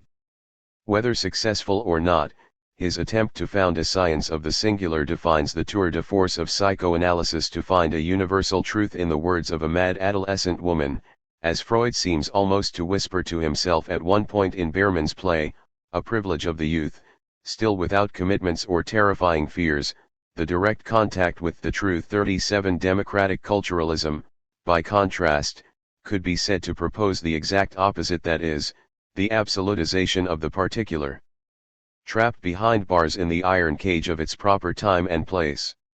No more direct contact with the truth, only languages and cultures are then left, all equally worthy of respect, even though some of them, namely the present ones, seem to be more enlightened about the principle of respect itself than others. Let us recall the following words attributed to Freud. 3. Upon hearing Lou Andreas Salome expand upon the inevitable nature of transference, that is to say, it is impossible to know the truth, only the minuscule point of view of oneself. 38. In democratic culturalism, there is no longer any truth left, only minuscule points of view, and this too is only a minuscule point of view. This conclusion may be consistent with a certain reception of Nietzsche, but is it true to the spirit of Freud? The fact that psychoanalysis began by listening to the symptoms of hysteria indicated that its anchoring point is not some ideal linkage, but rather an upsetting and untimely delinking. From this tier in the social texture, psychoanalysis did not aim to proceed in the direction of an ever-increasing integration of art, culture, education, and the state into the all-round logic of globalization, but rather to strip civilization of its most cherished alibis and mass delusions in order to bring it face to face with its innermost and unsurpassable discontents. Little is left of this heroic effort, however, if its intempestive character is reduced to being nothing more than a sign of the times. This is why all cultural forms of democracy, in their otherwise just and well-founded criticisms of the biases inherent in psychoanalysis, nonetheless risk falling short of Freud's contribution to the 20th century, or even to the 21st. Again, this is not to deny that such biases and prejudices exist and persist, rather, it begs the question of how to redress the situation without falling into the traps of a new, culturalist and progressivist principle of authority which is no longer able to house the discomforting truths of psychoanalysis as voiced, in between the coughing outbursts, by the young Dora. 9. The Post-Leninist Detective. A message without a bottle. We had to take 2 small steps back, and 2 forward, like Lenin in Toluca. We had to remain in the rearguard while the others rode on their horses, to see them from afar disappear in the dust. Paco Ignacio Tabo II, De Cuerpo Entero. Toward the end of the 2000 movie Amores Perros, written and directed by the Mexican duo Guillermo Arriaga and Alejandro González Inarritu, the character nicknamed El Chivo, the Goat, a one-time private university professor who turned first into an urban guerrilla fighter and then into a mercenary killer roaming the streets of Mexico City, where he also devotes himself to picking up stray dogs and caring for them back in his home, gives a speech to his only daughter, whom he never saw grow up. In more senses than one, this is a speech in the void. Even though the ex-guerrillero finds himself sitting on the bed in the middle of his daughter's room, she herself is absent, so that he is forced to leave a message on her answering machine with a stolen cell phone. Modern technology notwithstanding, the lack of communication seems insuperable, despite the fact that in his speech, with an honesty that borders on pathos, the father makes an enormous effort to overcome the gap that separates him from his only child, a gap that is perhaps less generational than political and ideological. Thus, he explains to her that, at the time when he held her in his arms for the last time, he asked her for forgiveness for what he was about to undertake, but that he felt as though he had more important things to do than to be with her or with her mother. Queria componer el mundo para luego compartir lo contigo o con ustedes, he tells her, I wanted to repair the world in order afterwards to be able to share it with you both. Amores Perros, then, is also a story about the loss of this quixotic or Hamiltian dream, the hope of righting wrongs in order to create a universally shared world of justice for all. The ex-guerrilla fighter, as a matter of fact, is the only character who serves as a mediating link between the three parallel episodes of the movie. He is what we might call a circulating figure, the one whose function is clearly ideological in the active sense of the term, as he shuttles back and forth between the different levels of the story and provides them with a minimal articulation. The other points of contact are merely quick shoulder brushes, sporadic encounters, or violent collisions that lead alternatively to death or to the loneliness of broken dreams. Compared to the stark separation of narrative levels and social strata that defines each of the movie's three episodes, he is the one who pretends to settle accounts, balance destinies, and, more concretely, save the dogs that are either the instruments or the victims of ubiquitous violence. The moment of truth, at once brutal and melodramatic, comes when one fighting dog brings the violence and internecine strife back inside the home of this old professor, now converted into a cold-blooded killer for hire. He had tried to disappear once, as he tells his daughter in the message on her answering machine, but he was unable to stick it out. In a way he died. And now he is back, in search of reintegration, still not capable of disappearing. To the contrary, as he finally says to his daughter, Soy el fantasma que sigue ali one. Above all, the ghost or phantasm that remains as a figure of the living dead, not only in Amores Perros but also in other, apparently apolitical blockbuster movies such as Y Tu Mama Tambien, from the same year, in my view is a legacy of the 1970s, the difficult aftermath of the student popular movement of 1968 in Mexico. It also reflects the re-emergence of armed struggle, particularly through urban and peasant guerrilla movements that spread like wildfire through Mexico, as they did through much of Latin America and the Third World. 2 But the history of this period remains for the most part to be written, because it concerns a forgotten decade, lost somewhere between the radical leftism of the 1960s and the imposition of neoliberalism in the late 1980s and early 1990s. Younger generations thus find themselves in a similar position with regard to this legacy to that of the absent daughter in Amores Perros. As a young Colombian journalist wrote in 2000 in the cultural magazine El Malpensante, the orphans of the left at this point are somewhere around 30 years old, and we still do not understand a great deal of the political past of our parents, but in our memory there are still some of those moments of political fervor, of course, lived in the wake of things. 3 This orphan time can only be overcome by a work of thought, whether pensante or malpensante, that is also at the same time a labor of theoretical reflection and historical reconstruction. Such a labor is seriously hampered, however, by the lack of straightforward messages transmitted by the previous generation. As a result, there lies a heritage before us that is almost impossible to interpret, let alone assume. Ours is a strange generation. It would seem that we have not been able to decipher what we inherited. Perhaps because this generation of leftists did not know how to draw up a balance sheet or how to draft a coherent will, the same journalist continues.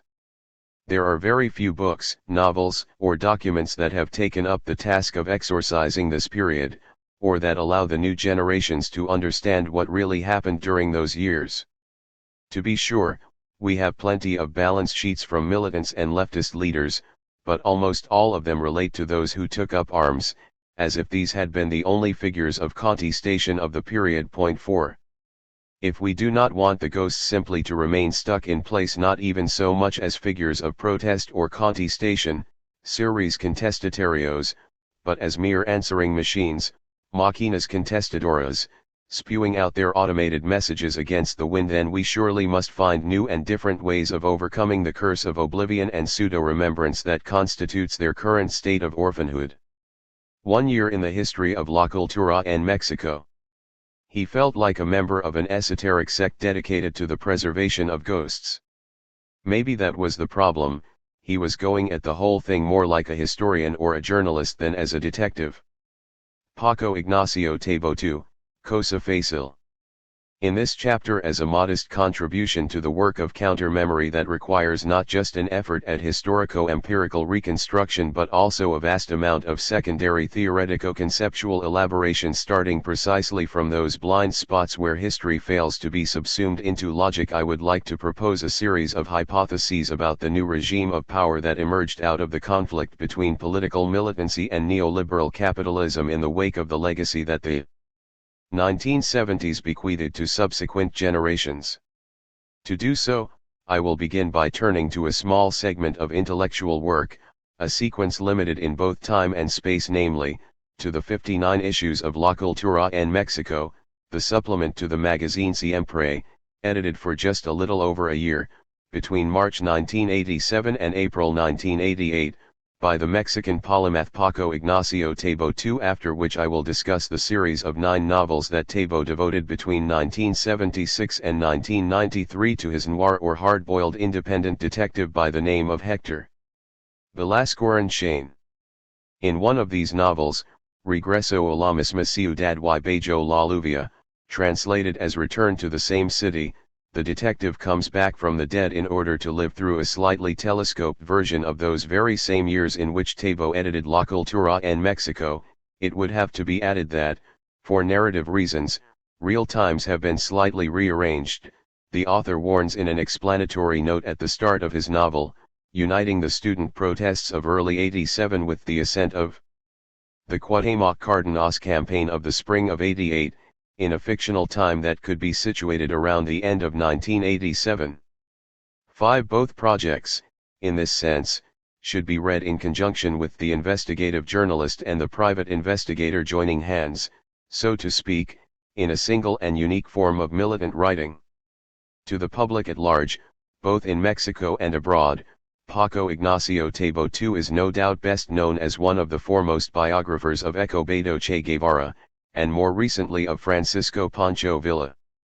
What is less known is the fact that Tabo has written numerous straightforward historical works, including for the Center for Historical Studies of the Mexican Labor Movement.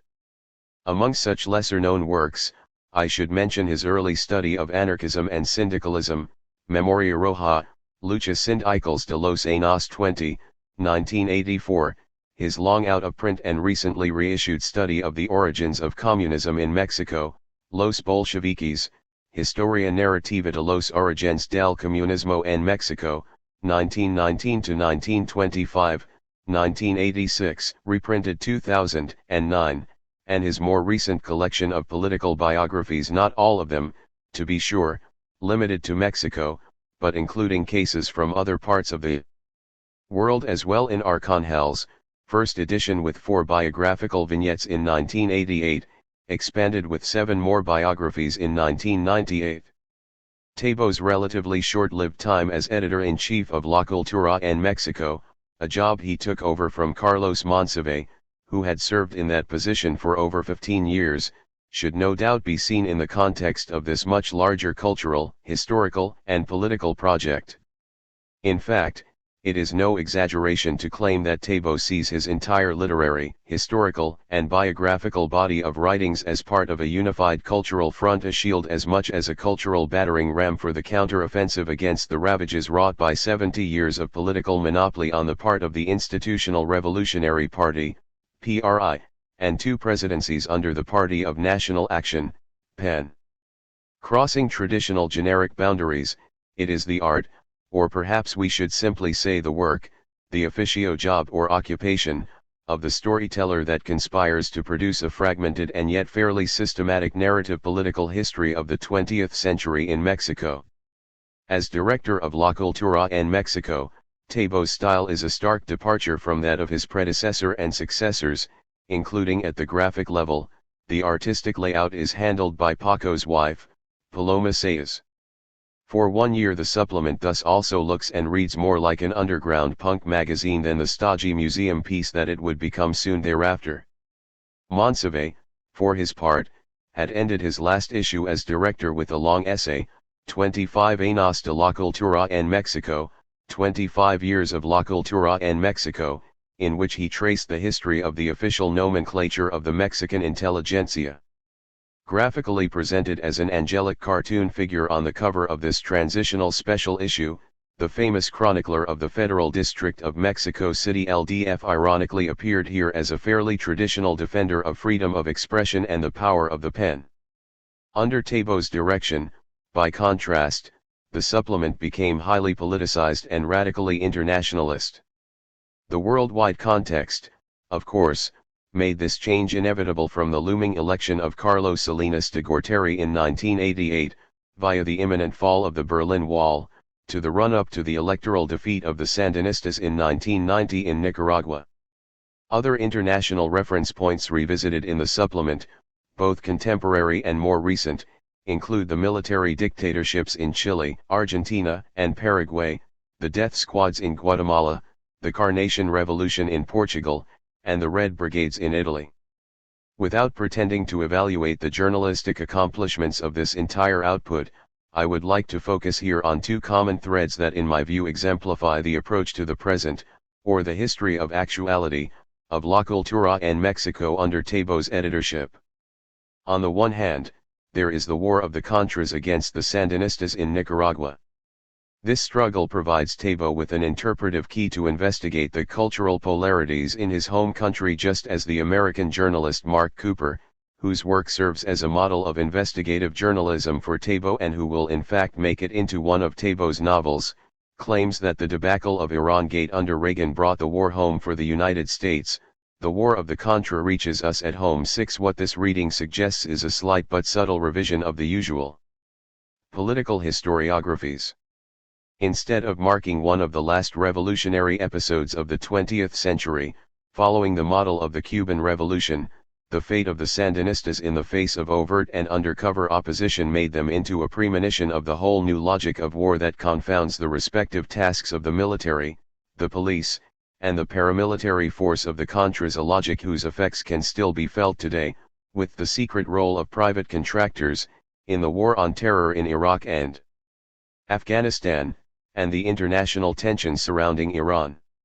Here, we seem to enter the terrain of conspiracy theory.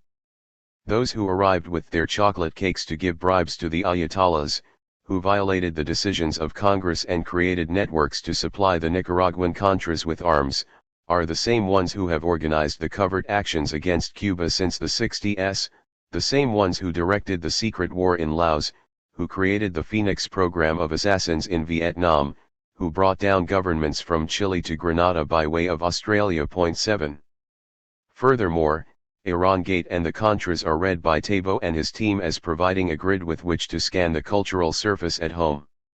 Vuelta, La Voz de la Contra desde Mexico, Vuelta, the voice of the Contra within Mexico, reads the title of an interview taped by Tabo in Cuba with the Nicaraguan poet Julio Valle Castillo, in which the latter significantly raises the conspiratorial tone.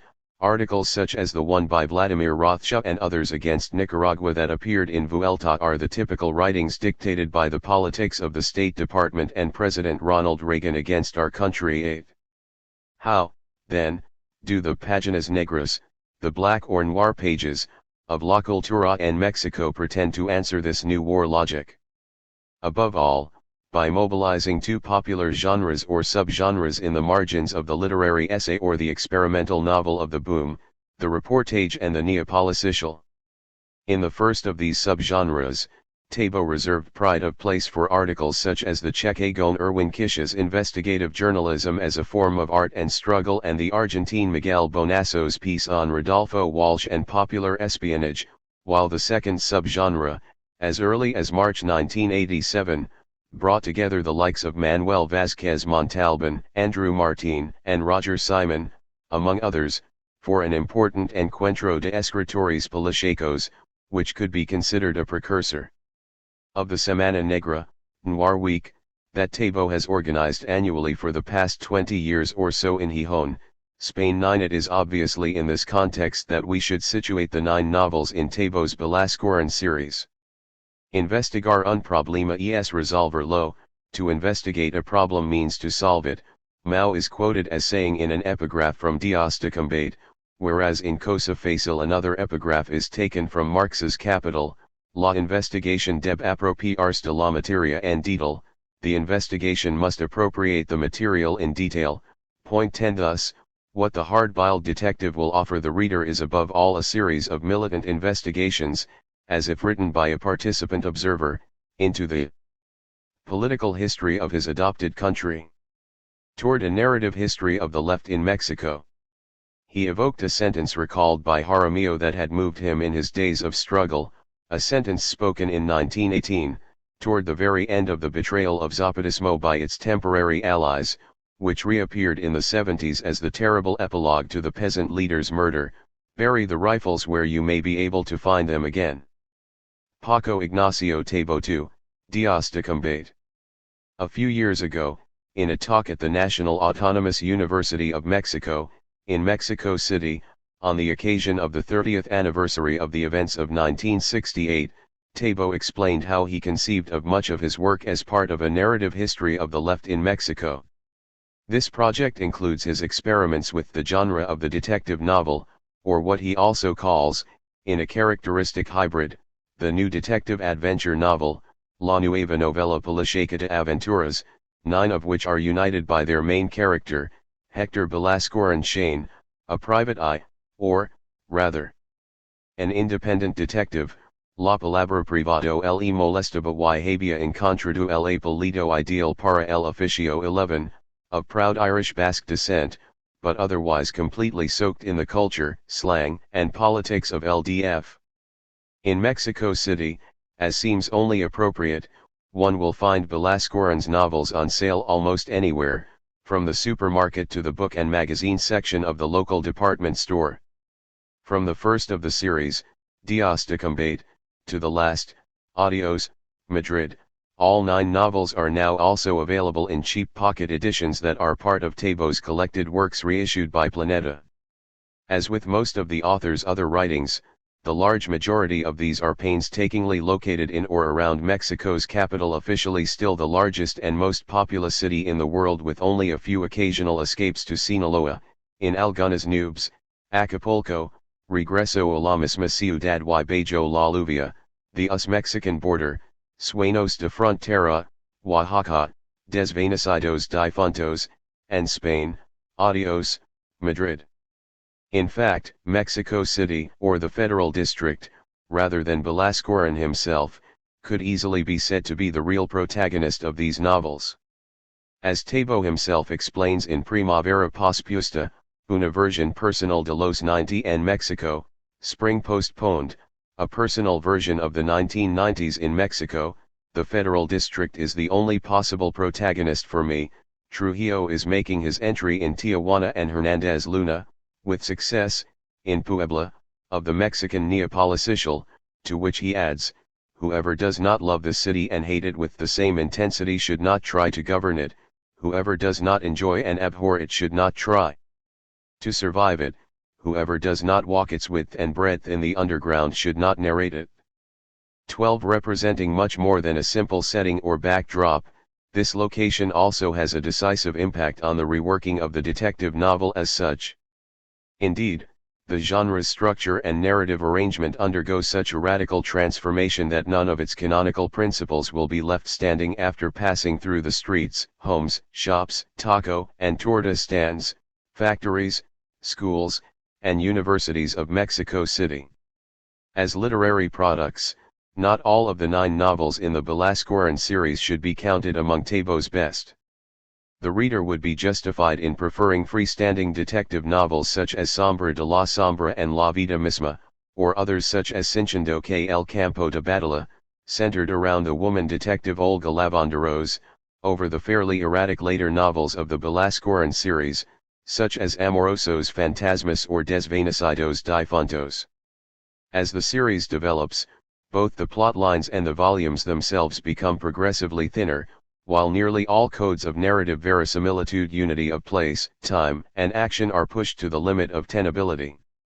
At the same time, it must be said that the narrator, consistent in his attempt to debunk the pantheon of great writers, in many of these texts is the first mockingly to reject any and all claims to literary or aesthetic value. Thus, in La Vida Misma, the fictive José Daniel Fierro, author of crime novels similar to those of his real creator, postulates: for someone from the third world who wants the novel to eat itself, who thinks that fame and glory depend on his capacity to enchant the metropolis, that is, to fool it, who wants to scare off his own pen and to render the text so obscure that it may seem absolutely transcendent, it is difficult to arrive at the conclusion that what I have always wanted to write is a good adventure novel. A kind of adventurous socialist realism, which has nothing realist about it, which is only half socialist and which is totally adventurous. Point 13. What interests me in these novels, however, is not, or not only, their willful trashiness, but rather their conscious inscription, as a codified series of genre texts, in the larger project of the writing of a narrative history of left-wing politics in Mexico. 3 general questions will guide me in this reading. What is the view of the detective genre that emerges in Tebo's Mexico? How does this highly codified form of storytelling relate to the concept of the political, and more specifically to a politics of the left?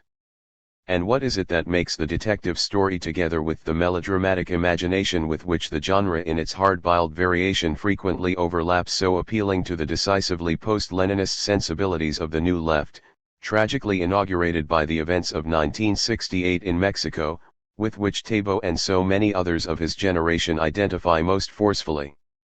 A short metaphysics of the detective story. The distortion of a text is not unlike a murder. The difficulty lies not in the execution of the deed but in the doing away with the traces. Sigmund Freud, Moses, and Monotheism. Before turning to Tebo's peculiar use of the detective story, I want to recall the genre's structural underpinnings.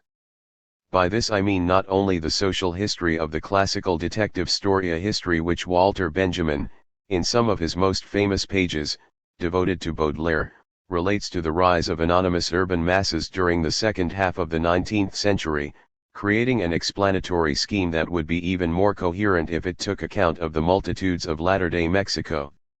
The original social content of the detective story was the obliteration of the individual's traces in the big city crowd, Benjamin writes. The detective story came into being when this most decisive of all conquests of a person's incognito had been accomplished. 14. In the midst of a nameless crowd, what matters is not that people can hide but that everyone becomes a potential suspect. However, more so than in the history of a person's incognito, whether as a permanent threat or as a rare alibi, I am interested in the well-nigh metaphysical principles that underpin the structural possibility of the detective story, both in its classical form and its revised, hard-boiled, or noir version. For the purpose of this discussion, I will limit myself to 2 such principles, one recalling the alleged origins of the social contract and the other pointing to its hoped-for ends, by which, as various thinkers have pointed out, the detective genre has often come to rival the high discourse of philosophy in general and political theory in particular. Point 15. Ernst Bloch, in his remarkable essay A Philosophical View of the Detective Novel, argues that there is one maxim, borrowed from the ancient Roman author Aulus Gellius, that can serve as the organizing principle behind the modern detective novel, Treat your friends as if they were your future enemies. 16. All trust is thus undercut by the logic of anticipated suspicion. The real threat, however, does not come to us from the future so much as from immemorial times past. The detective's genre obeys a properly metaphysical, or politico-theological, principle according to which, even before the creation of the world itself, there exists an insurmountable share of criminal evil. It is not just a simple, accidental crime that sets the story in motion, but a radical and absolutely prior form of evil, a violent struggle or antagonistic contradiction anterior even to the very first principles of existence, an ur-crime. The late Schelling, of course, would turn this originary violence into the abyssal foundation of a whole new cosmology, of which the best known contemporary variant can be found in one of the great anti-philosophers of our time, Slavoj Žižek, not by accident himself a confessed aficionado of detective stories, as well as a fervent admirer of Schelling.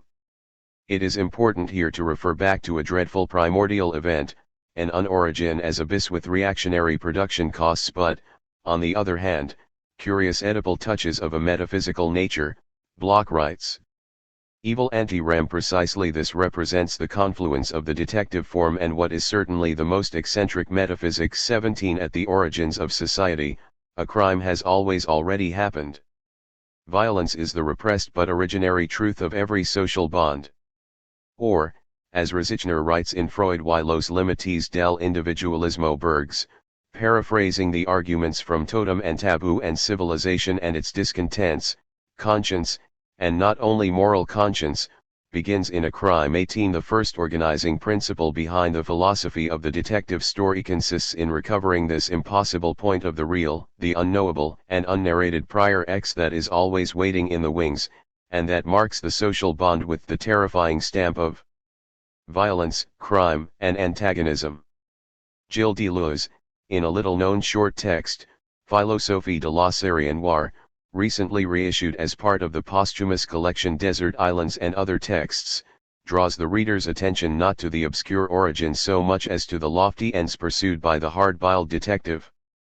In the classical conception of the detective novel, these ends are defined in the strict terms of truth and the rational operations of the mind, which bring the genre once again into close proximity with philosophy. In the hard-boiled or noir version, however, this emphasis shifts from the metaphysical or scientific pursuit of truth to an entirely different problematic, phrased in terms of justice and restitution. Even aside from the many added ironic twists and botched sexual innuendos, what is new and proper about the noir detective is not an epistemological but an ethical and political question. After imitating Sophocles in a police-like Oedipal search for clues to solve the riddle, a social equilibrium no matter how precarious must be re-established.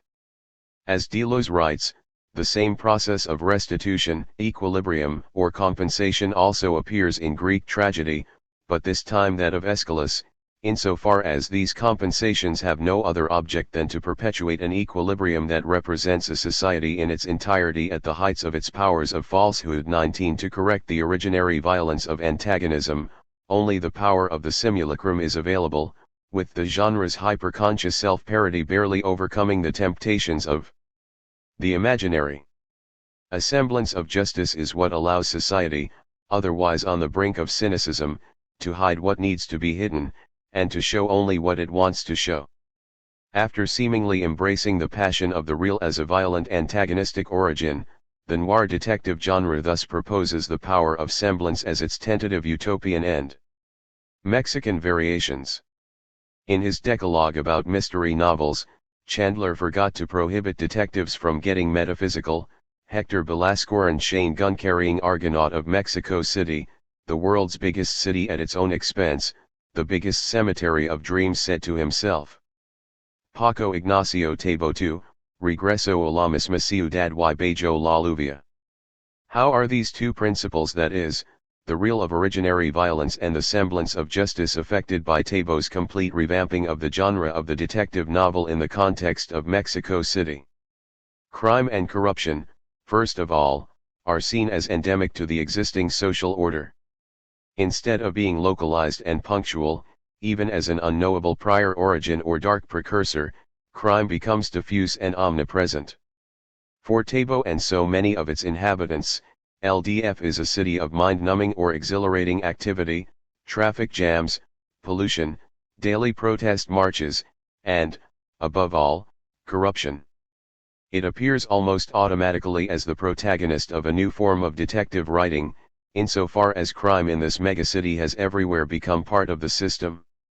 The normal attitude of the Defino is therefore a form of righteous paranoia, obviously shared by Belascoren, which can be summed up in a phrase borrowed from Luis González de Alba: the police are always guilty. 20. With his characteristic eschatological indulgence, Tabo often refers to this situation as the inverted Midas touch: everything the police touch in Mexico promptly turns to shit. As he writes in Primavera Pospuesta, the fact of crime is part of the system, it is incorporated in its logic. The solution of criminality, even if it is a particular affair of the passions of common citizens, also enters into this mechanism. I live in a city in which the police produce more crimes than all the organized underworld and marginals, who otherwise are legion. 21. As a result, the questions of crime, justice, and punishment are all thoroughly reshuffled. In fact, the solution of the crime is not only absolutely secondary in these novels, to the point of becoming altogether superfluous, what is more, it becomes strictly speaking impossible for the detective to understand, let alone control, the forces that are supposed to operate behind the scenes. Open endings thus abound, with the title of the fourth novel, No Habrá Final Feliz, No Happy Endings, in which Belascoren is killed only to be resurrected in Regreso a la misma ciudad y Bajo la lluvia, return to the same city, resounding as an ominous reminder of the absurdity of justice, while the overall mood of the remaining novels, particularly that of Sueños de Frontera Dreams, the seventh in the series, shifts ever further away from the certitude of paranoia to the melancholy doubts and vagaries of an aimless wanderer, obsessed with the phantasms of his past. Faced with a state of generalized corruption, the detective in effect can only appear as a parody of himself, whose aims will forever remain frustrated. It was a joke. Just one hell of a big joke. Thinking that he could be a detective in Mexico. It was crazy. There was nothing else like it, nothing to compare it to. We read in Cosa Fácil, An Easy Thing, the second novel in the Belascoren series. In Sueños de Frontera, the brooding narrator adds, a Mexican detective was by definition a laughable solitary accident. 22. Tabo nevertheless remains faithful to his principled belief in the function of writing and criticism, just as his detective never gives up on his stubborn obsessions. The aim of restituting at least a semblance of justice is not simply abandoned or cancelled, as other critics have suggested, but this aim rather turns inward, producing the strange admixture of unabsolved guilt and moral superiority that defines the painful social and political consciousness of Hector Belascoren Shane, independent detective. As he says to himself in Cosa Fácil, this social conscience acquired for reasons that stem from an elemental, primitive humanism, from an eminently superficial valorization of the situation, from a political consciousness constructed from within the personal world of the detective, allowed him at least to conceive of Mexico from an acrid vantage point, from a critical position, outside of power and privilege. 23. Belascoren, having sacrificed his past life as a politically oblivious and well-to-do engineer for General Electric, with wife, house, and a bright future in the comfortable Colonia Nápoles, his adventures in these 9 stories in fact amount to one giant or prolonged ethical act, in the strict Lacanian or Zizek'an sense. Not only does he give up his most precious possessions and objects of desire, he also accepts becoming a sheer phantasm or ghost, himself a worthless piece of nothing at the service of a higher cause from which he is barred by definition. La vida es bella cuando puedes servir. Afila la pistola, caballero andante, life is beautiful when you can be of service to people. Time to sharpen your point. 45, noble knight, Belascoren says to himself, or to his gun, in Cosa Fácil, and later on. He felt a certain uneasiness. The old inertia, that great teacher of the social sciences, had taken hold of him once again, throwing him full force into other people's lives. Again in his job as a ghost he roamed through strange worlds. Wasn't that, after all, what the profession of being a detective was all about? The renunciation of one's own life, the fear of really living one's life, of committing oneself once and for all. Adventure as an excuse to live vicariously. And now, the inertia following mother's death. And the emptiness of living in a country that he didn't understand, but that he longed to experience with intensity. Together these things propelled him into the strange chaos in which he found himself drowning now. 24. Ultimately, the figure of the detective in these texts appears as a belated reincarnation of the struggling militant, forced to operate at a time when the organization of politics no longer fits the existing forms of masses, classes, trade unions, party, and the state. What is left from past forms of militantism is the unsolved dilemma of serving the people while at the same time keeping a healthy distance from the corrupt police and military apparatus of the Mexican state. As Tabo writes in Primavera Pospuesta, the only possible health is mental health. The only way of preserving it is never to believe the Mexican state. 25. But this conflict between the mental superiority of the lonely detective and the essential corruption of the official ruling apparatuses brings us back in the final instance to the old liberal, or anarchist libertarian, dilemma of the individual against the state. Lenin, Guevara, and the legacy of political vanguardism. But you, stubborn purist, you had not excessively varied the original idea, even though perhaps with time passing you had nuanced it, you had softened it. Perhaps you were committing the sin of sectarianism. Paco Ignacio Tabo II, De Cuerpo Entero. In Tabo's writing, politics becomes above all a question of lived subjectivity. Whence the importance of those moods and affective states that a traditional analysis might consider secondary, or simply incidental, to the noir neo-detective novel. Hector Belascoren Shane, one-eyed detective in the land of the blind, is defined above all by his stubbornness, his inability to let go, his all-out engagement and fidelity to the principles of justice and equality. In this sense, he is no different from the figure of Escobedo Che Guevara that emerges from Tabo's biography, based on the notion of entrega total, or total commitment. Politics must then be understood in their interiority not from the objective or sociological point of view of power, but from within the political capacity of new subjects and movements whose sequences have marked the history of the city and country of Mexico. Among these, the novels directly or indirectly touch upon the ghosts of Zapata and Villa, the anarchist struggles of the 1920s, the Lázaro Cárdenas years at mid-century, the peasant rebellion led by Rubén Jaramillo, the rail workers' strike of 1959, the student popular movement of 1968, the Corpus Christi massacre of June 10, 1971, the years of ideological co-optation under President Luis Echeverría, the re-emergence of syndicalist and armed guerrilla struggles in the 1970s, the astounding popular response to the earthquake in 1985, the new student movement of the CEU in 1987, the promise of a left-wing alternative under Cuauhtémoc, Cárdenas, the stolen 1988 election that brought Carlos Salinas de Gortari to the presidency, and the rise to power of the Revolutionary Democratic Party, at least in the federal district, to which we might add, most recently, the emergence of the Zapatista Army of National Liberation, which beyond the Belascoren series led to Tabo's collaboration with Subcommandant Marcos on the novel Muertos Incómodos, The Uncomfortable Dead. These sequences are more than simply the backdrop of Tabo's stories. They are, in fact, all that really matters, but only if we understand that it is not until history becomes a story, or perhaps even a myth, that the true subjective potential of these political struggles becomes effectively visible. Demythifying is not the only option, remythifying is the other, Tabo writes. With reference to the myths of 1968 in particular, he adds, 3 hypotheses. 1. A myth is not necessarily a lie.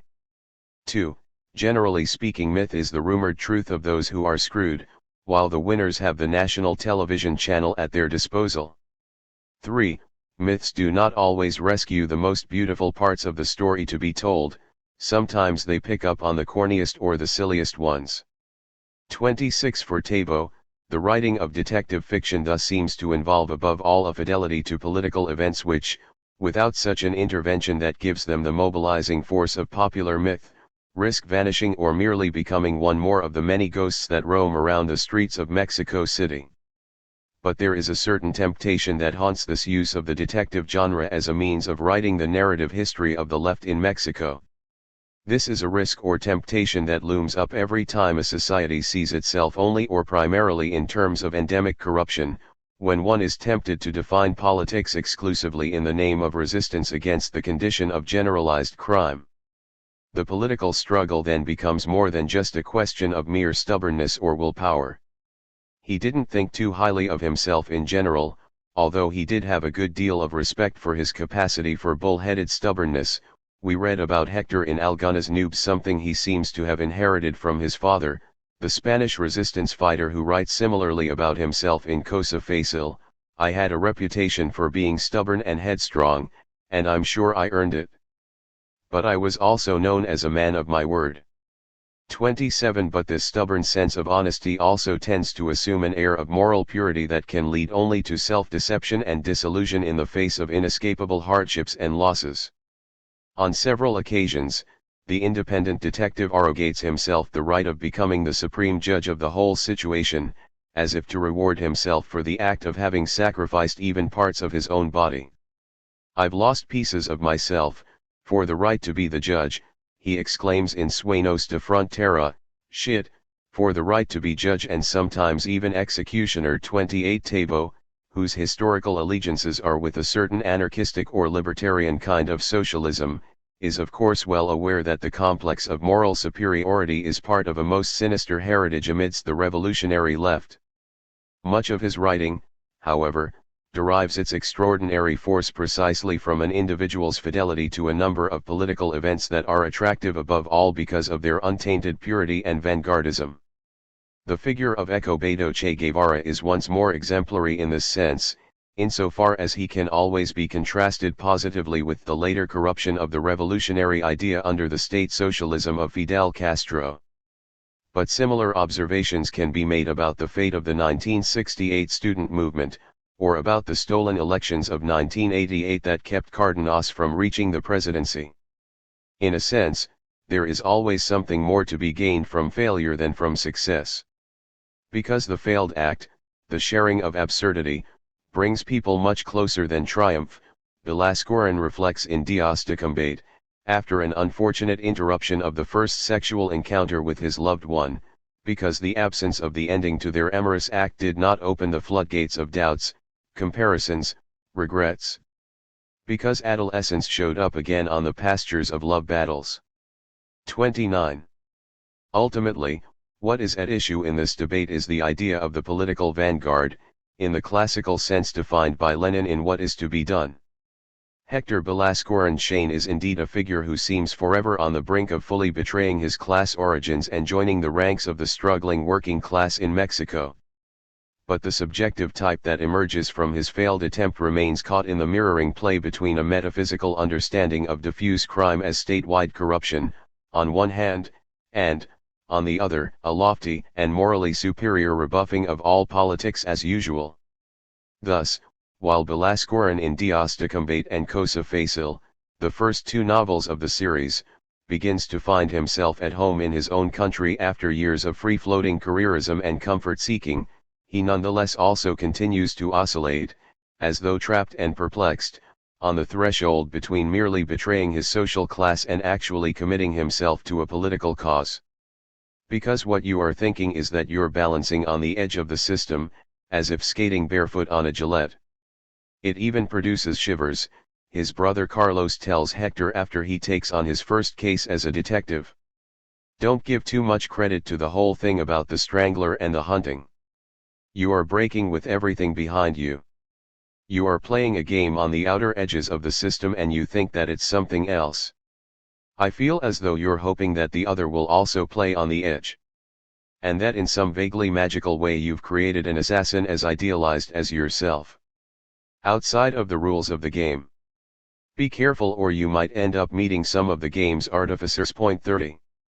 The fact is that no hard-boiled detective can resist the temptation to abandon this dangerous dance on the brink of disaster in favor of a morally reassuring Manichaeism. As Hector confesses in Dios de Combate, maybe in the beginning it was about the adventure, but in committing to the hunt I found a certain love of life and I came back to elementary ideas, simple ones if you want, such as the defense of good against evil. 31 And in No Habrá Final Feliz, notwithstanding the fact that this is the gloomiest novel of the entire series, it is again such an elementary moralism that repeatedly gains the upper hand. This thing of the bad guys wasn't enough. He had to give them names, faces, places, a context. Hector, who had never exactly thought of himself as a man on a collision course with authority, saw the state as something akin to the witch's castle in Snow White, from which emerged not only the halcons, but other things too, like his own engineering degree, or the crap you saw on Televisa. There were no gray areas there. It was all one big infernal machine that it was best to keep as far away from as possible. Other times he saw it all as a set of characters to be matched up in a series of epic duels. Both ideas appealed to him. In this corner, wearing the black trunks, the challenger, Mikhail Bakunin; in that corner, the state. Or Sherlock Holmes vs. Moriarty. In between the two extremes there was nothing, and maybe that was what lay at the source of his grudge match against the unidentified bad guys.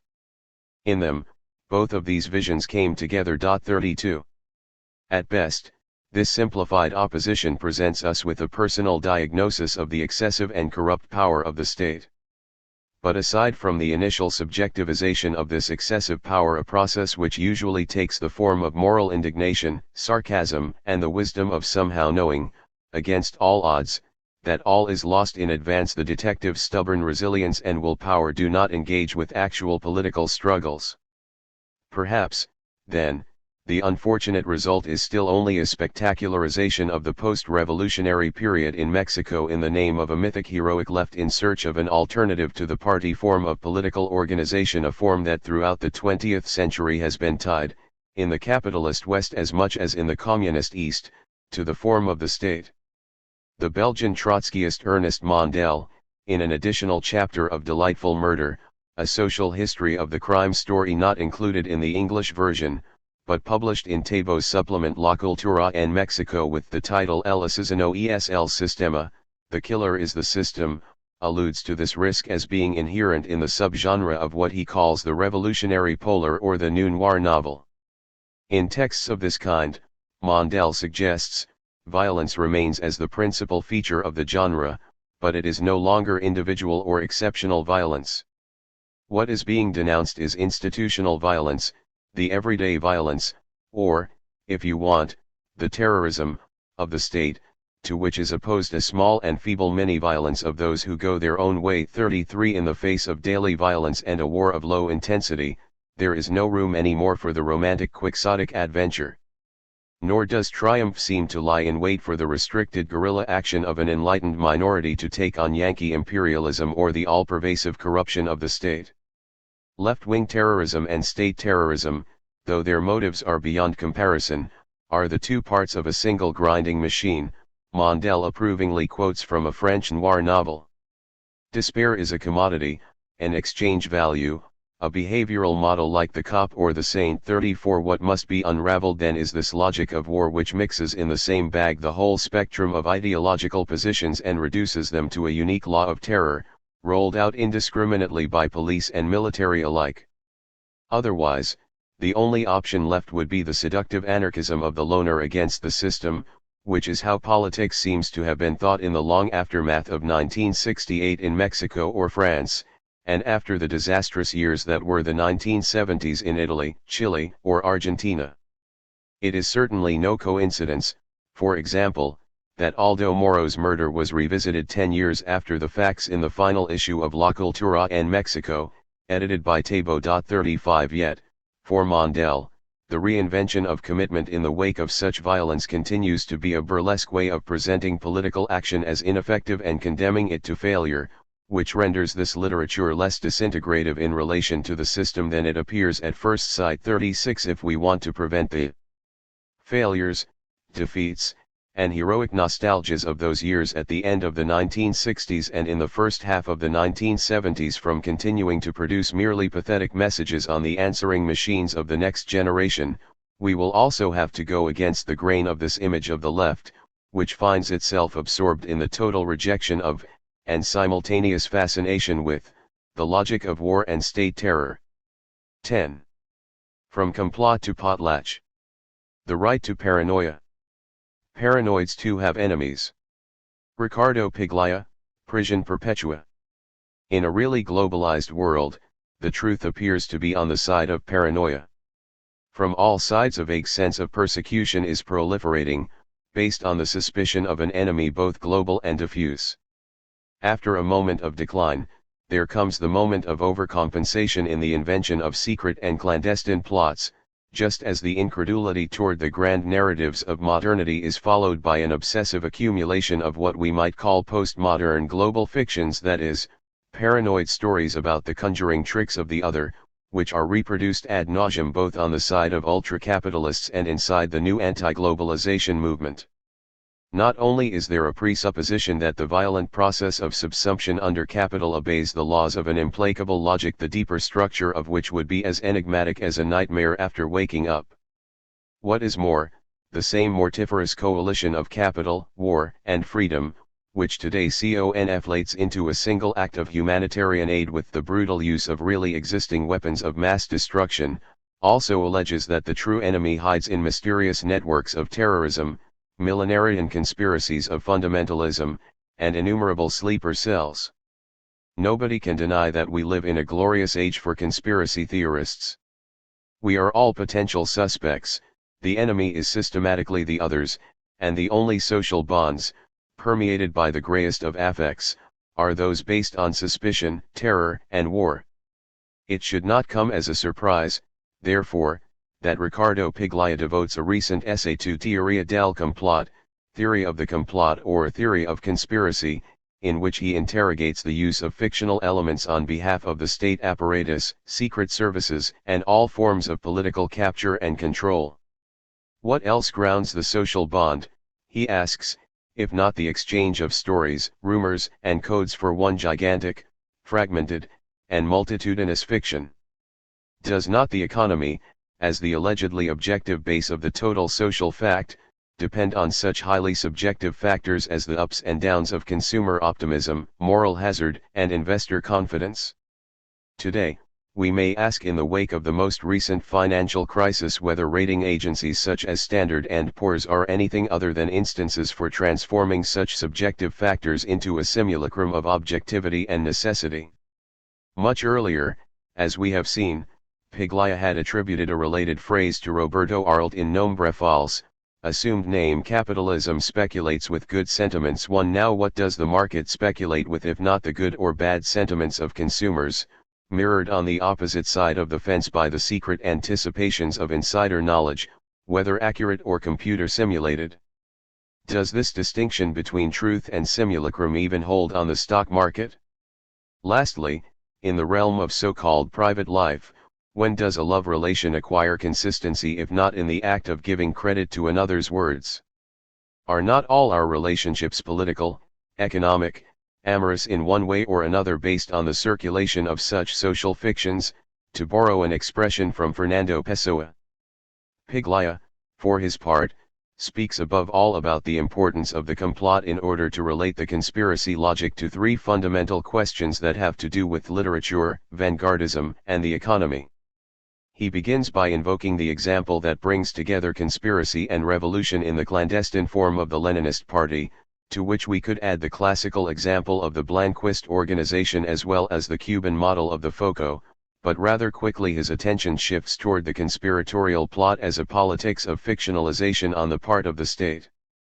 Elements of this view can be found in Book V of Plato's Republic, a sinister anticipation of the Lottery of Babylon by Jorge Luis Borges, all the way to their practical alternatives, the confabulations of counterpower invented by figures such as Pierre Klossowski or, closer to the author's home, Macedonio Fernandez, without a doubt the Argentine writer with the greatest influence on this part of Piglia's thought, well beyond that of Borges or Arlt, The complot, then, would be a point of articulation between practices of construction of alternate realities and a way of deciphering a certain functioning of politics.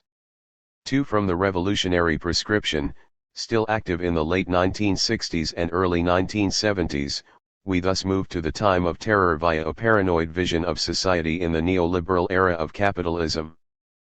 Paranoia would appear to be the far extreme of the irrevocable defeat of that prescription, if it is not a regression pure and simple to the anti-repressive obsession. The state, then, can appear as the only possible subject in a view of politics reduced to sheer management, to the exclusion of anything that would not be the mimetic repetition of one conspiratorial plot against another. Indeed, the answer to the total subsumption of life under capital cannot be the invocation of an impossible outside to this logic, it can only be the production of an imminent counter-conspiracy. As Piglia suggests, we must construct a complot against the complot. 3. Such would be the task of a new, artistic, sectarian, and conspiratorial vanguard, whose project would converge with the utopian dream of a counter-economy, or an anti-economy, within and against the commodity logic of neoliberalism. The artistic vanguard clearly deciphers itself as an anti-liberal practice, as a conspiratorial version of politics and art, as a complot to experiment with new forms of sociability, which infiltrates itself into the existing institutions and tends to destroy them and to create alternate networks and forms. For in this prolonged war of position, however, the art of the vanguard always runs the risk of doing nothing more than mimic the blind knot between power and conspiracy that is said to shape all social relations within the state. Power and counter-power. How would it be if these insane people were right, if in each of us there is present in his ego an agency which observes and threatens to punish, and which in them has merely become sharply divided from their ego and mistakenly displaced onto external reality? Sigmund Freud, New Introductory Lectures on Psychoanalysis.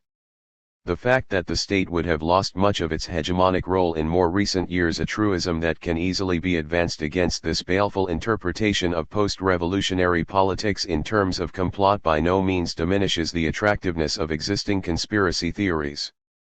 On the contrary, this change only seems to have increased the latter's power of persuasion, to the point where today their dominance seems to be irrefutable. Perhaps the most powerful conspiratorial theory, in this sense, is the one that may help explain the international success of Michael Hart and Antonio Negri's bestseller Empire, including in Latin America. Combining many familiar ideas about globalization in a portable encyclopedia of sorts, the book is absolutely sweeping in its capacity of absorption, in spite of the official nomadism of its numerous lines of flight, with its crushing and all-encompassing outlook finding its most immediate precursor not in Marx's Capital or even in Deleuze and Guattari's 8,000 Plateaus, so much as in Guy Debord's The Society of the Spectacle. The fundamental thesis of the book, like that of any other good complot, is brutally simple, even though its political implications, as the authors readily admit, may not be so clear. The modern concept of national sovereignty, with its logic of imperialist expansion over the past 5 centuries, has been succeeded in recent decades by a new type of sovereignty that is no longer tied to the nation-state but spreads out uniformly across the globe as an imperial rather than imperialist sovereignty. What defines the new regime is something that Hart and Negri also call biopower, picking up a notion from Foucault. Late capitalism infiltrates all spheres of human activity, erasing the boundaries between the economic and the cultural, between material labor and intellectual labor, contradictions whose concentration constitutes the political act proper in the orthodox Leninist vision. Today the imperial regime of power directly controls life itself. With regard to this view, we could reiterate what Piglia writes about the lottery in Plato: it is a total conspiratorial conception, the complot is the social world itself. 5. For Hart and Negri, the most eloquent image of this new society of control continues to be that of money. There is nothing, no naked life, no external standpoint, that can be posed outside this field permeated by money. Nothing escapes money. Production and reproduction are dressed in monetary clothing. In fact, on the global stage, every biopolitical figure appears dressed in monetary garb. 6. The difference is that earlier imperialism is defined by the occupation and hierarchical disciplining of territories and populations, whereas empire is characterized by the increasing integration and flexible control of all zones of the globe. On an allegorical level, the diagram of imperialist society takes the panoptic form of a prison, separating the inside from the outside according to the example described by Foucault in Discipline and Punish. Empire, by contrast, follows the endless fluctuation of the market, as a network of multiple entry points and lines of flight on the type of map laid out by Deleuze and Guattari in 8,000 Plateaus. Where Hart and Negri come closest to Debord's foundational book is in the sensation of placing the reader in the midst of an inescapable and unyielding logic, a global conjuring act in which there is no central culprit, not even the United States. In fact, just as there is no outside to the new imperial order, so too the authors maintain that there is no center. The new form of sovereign not only cancels out all dialectical oppositions between inside and outside, center and periphery, which define the modern nation-state, it also takes away any efficacy from forms of politics that would still be organized according to such dialectical categories, now considered obsolete. Empire can be effectively contested only on its own level of generality and by pushing the processes that it offers past their present limitations. We have to accept that challenge and learn to think globally and act globally, Hart and Negri warn us, adopting the same grammar as Piglia. Globalization must be met with a counter-globalization, empire with a counter-empire. 7. This diagnostic, perhaps thanks to the peremptory nature of many of its claims, also possesses an uncanny appeal, a mixture of paranoia and jubilation which in my view is not unrelated to the book's international success, including in Latin America. After the crisis of December 19 to 20, 2001 in Argentina, for instance, a major debate ensued in newspapers and journals around the relevance of the concepts of empire and multitude in the context of local forms of political mobilization such as the roadblocks of the piqueteros or the pots and pans movement better known as cacerolazos. Sociologists and political scientists promptly responded to these two forms of mobilization by reading them in terms of a typical class analysis, the piqueteros corresponding to the working class and the unemployed in the provinces and the cacerolazos to the urban middle class which had seen its savings vanish in the banking scandal that was one of the precipitating causes that led to the crisis. The question, then, became once again that of the possible alliance or articulation between these two fronts, embodied in the slogan Piquete y Cacerola, La lucha es una sola, Piquete and Cacerola, the struggle is one. However, such a view of the events of December 19 to 20, 2001 in Argentina fails to recognize the new type of militancy and ends up reinscribing them into a representational view of politics as tied to objective interests, values, or organizations. By contrast, the most productive approaches to the 2001 crisis in Argentina all take as their point of departure the singularity of the events they are trying to think while at the same time participating in them. Working in close collaboration with Negri as well as with John Holloway, Horacio Gonzalez, and Leon Rosichner, the Argentine Collectivo Situaciones forcefully raises this question about the status of theoretical work or militant research in the context of the new social protagonism. We need to reflect in the face of the events of the days of the 19th and 20th. What happened? How to go on being the same in the face of the power, potentia, of those events that we still don't fully understand. How to approach the space of a not yet deciphered signification, that invites us, under the promise of being relevant, to work through its possible meanings. How to dare ourselves to suspend the corpus of knowledges available to us on the social and the political, the certainties referring to the middle classes, the excluded, and the politicians. How to travel through our contemporaneity under the inevitable, insofar as it is present, condition of the instability of meanings, of the versatility of facts, and the game of evasions that truth maintains with us. 8. The Collectivo Situaciones proposes to begin answering this question by distinguishing between pensa and saber. To think is not to know. One and the other, thinking and knowing, constitute two different moments. 9. Whereas knowledge relates events to the pre-existence of an object, class, or idea as an external guarantee and source of authority, thinking operates immanently on the basis of the potentials that are already at work from within the situation at hand. This means that there is an excess of thought beyond all available knowledge, or a hole in the presumed totality of knowledge. Thinking functions in a situation only by proceeding from this limit of non-knowledge. There is thought in excess. Consciousness does not know all that it would like to know about what it says, about what it wants, nor about why it wants what it wants. There is more thought in it than it would have imagined. Thus, perplexed and resigned, consciousness discovers that it thinks when it sleeps. It thinks with the body. Something, of which consciousness is a part, goes beyond what it can control. Point 10.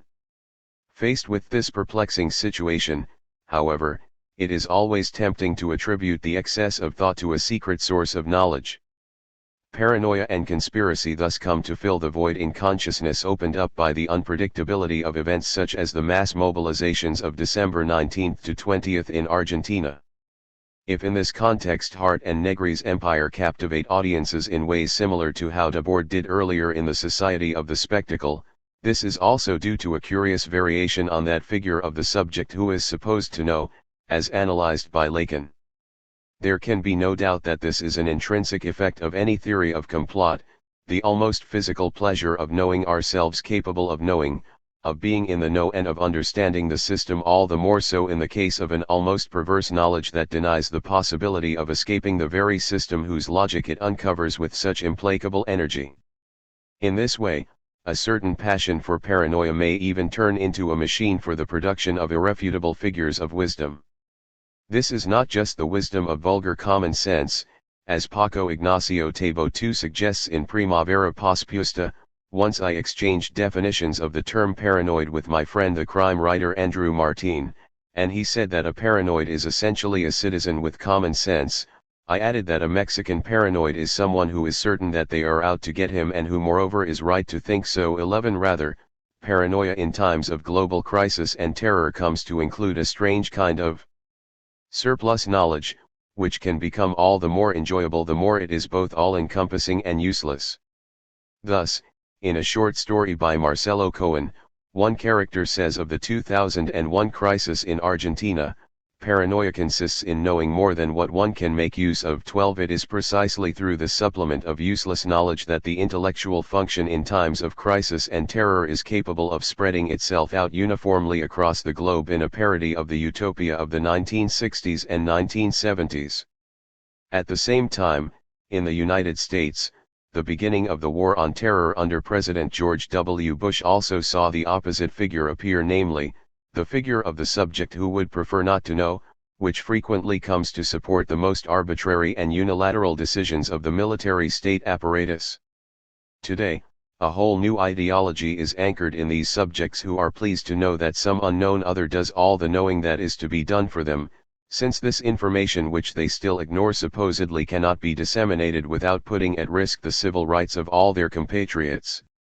In addition to the form of interpassivity that Slavoj Zizek has located in the phenomenon of canned laughter, in which a pre-taped soundtrack relieves us of the burden of having to laugh with our daily comedy show, we thus obtain a kind of epistemological interpassivity, where someone else does the knowing for us. Every subject supposed to know presupposes a subject supposed to enjoy not knowing. As the obverse of the paranoid wisdom that one cannot make use of, the obscurantism of this voluntary ignorance thus comes to be a feature inherent in so-called democracy, a new conspiratorial regime, the all-powerful tranquility of which would in fact be seriously compromised by the desire for genuine transparency. What, then, would be the ways to exit the conspiratorial plot, if the new imperial order no longer possesses an outside no point of critical or dialectical exteriority, as previously assumed? According to Hart and Negri and their interlocutors in Collectivo Situaciones, the way out of this conundrum consists in coming to grips with the fact that, against the new regime of power but from within its very own operation, as though in a photographic negative, there inevitably arises the imminent specter of the multitude. To be more precise, like any other form of sovereignty, the imperial order from the very beginning is nothing more than an impossible attempt to contain and control the multitude's potential and creativity. The latter's vital constituent force, therefore, must be considered as anterior to any proposal for its mediation on the part of the dominant constituted power, whether in terms of the market or globalization or, previously, in the name of the people or the nation-state. From this inexhaustible fountain of inspiration springs what I would call the unapologetic vitalism and politico-ontological optimism that characterize all of Hart and Negri's collaborative work and also proved contagious in the midst of the 2001 economic crisis in the Southern Cone. The creative forces of the multitude that sustain empire are also capable of autonomously constructing a counter-empire, an alternative political organization of global flows and exchanges. 13. There is a relation of both reciprocity and resistance, without dialectical negation, between the multitude and the notion of empire as developed by Hart and Negri. The key to understanding this relation in fact stems from Michel Foucault, if not already from Mao Zedong, by way of Gilles Deleuze. This is the idea according to which not only is there no power without resistance, but this resistance is ontologically anterior to power itself. Moreover, the final word on power is that resistance comes first, Deleuze writes in his Foucault. Thus, there is no diagram that does not also include, besides the points which it connects up, certain relatively free or unbound points, points of creativity, change, and resistance, and it is perhaps with these that we ought to begin in order to understand the whole picture. 14. With Negri and Hart, however, this understanding of power and resistance quickly leads to the conclusion that, even though there is nothing outside of empire and, hence, all hitherto existing political philosophers have gone astray when they continued to presuppose the existence of such an outside, empire nonetheless can always at the same time be read as a sign of the potentiality of the multitude.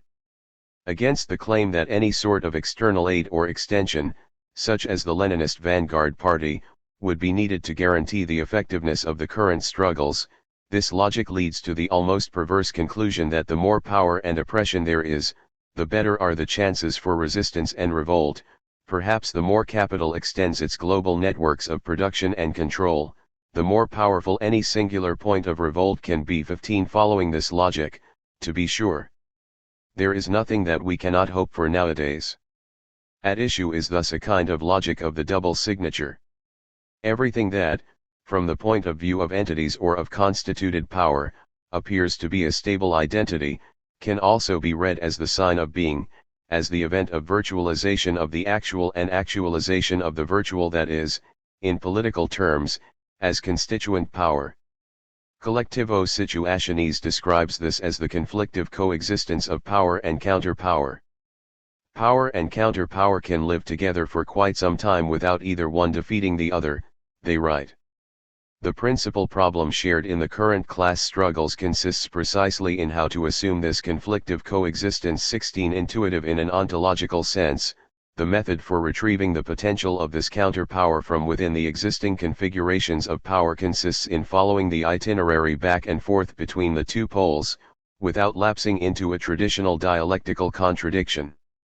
From A as entity to B as being, then from B as being to A as entity, intuition concatenates thought to things as co-presents of a being of simulacrum and of a simulacrum of being. 17. Everything that exists thus presents itself as doubly signed, depending on whether it is read as entity or as being, as thing or as event, as identity or as becoming, as power or as potentiality, as empire or as multitude. This explains the radiant optimism of Hart and Negri and its contagious effects in much of Latin America, even in the face of some of the gravest economic crises in decades. Indeed, if we adopt the principle of reversibility, not only does the new global order confirm the flexible rule of pure immanence, thus making Spinoza into the quintessential philosopher of late capitalism, as Zizek often repeats by way of a critique, but the all-powerful rule of empire itself, in a sense, also always bears witness to the vitality of the multitude that sustains its rule. To give but one especially eloquent example of this logic from empire. From one perspective, empire stands clearly over the multitude and subjects it to the rule of its overarching machine, as a new Leviathan. At the same time, however, from the perspective of social productivity and creativity, from what we have been calling the ontological perspective, the hierarchy is reversed.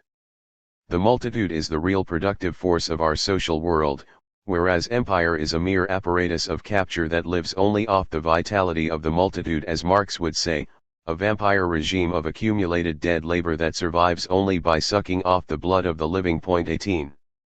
Without mediation or negation, empire and multitude stand opposed as two signs of a gaze that is no longer dialectical but directly reversible.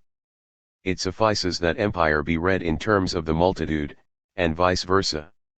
Real change is thereby reduced to a reversal or shift in perspectives.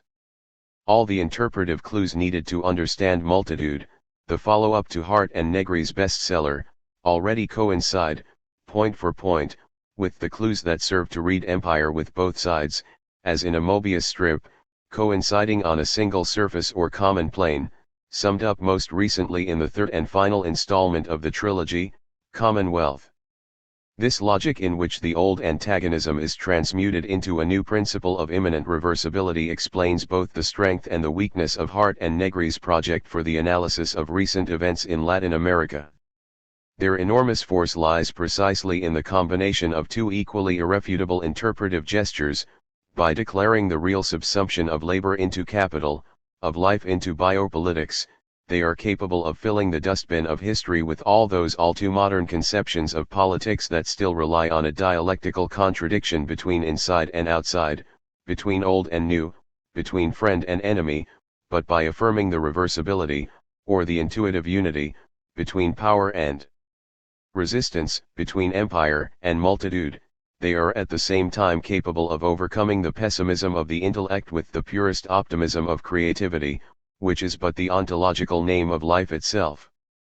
In this view, finally, the notion of antagonism does not vanish completely, at least not in name, but it can no longer be understood in the context of older dialectical categories such as the qualitative accumulation of contradictions into an explosive antagonism. Going against the ABC of revolutionary dialectics, Hart and Negri thus reject any interpretation of resistance in terms of a theory of the weakest link in the imperial chain. In the constitution of empire there is no longer an outside to power and thus no longer weak links, if by weak link we mean an external point where the articulations of global power are vulnerable. 19. Meanwhile, Hart and Negri's book does not pretend to be the umpteenth messianic version of the passage through purgatory, through the rule of empire, so as to arrive at redemption, at the potentiality of the multitude. Even so, their work does not always avoid the pitfalls of the good-bad conscience, which I discussed in previous chapters in terms of the dialectic of the Hegelian-Lacanian beautiful soul. Paulo Verno, in his Grammar of the Multitude, is less reluctant to recognize the profound ambivalence of the multitude, as being capable of both the best and the worst. The multitude is a form of being that can give birth to one thing but also to the other. Ambivalence 20. By starkly opposing the constituent force of the multitude to its mediation by the constituted power of empire, no matter how flexible the latter's regime of control is made to appear, Hart and Negri finally may end up repeating a familiar scheme that contrasts the purity of insurrection and immanence to the equally pure power of transcendence and the established order. The counterposing of empire with multitude thus appears to repeat previous dualisms, such as those of capital and labor, order and anarchy, power and resistance, or even, at bottom, the old Kantian dualism of necessity and freedom. What this scheme wins in speculative radically, however, it loses in terms of its specific effectiveness to think through the present political situation. Conspiracy and self-sacrifice. All militant agitation is arranged in waiting for the messianic leap that would launch the movement towards the final struggle for power. Collectivo Situationis, 19 and 20, notes for a new social protagonism. In the face of capital's conspiracy there also forms the dream of another type of counter-conspiracy, a plot against the plot of capital, no longer an inverted reading, but a kind of exasperated flight forward into self-destruction and sacrifice. This is the sense in which we might understand the end of Ricardo Piglia's next to last novel, Plata Quemata, Money to Burn. The narration of a real story that took place between September 27 and November 6, 1965, between Buenos Aires and Montevideo.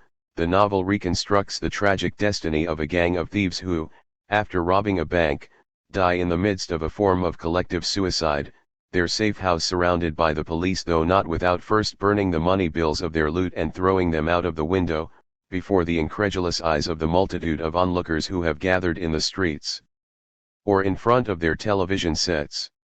Far from doing what for many would have been an act of poetic and distributive justice, by returning the money to the poor in the style of a postmodern Robin Hood, the gang thus takes the charge of criminality to its extreme by committing a sacrilegious sin against the supreme value of money itself. Burning money is ugly, it's a sin. E peccato, says one of the thieves, whereas the indignant crowd in the street indulges in all kinds of rumors that go in the same direction of moral condemnation. If the money were the sole justification for the murders they committed, and if what they did for the money they were now burning, that had to mean they had no morals nor motives, that they acted and killed gratuitously, out of a taste for evil, out of pure evil, that they were born assassins, insensate criminals, degenerates. As it was, everyone understood perfectly well that this was a declaration of all-out war, a direct attack, a textbook case, waged on society as a whole. 21. It is this proof of evil and genius that a fictional Uruguayan philosopher, Washington Andrada, writing in the magazine Marca, takes upon himself to explain, in a set of declarations quoted toward the end of the novel, as a kind of innocent potlatch let loose on a society with no memory of such a ritual, an act absolute and free in itself, a gesture of sheer waste and sheer expenditure, which in other societies would have been taken as a sacrifice made to the gods because only the most valuable deserves to be sacrificed, and there is nothing more valuable between ourselves than money. 22. When the logic of the commodity in its money form takes the paranoid shape of a conspiratorial plot, then according to this interpretation it would seem that nothing can destroy the fictive power of this plot except an absolutely gratuitous, violent, and fulminating act of self-destruction. The ritual gesture of the potlatch, both as a humiliating challenge and as the glorious gift of wealth, acquires a double historical valence in this context. In a purely chronological sense, the events narrated in Plata Quemada are situated at the end of the period of armed struggle, the Peronist resistance, and a rising wave of terrorist activities among urban guerrilla movements that in the late 1960s and early 1970s traverses much of Latin America, including in the clandestine figures of the Montoneros in Argentina and the Tupamaros in Uruguay. As the Argentine Lacanian German Garcia observes, it is a moment during which political violence appears masked, camouflaged in various ways. It is when there exist no criteria to differentiate the zones of exclusion of ideology. The struggle to establish these categories is the struggle for a language in which to define the identity of the actors. 23. Ideologically, though, Pyglaea's novel rather seems to demonstrate the closure of this entire political sequence, its retrospective exhaustion, if not its defeat pure and simple, while the notion of a revolutionary struggle against a common class enemy is replaced by the paranoia of a conspiracy complete with a tragic ending. There was a degree of fatalism in each one of them, and no one could imagine the unexpected turn that events were about to take. Those who live under pressure, in situations of extreme danger, persecuted and accused, know that chance is far more important than courage in order to survive in combat. But this wasn't a fight, more a complex movement of dilatory maneuvers, of waiting and procrastination. 24.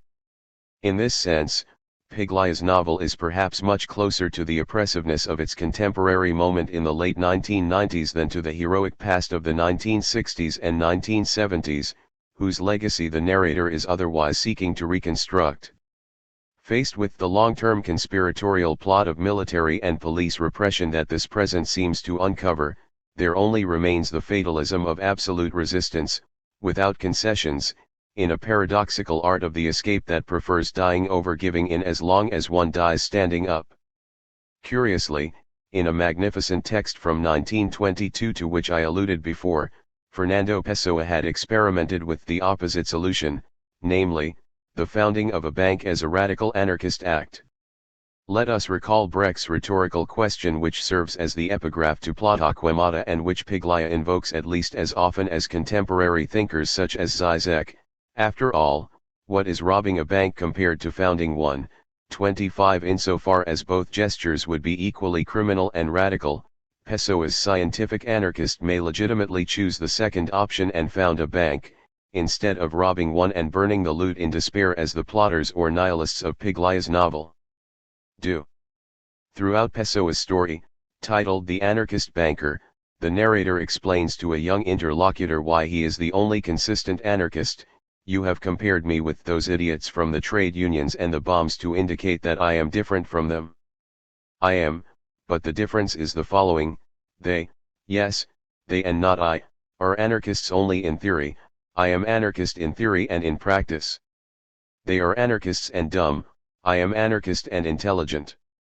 26. If the anarchist rebellion aims its force against the injustice of social inequality, then the direct or indirect guideline, whether in action or through propaganda, must consist in destroying the underlying fictions and conventions that support this injustice, from family to money to religion to the state. However, insofar as only a revolution would really put an end to these fictions instead of merely replacing them with others, what the anarchist can do for the time being is nothing more than trying to deactivate all such fictions. The most important one, at least in our era, is money, he concludes. Really, when one flees from combat one is not defeated. But morally one is defeated, for one has not battled. The procedure had to be different, a procedure for combat and not for fleeing. How to subjugate money while combating it. How to subtract oneself from its influence and tyranny without trying to avoid its contact. The procedure could be one and one only: to acquire money, to acquire it in sufficient quantity so as not to feel its influence. 27. That is to say, it would be equally lucid and radical, if not more so in the eyes of a scientific anarchist, to found a bank rather than rob one.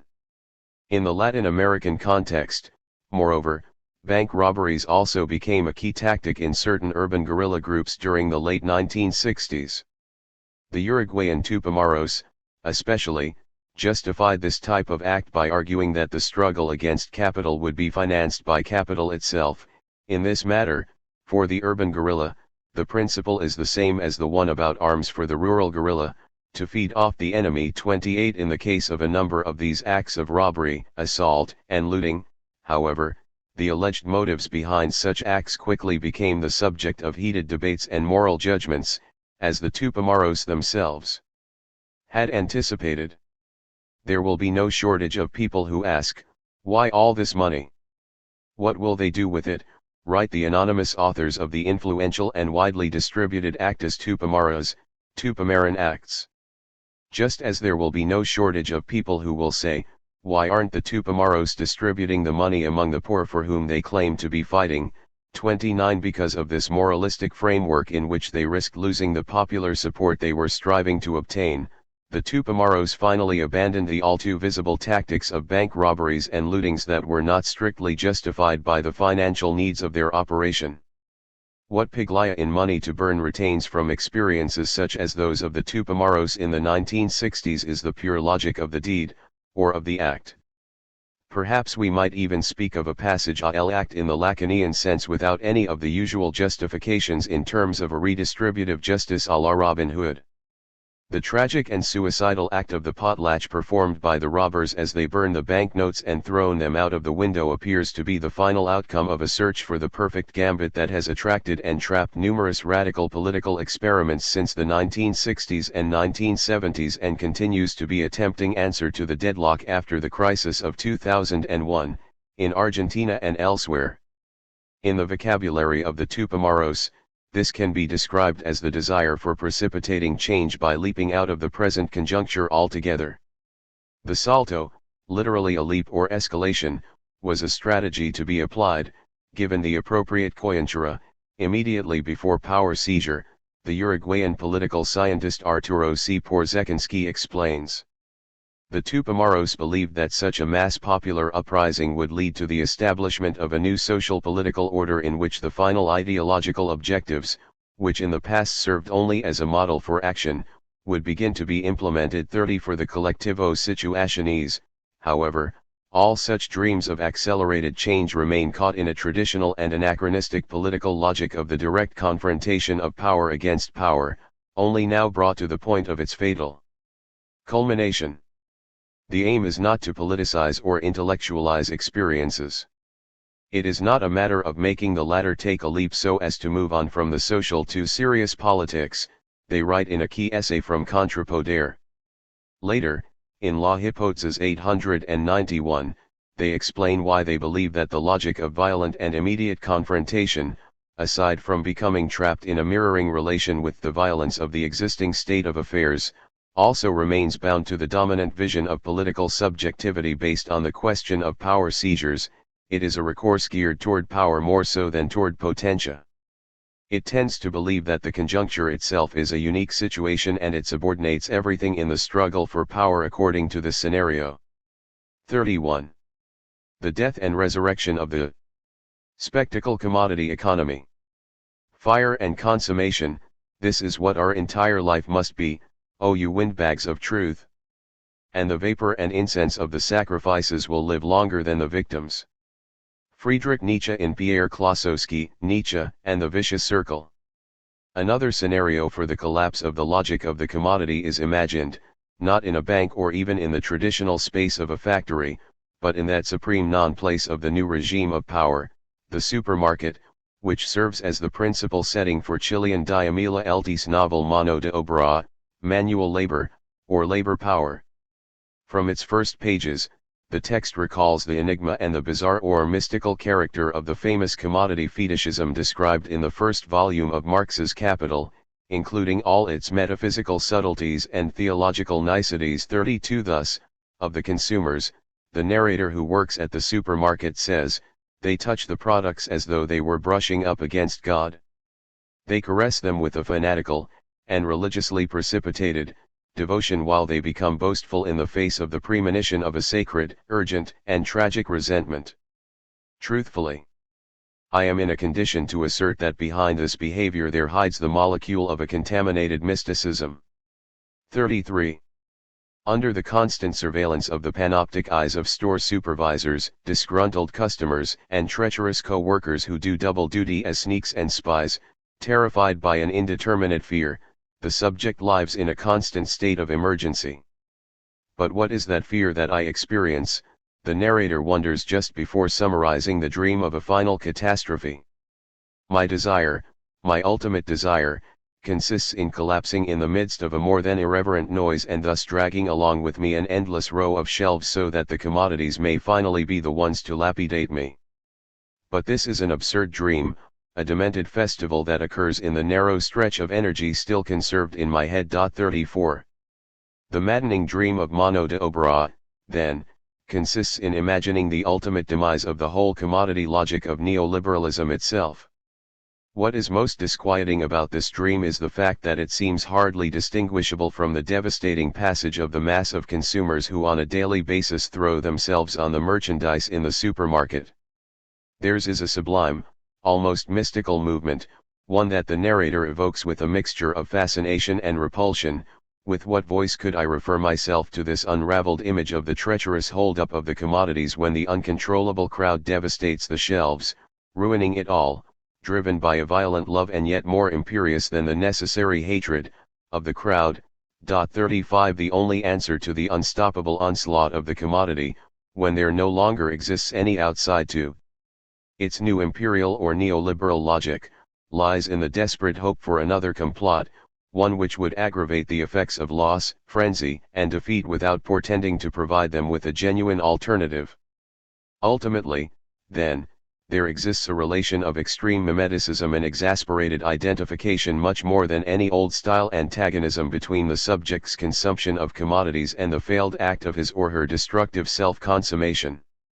LT throws the lid off the cauldron of absurd dreams and demented festivals that boils behind the lavish and uninterrupted buying and selling of consumer goods, like the bacchanalia of a substantial loss that gives pleasure and yet brings a curious consolation to the multitude. 36 Her narrator, at least in the first half of the novel, dreams of an economy of self-destruction, a counter-economy devoured by the Dionysian drives that lie at the very heart of capital's regime of generalized fetishism. In this properly mythic or tragic economy, the text finds a secret and unavowed foundation of everyday sociability. For instance, there is a moment when the multitude, like a sickly prepared chorus, lets loose an irrepressible sea of the worst expressions, insults to the merchandise and its all-powerful management, and the coarseness of the gesture, against the product, that the multitude repeats gives rise to a mystical, divine destruction of everything lying in its pathway. I mean the openly subversive passage of a human conglomerate that strikes out as a single disrespectful body, aesthetically unfolding in the present of an ultra-modern gesture that at the same time turns out to be absolutely archaic. 37. In the aesthetic unfolding of this gesture, in which the absolutely modern coincides with the revelation of an archaic origin, consumerism turns into a willed collapse, accumulation becomes pure expenditure, and the act of buying and selling is precipitated into a gigantic and unproductive waste of energies. The same conspiratorial plot of capitalism in the era of neoliberalism is already somehow a giant potlatch, even though the violence of this archaic origin has been forgotten in a prolonged act of oblivion that is constitutive of our modernity. To place the potlatch at the bottomless ground of capitalist society amounts to revealing the extent to which looting, waste, and the brutal expenditure of energy are the principal operations of the very logic of capital itself, as a struggle for symbolic as much as economic power. Like Piglia's novel, Eltis too alludes in this regard to a certain legacy of the 1960s and 1970s.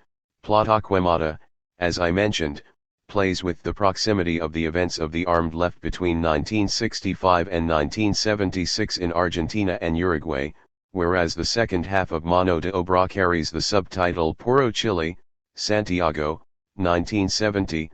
38. But there is also another and deeper affinity with the 1970s, Mano de Obra, with its terse style somewhere between testimony and ethnographical fieldwork, recalls the controlled, almost clinical style as well as the setting of El Adable, translated into English as The Assembly Line and into Spanish as De Cadenas y de Hombres, a book about the post-1968 conditions of labor, strikes, and surveillance in a Citroën factory outside Paris by the then Maoist Robert Linhart. 39. In the displacement from the factory to the supermarket via the bank, that is, from the production of commodities to their unbridled consumption via the hoarding and circulation of money. We also gradually move from the revolutionary prescription in the 1960s and 1970s to its paranoid implosion in the 2000s. What happens is that the utopia of putting an end to the rule of the commodity has turned into the mad dream of a kind of suicidal act at the hands of the consumers themselves, taking up and radicalizing a tendency that already began to take shape during the earlier years and that will only become more frenzied and absolute as time passes. The radicalism of the exit strategy could even be said to be inversely proportional to the sense of closure surrounding the logic of capital under the rule of the spectacle or of empire. Debord, for example, dedicates his famous piece on the decline and fall of the spectacle commodity economy, originally published in 1966 in the journal Internationale Situationiste, to the looting of supermarkets that had taken place in the Watts neighborhood of Los Angeles between August 13 and 16, 1965, barely 1 month before the events narrated in Piglia's novel. The blacks of Watts, according to Debord, had taken consumer ideology literally. They demanded the abundance of the goods on display in order to use them up, instantly, thereby negating the exchange value that served as their only motivation and ultimate goal. Through theft and gift they rediscover a use that immediately refutes the oppressive rationality of the commodity, revealing its relations and manufacture to be arbitrary and unnecessary, writes Debord. He continues. The looting of the Watts district was the most direct realization of the distorted principle, to each according to his false needs determined and produced by the economic system that the very act of looting rejects. But since the vaunting of abundance is taken at its face value and immediately seized upon instead of being eternally pursued in the rat race of alienated labor and increasing but unmet social needs, real desires begin to be expressed in festival, in playful self-assertion, in the potlatch of destruction. 40. Is this not the potlatch, the festival of playful self-affirmation and destruction that we find again some 40 years later in Mano de Obra and Plata Quemada? The looting and squandering of commodities, rather than pursuing the satisfaction of unmet consumerist needs in a noble act of redistributive justice, would thus mark the realization of the system's logic that coincides with its paroxysmic self-annihilation.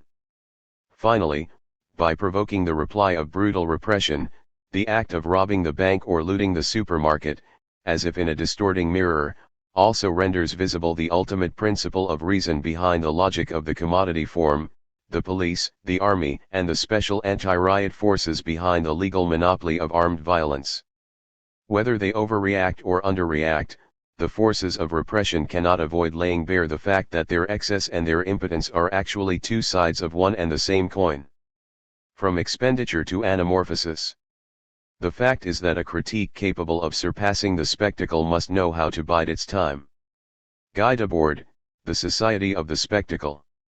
It would be insufficient to conclude that in the notion of the potlatch we can find a form of sociability that is totally foreign to self-interest, an economy of pleasure and waste incompatible with the cold cash nexus of money, or a radical break away from exchange and calculation in capitalist society. Yet this interpretation continues to be quite common among readers of Marcel Mauss's essay on the gift, or its even more ambitious speculative continuation in Georges Baudelai's The Accursed Share. The idea is that only a return to a more noble and generous principle of exchange as gift, encapsulated in the potlatch, could save us from the homogeneous avarice of utilitarianism. For example, when in 2007 the Chilean theater director Alfredo Castro prepared an adaptation of Eltis Mano de Obra for the stage, Raquel Olea in her presentation of the play quoted the Battalian notions of expenditure, sovereignty, and inner experience, only to conclude with the reaffirmation of the useless utility of artistic creation. Creation, from the point of view of power, is dilapidation, uselessness, something absolutely unproductive. But therein resides precisely its subversive power, she writes. And even more concisely, art's usefulness consists in this impossibility of serving any purpose whatsoever. 41. There are at least two reasons why this notion of the potlatch as a useless and disinterested gift cannot but nurture false hopes today. Not only is the anti-utilitarian agenda out of touch with the current moment in the sense that the logic of capital has long abandoned the principles of austerity and frugality of the Weberian Protestant work ethic in order to seek justification instead in terms of risk, incalculable expenditure, and boundless financial speculation. As Jean-Joseph Gueux observes, Baudelais did not imagine the paradoxical situation of post-industrial capitalism where only the appeal to compete infinitely in unproductive consumption, through comfort, luxury, technical refinement, the superfluous, allows for the development of production. 42. Far from obeying the image of calculated reason, with its ideals of productivity and austerity for which unproductive expenditure and conspicuous waste would provide radical alternatives, what if capitalism itself were today already a giant potlatch? Gueux specifically refers to the work of one of the ideological gurus of Reaganomics, George Gilder, who in Wealth and Poverty completely inverts the picture of capitalism and potlatch that authors such as Baudelais seem to have inherited from Mauss. Gilder even throws the name of Claude Lévi-Strauss into the ideological mix. Contrary to the notions of Mauss and Lévi-Strauss, the giving impulse in modern capitalism is no less prevalent and important, no less central to all creative and productive activity, no less crucial to the mutuality of culture and trust than in a primitive tribe. The unending offerings of entrepreneurs, investing jobs, accumulating inventories all long before any return is received, all without any assurance that the enterprise will not fail, constitute a pattern of giving that dwarfs in extent and in essential generosity any primitive right of exchange. Giving is the vital impulse and moral center of capitalism. 43. And yet, perhaps the real problem is also of a different nature, beyond the purely historical question of periodization, without our having entered the late or postmodern phase of capitalism, which it would have been impossible for Mauss or Baudelais to anticipate. Even for them, the purpose of their investigation after all is not simply to celebrate in potlatch the alternative of a free or gratuitous act detached from the calculated interests of modern political economy. Even pure destruction of wealth does not signify that complete detachment that one might believe to be found in it.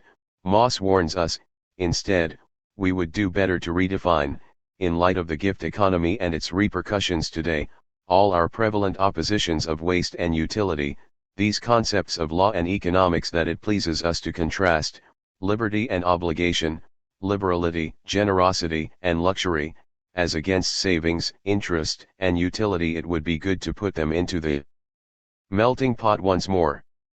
44. The analysis of the gift, in other words, has above all an heuristic or revelatory function for the present. The potlatch does not stand outside the conspiracy of capitalist exchange, rather, it renders visible its most intimate functioning.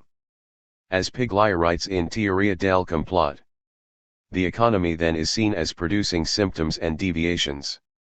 This is where that tension builds between the illusion of a complot that is opposed to society without being a political complot in any explicit sense, and the functioning of a society that naturally generates a type of economic rationality that tends to put forward benefit, the circulation of money, and profit as visible forms of its functioning, but that in reality hides a network of addictions, fixations, and fetishes, sacred goods and absolute deficiencies.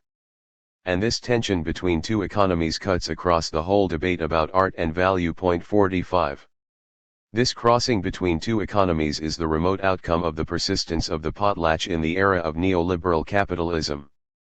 What this persistence reveals is the illusory nature of any contractual definition of society based on consensus or even, in the context of Argentina and Chile, on the so-called pacts of transition to democracy after the military dictatorships. Leon Rosichner, with as much help from Clausewitz as from Marx and Freud, had already warned us that, behind these pacts, the transition to democracy conceals the continuation of war and terror by other means. The current democracy was opened up on the basis of terror, not on the basis of desire, Rosichner wrote in 1986 upon returning from exile to his native Argentina. Ours is therefore a terrorized democracy. It rose up from defeat in a war. 46. To begin understanding the condition of democracy, it is the logic of war and terror that first must be made into the topic of reflection. Piglia reaches a similar conclusion in his reflections on complot and potlatch. The model for society is the battle, and not the pact, it is the state of exception, and not the law. The vanguard renders visible whatever the dominant ideas deny, and it proposes to attack the centers of cultural power and alter the hierarchies and modes of meaning production. It uses the maneuvers of fraternity and the terror of groups in fusion that Sartre talks about, against the false illusion of the agreement and consensus. It opposes provocation to order, the sect to the majority, and has a decisive politics, both scandalous and hermetic, in the face of the false natural equilibrium of the market and the circulation of cultural goods. 47.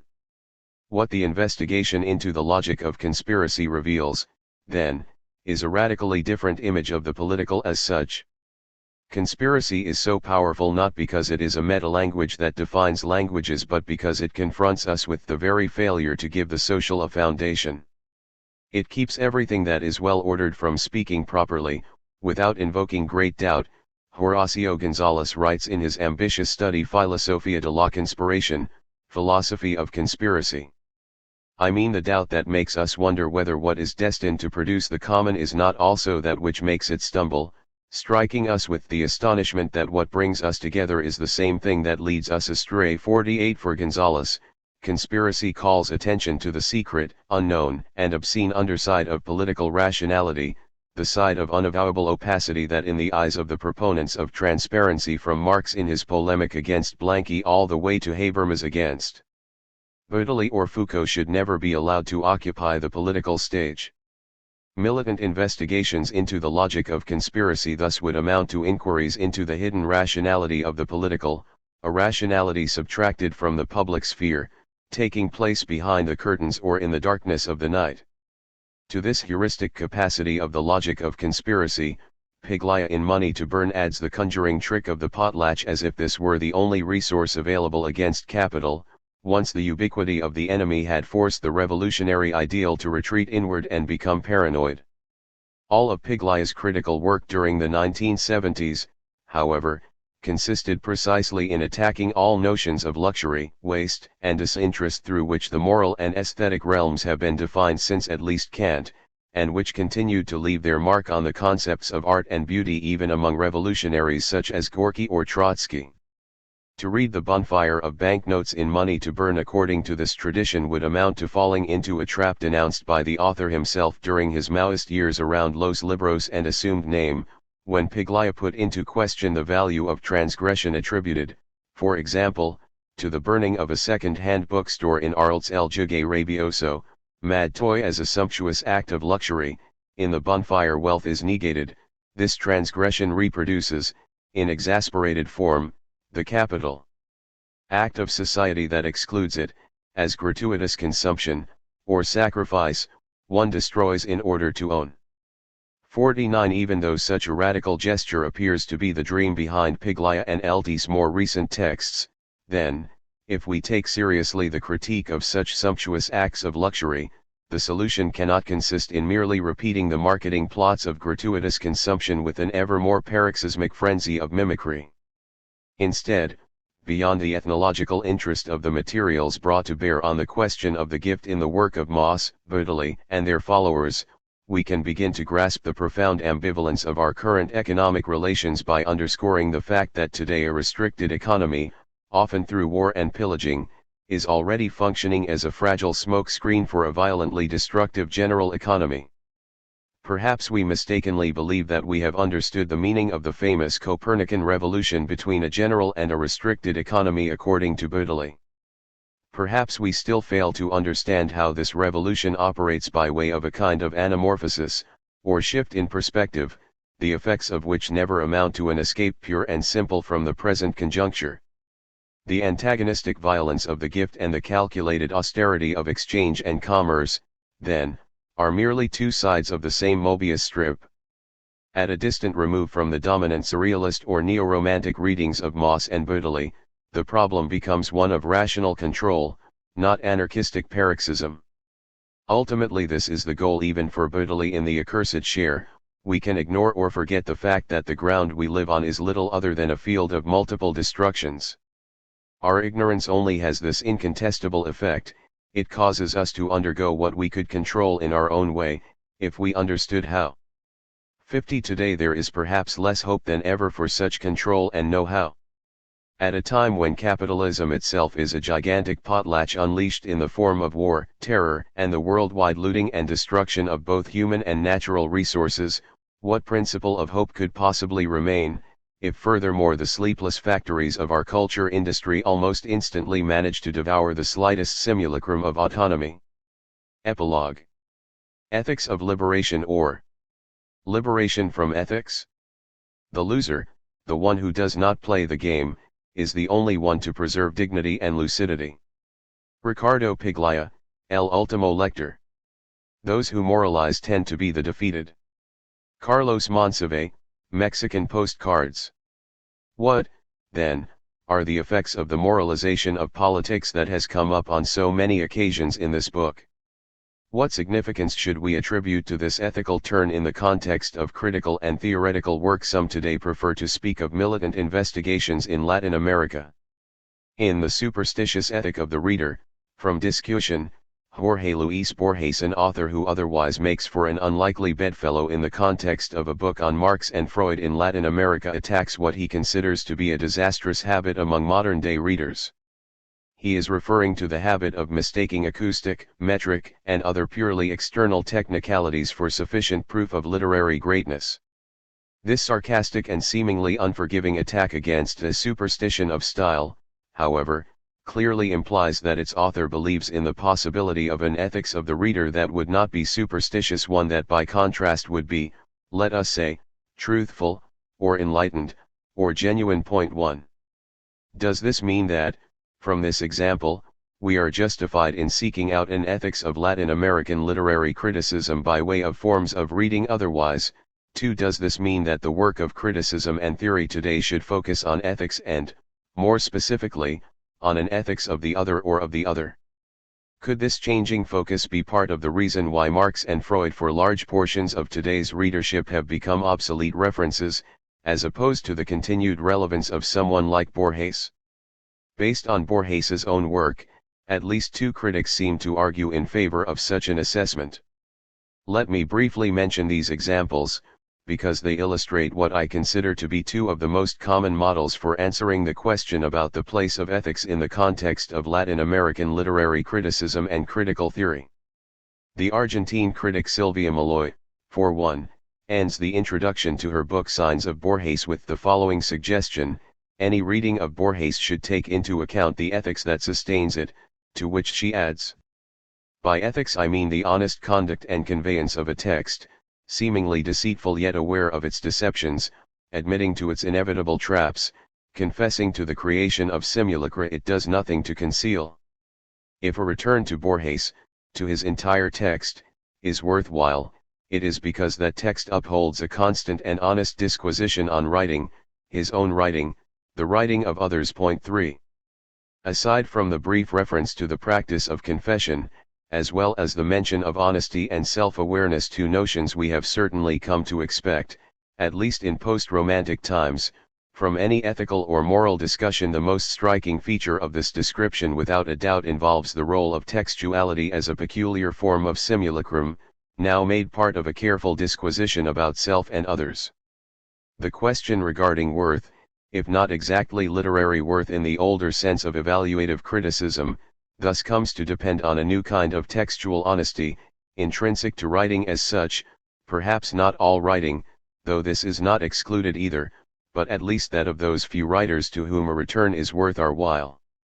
No doubt closer to Maurice Blanquat than to Jacques Derrida or Paul de Man, who in any case are never mentioned by name in the book, which was originally published in 1979.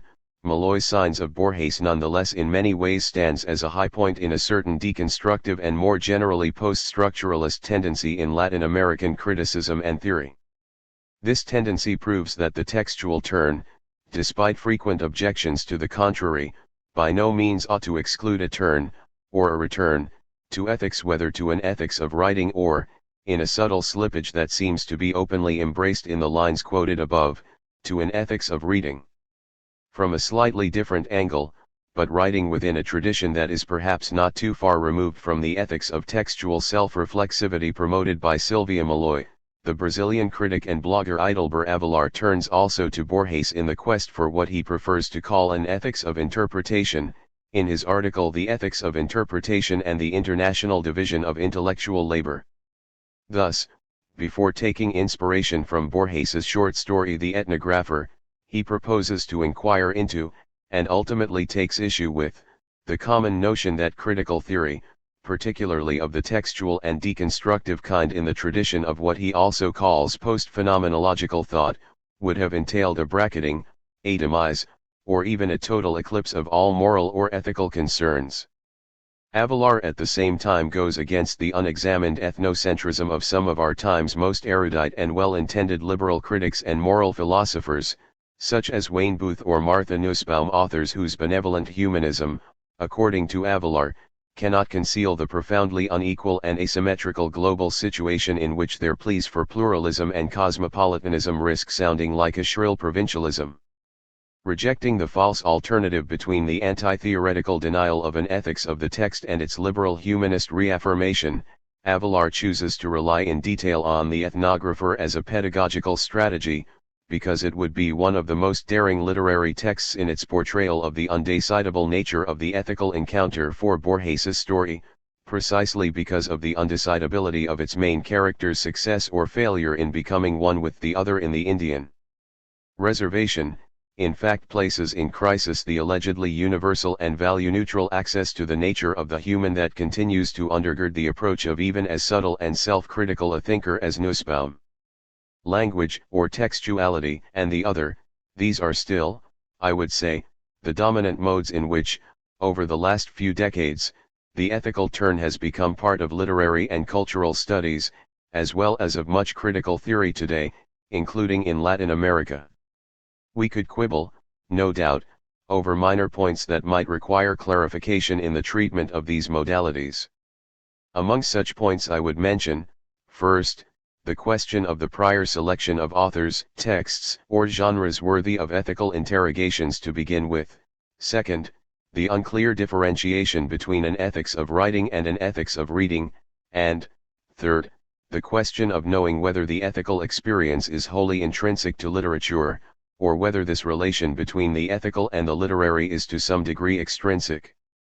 Even in the case of Malloy's ethics of language, for instance, there seems to be a set of presuppositions about what constitutes the dimension of the ethical that are not immanently explained through the reading and writing themselves. These presuppositions, while not necessarily extra-literary, are not strictly intrinsic to the literature in question either. And in Avelar's case, a similar separation is present in the distance between Borges's short story and the theoretical references to Levinas, Derrida, and Critchley, all of whom are pushed away in the footnotes, not forgetting the overarching but silent figure of Alberto Moreras, to whom the article is dedicated. Ironically, this division of international labor between a literary object from Latin America and theory or philosophy from Europe, a division that is one of the main targets of Avelar's article, is barely compensated for by the mention, in two other footnotes, of the Chilean philosophers Patricio Marchant and Pablo Oyarzun, who thematize precisely the difficulty of redressing this situation of structural imbalance and uneven development. Most importantly, I would say that both of these approaches remain inscribed in a certain use of literature, which I am reluctant to call allegorical, as an exemplary instantiation of ethical notions that seem to be available elsewhere, though perhaps not with the same vividness of portrayal. Aside from the qualities of honesty and self-awareness, both modalities rely above all on a certain notion of finitude as the principal key to the ethical experience today, finitude as enacted in and through language, writing, reading. Literature, then, is only one privileged site among others where this experience of finitude is exposed to ethical light as such. Finally, perhaps such exposure is even the very task of criticism and theory today. The exposure of finitude. Regardless of these minor points, it is clear that we are certainly not lacking in ethical models for criticism and theory in Latin America. Here as elsewhere, this region is constantly in dialogue with the larger debates that have inflected the treatment of ethics in other parts of the world. What, then, is the state of this discussion today? Where do we stand in terms of ethics in the current historical and theoretical conjuncture? In the context of what Avelar calls post-phenomenological thought, I would argue that the dominant modes of ethics today are more specifically post-Heideggerian and post-Levinasian, in short, concerning finitude as exposed in and through language and in the face of the other. Even Lacan's ethics of desire, drive, or the real seems most often to fit this framework, insofar as it too can be summed up in the notion of finitude. In more recent years, however, another tradition has emerged against the current consensus, in the guise of an ethics of truths as elaborated by Alain Badiou and, after him, by the likes of Slavoj Žižek and Alenka Županici. Even from a quick glance at the vast production surrounding the so-called ethical turn, it becomes clear that among the thinkers associated with this phenomenon, Levinas and Badiou not only stand out, but are now frequently combined despite the harsh polemic against, and ultimate dismissal of, Levinas's thought in Badiou's Ethics, an essay on the understanding of evil. This surprising amalgamation of Levinas and Badiou was almost single-handedly spearheaded some years ago by Simon Critchley, author not only of the well-known Ethics of Deconstruction, but also of a number of articles in which he conflates Levinas, Derrida, Lacan, and Badiou into an all-encompassing notion of ethics that remains broadly Kantian in nature. In the context of the formal structure of ethical experience, as Critchley describes it, which he also calls, following Dieter Henrich, the grammar of the concept of moral insight, ethics fundamentally consists in an individual's giving approval to a formal demand or call. How this demand is fulfilled turns out, ironically, to be quite open, not to say indifferent, so that everyone from Plato to Lacan, and from St. Paul to Kant to Adorno somehow fits the scheme. In the case of Levinas and Badiou, for example, the demand of the other then becomes formally homologous with the call to fidelity to the event. What Levinas tries to articulate in his work is the experience of a demand to which the subject assents, to an iteris point, but which heteronomously determines the ethical subject, Critchley writes. And the same formal structure defines the subject's relation to the event in the work of Badiou. Subject and event come into being at the same time. As I have already shown, in ethical experience, the subject defines itself by binding itself approvingly to the demand that the good makes on it. 5. Perhaps we ought to revisit some of the reasons why Badiou and Levinas are in fact strictly incompatible. Even aside from specific disagreements over concepts or contents, including the role of religion or the place of heroic figures of the subject, I want to raise the more formal prior question about the very place of ethics in the respective philosophies of Badiou and Levinas. The easiest way to formulate this is to say that almost nothing major is lost in Badiou's overall philosophy if we take away his tiny book Ethics, which in any case was written over a few weeks for an audience of mostly high school students, whereas the reader cannot claim to have even a minimal understanding of Levinas's thought without giving an absolutely central role to ethics. A second discrepancy revolves around the question of the temporality, perhaps better described in terms of sequencing not just of alterity and sameness, but also of ethics and politics as such. In one sense, there certainly is a place for a kind of otherness even for victims and suffering in Badiou's thought. But it is only the site for a possible event, and an evental site should not be confused with the event itself, which may or may not take place where there are victims. Badiou's dismissal of the logic of victimization is often misunderstood by readers, who are completely taken aback by his notion that the ethics of the other would be nihilistic in reducing us to the role of mere victims, suffering beasts, or mortal or dying bodies.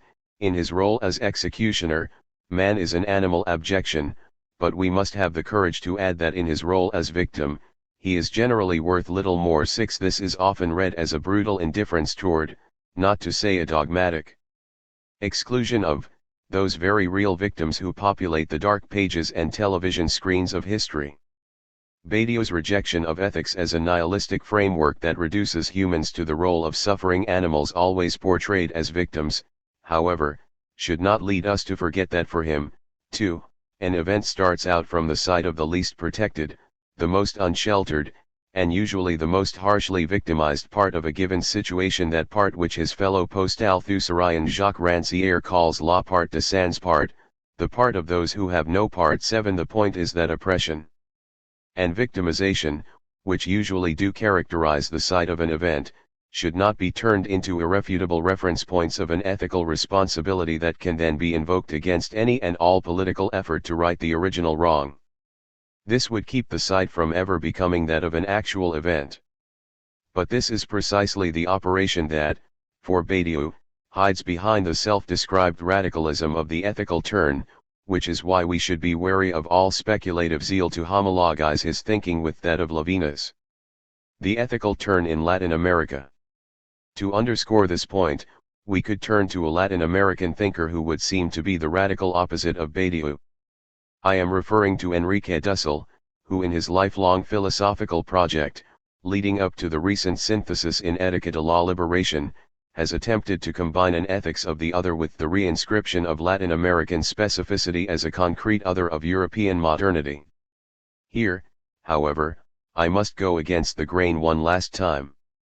Dussel himself, in fact, explicitly quotes Badiou in his most recent version of Éthique de la Libération, not as an opponent, as one might have expected, but in order to support his own argument. More specifically, Dussel wholeheartedly embraces Badiou's definition of the subject as the bearer of a truth that results from fidelity to the event. I call subject the bearer of a fidelity, the one who bears a process of truth, as Badiou writes in his Ethics. The subject, therefore, in no way pre-exists the process. He is absolutely non-existent in the situation before the event. We might say that the process of truth induces a subject. 8. What interests Dussel is el devenir sujeto de la víctima, the becoming subject of the victim, which is why, rather than staring himself blind at the polemic between other and same, victim and subject, he can actually find an ally in Badiou. From victims and injustice, in other words, we need to move to subjectivization and justice, that is, to a really transformative act, which Dussel still describes in strictly Marxist or Marxian terms as the equivalent of revolution, the question of the subject, in its intersubjective, socio-historical sense, as the emergence of the diverse subjects of new social movements in the diagrams of power, is thus exactly the problematic of the becoming ethico-critical of the community of victims. 9. The potential problem with this ethical turn is twofold. On the one hand, the specificity of the ethical experience in this context paradoxically tends to get lost, as the line of demarcation between ethics and politics seems to have become indiscernible. I see no reason, for example, why Dussel's book could not have been called Politica de la Liberation, other than to go along with the spirit of our time and its authoritarian consensus regarding the dignity of the ethical in preference to all potentially illusory, if not purely voluntaristic, political commitments and partisanships. An alternative effect of this preeminence given to the ethical dimension, in fact, relies on the irrefutable radicalism of one's openness to the other in order preemptively to strike at the dogmatic nature of all processes of political subjectivization. Anecdotal proof of this irrefutability lies in the fact that there exists no such thing as ethical incorrectness, since nobody in his or her right mind would want not to be ethical, whereas the reigning consensus can at least be broken in an act of political incorrectness. On the other hand, both the growing conflation of ethics and politics and the complete subordination or obliteration of the latter by the former are themselves the result of an historical process that still needs to be mapped. This would require a history not just of the ethical turn, which emerged sometime in the early 1980s, particularly thanks to the renewed interest first in the ethical and then in the political overtones of deconstruction, nor only a history of the various ethical theories that make up the philosophical backdrop for this shift, but rather the historical inscription of various ethical theoretical frameworks within a specific political situation. The history of this development, which would amount to a critical genealogy of the ethical turn, still needs to be written. Obviously, I do not pretend to do so in these concluding pages. In each of the chapters of this book, however, I have tried to show how, through both the critique of the logic of commitment or militancy and the crisis of the revolutionary ideal in general, the meaning of ethics and its relation to politics have also undergone a profound displacement toward the liberation from ethics. Following Rancière's conclusion in the last chapter of his recent book Aesthetics and Its Discontents, a book whose title clearly echoes Freud's Civilization and Its Discontents, we could summarize the recent shift as the ethical turn in aesthetics and politics. The essential aspect of this process is certainly not the virtuous return to norms of morality. It is, rather, the suppression of the division that the word morals implied, and, thus, it is the suppression of politics, since for Rancière this dividing of violence, morality, and right has a name. It is called politics. Politics is not, as is often said, the opposite of morals. It is its dividing. 10. Using the contrasting examples of Bertolt Brecht's theater and Lars von Trier's Dogville, as well as the similar contrast between Alfred Hitchcock's noir films and Clint Eastwood's Mystic River, Rancière describes how morality today, instead of dividing our sense of justice and injustice as it did before, has led, due to a generalized turn to ethics, to a state of indistinctness in which we are all ultimately victims of some originary trauma, witnesses to some radical evil, or subjects of an overwhelming catastrophe. The result is an unprecedented dramaturgy of evil and endless reparation, to which we may also attribute the appeal of the many melodramatic scenarios that we have come across in this book. Unlike what happens in Revueltas's Los Errors or Rosichner's Moral Bergsa y Revolución, ethics no longer opens up a promise of radical emancipation beyond the recognition of one's inevitable moral responsibility in the face of history's unfolding. There is no longer a division, for example, between bourgeois morality and revolutionary ethics. Instead, as can be seen in Gutierrez Elia's movie version of Memorias del Subdesarrollo, alienation and underdevelopment, also in the structural sense of the film's disjunctions between individual and group, image and sound, action and thought, documentary and fiction come to define the human condition from which only a criminal like can promise to liberate us. Art and literature, after the ethical turn, would then be expected to bear witness to this impossibility, the noble philosophical name for which is finitude. In fact, while they are no longer expected to engage in any, narrative or figurative, representation, art and literature are said to respond to the ethical call when they bear witness to a seemingly infinite array of situations of victimhood, from the body in pain to the Holocaust. In the context of Dussell's work, this shift can be understood if we reflect upon the structural tension, if not exactly an acknowledged discrepancy between, on the one hand, the strictly ethical theory, and, on the other, the framework of liberation theology and dependency theory. As far as this framework is concerned, Dussell continues to determine his Etika in terms of the opposition between center and periphery, or between Europe and its other, whose exclusion is subsequently covered up in the history of modernity. As I suggested, the vision undergirding this framework of dependency theory might be called political, instead of ethical, insofar as the ultimate aim is a transformative act that collectively would overcome the initial injustice by way of a new and hitherto impossible sense of justice. The ethical theory, however, also risks undermining the political framework, by blocking the occurrence of such a transformative act in the name of an ever higher sense of responsibility toward the other. Ethics would thus submerge and drown out all politics.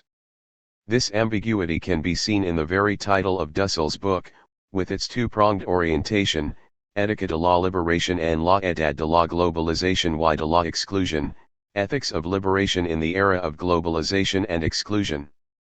A similar tension, in fact, appears in the title of Avelar's article, with ethics of interpretation pointing toward Levinas and the witnessing of the other, whereas international division of intellectual labor begs the question whether the ideal of a revolution, though nowadays mostly unspoken, still promises a way out of dependency and uneven development when approached from the vantage point of Marx and Marxism in Latin America. In Dussell's case, the origin of this tension may well lie in the qualification of the site of the transformative act as the space of victimhood. In the movement from to, that is, from injustice, suffering, victim, to justice, emancipation, subject, the latter half drops out of the picture altogether once any such attempt at el devenir sujeto de la víctima, or the becoming subject of the victim, is seen as entailing the inevitable creation of ever more sacrificial victims. In the name of these new victims, any subjectivization of the process desde Hatia thus can become truncated from the start.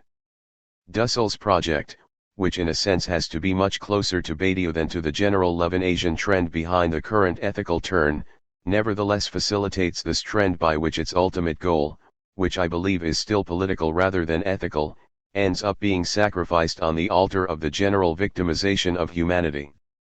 For Badiou, by contrast, the task before us is precisely to regain an understanding of the point where ethics ends and politics begins.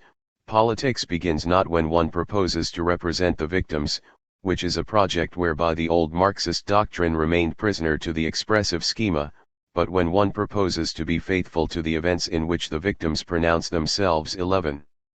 To illustrate this point once more, we can turn to the contrast between two passages that would have to figure prominently in any genealogy of the ethical turn in Latin America.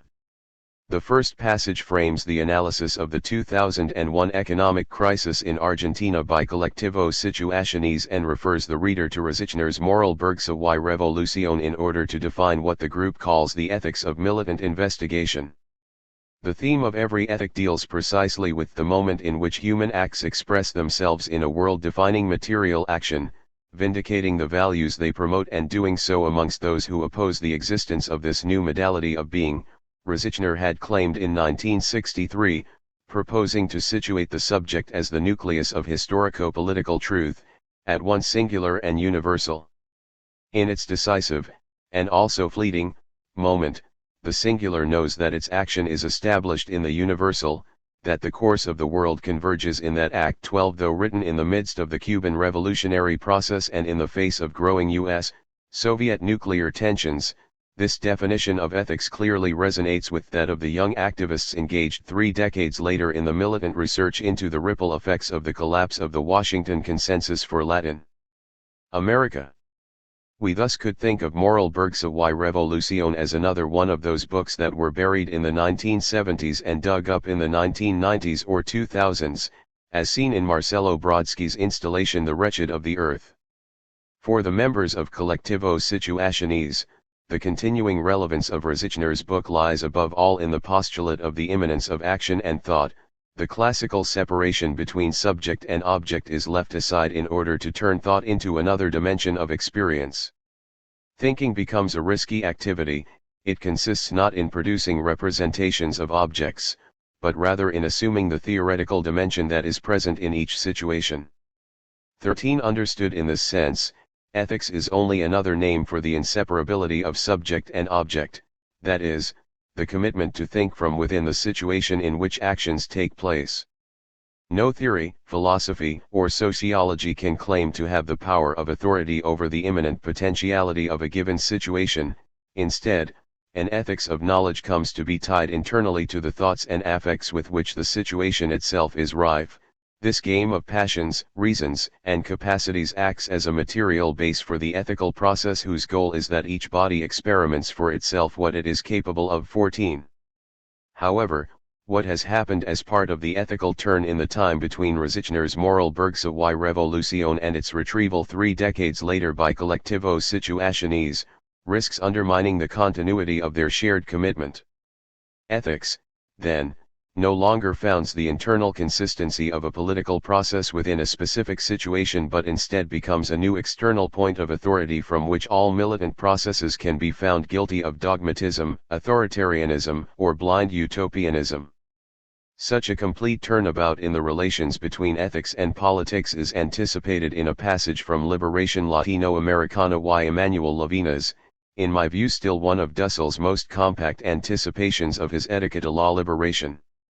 In the epigraph to this little book, the author quotes a convoluted sentence from Levinas's Otherwise than being or beyond essence, the least intoxicated and the most lucid humanity of our time, at the moments most liberated from the concern that existence takes for its very existence has in its clarity no other shadow, in its rest no other disquietude or insomnia than what comes from the destitution of the others. 15. Precisely by recalling the fact that the most lucid and liberated moments of our existence are only the clarity whose shadow is misery, the last 2 or 3 decades, in the name of an ethics of the other, have come preemptively to cancel any attempt to overcome this misery and destitution of the others through a political act of liberation.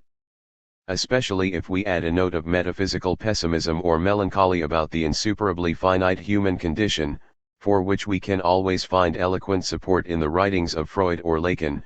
A superior sense of ethical responsibility and respect toward this human condition thus has the effect of emptying out the utopian promise of politics for which Dussel, like Rosichner and so many other figures studied in this book, still found an inexhaustible stimulus in the work of Marx.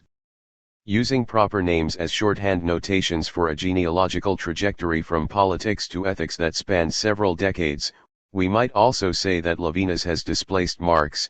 The Marx Dussel discovered is what we could call today, of course anachronistically but entirely suggestively and appropriately, 11 Asian Marx 16 as in the letter Confession by Oscar del Barco, what Rosichner calls a Christianized version of Levinas's ethical commandment to an iteris point, thou shalt not kill, has come to put an end to the very possibility of political militancy. In this context, finally, it may seem entirely appropriate and understandable to seek a return to the Borgesian ethics of textual honesty alone, without the impossible pretense of an ethics of liberation. The question with which I would like to end, though, is whether we should not also consider the possibility that today, and for the time being, it might be more urgent to liberate us from ethics.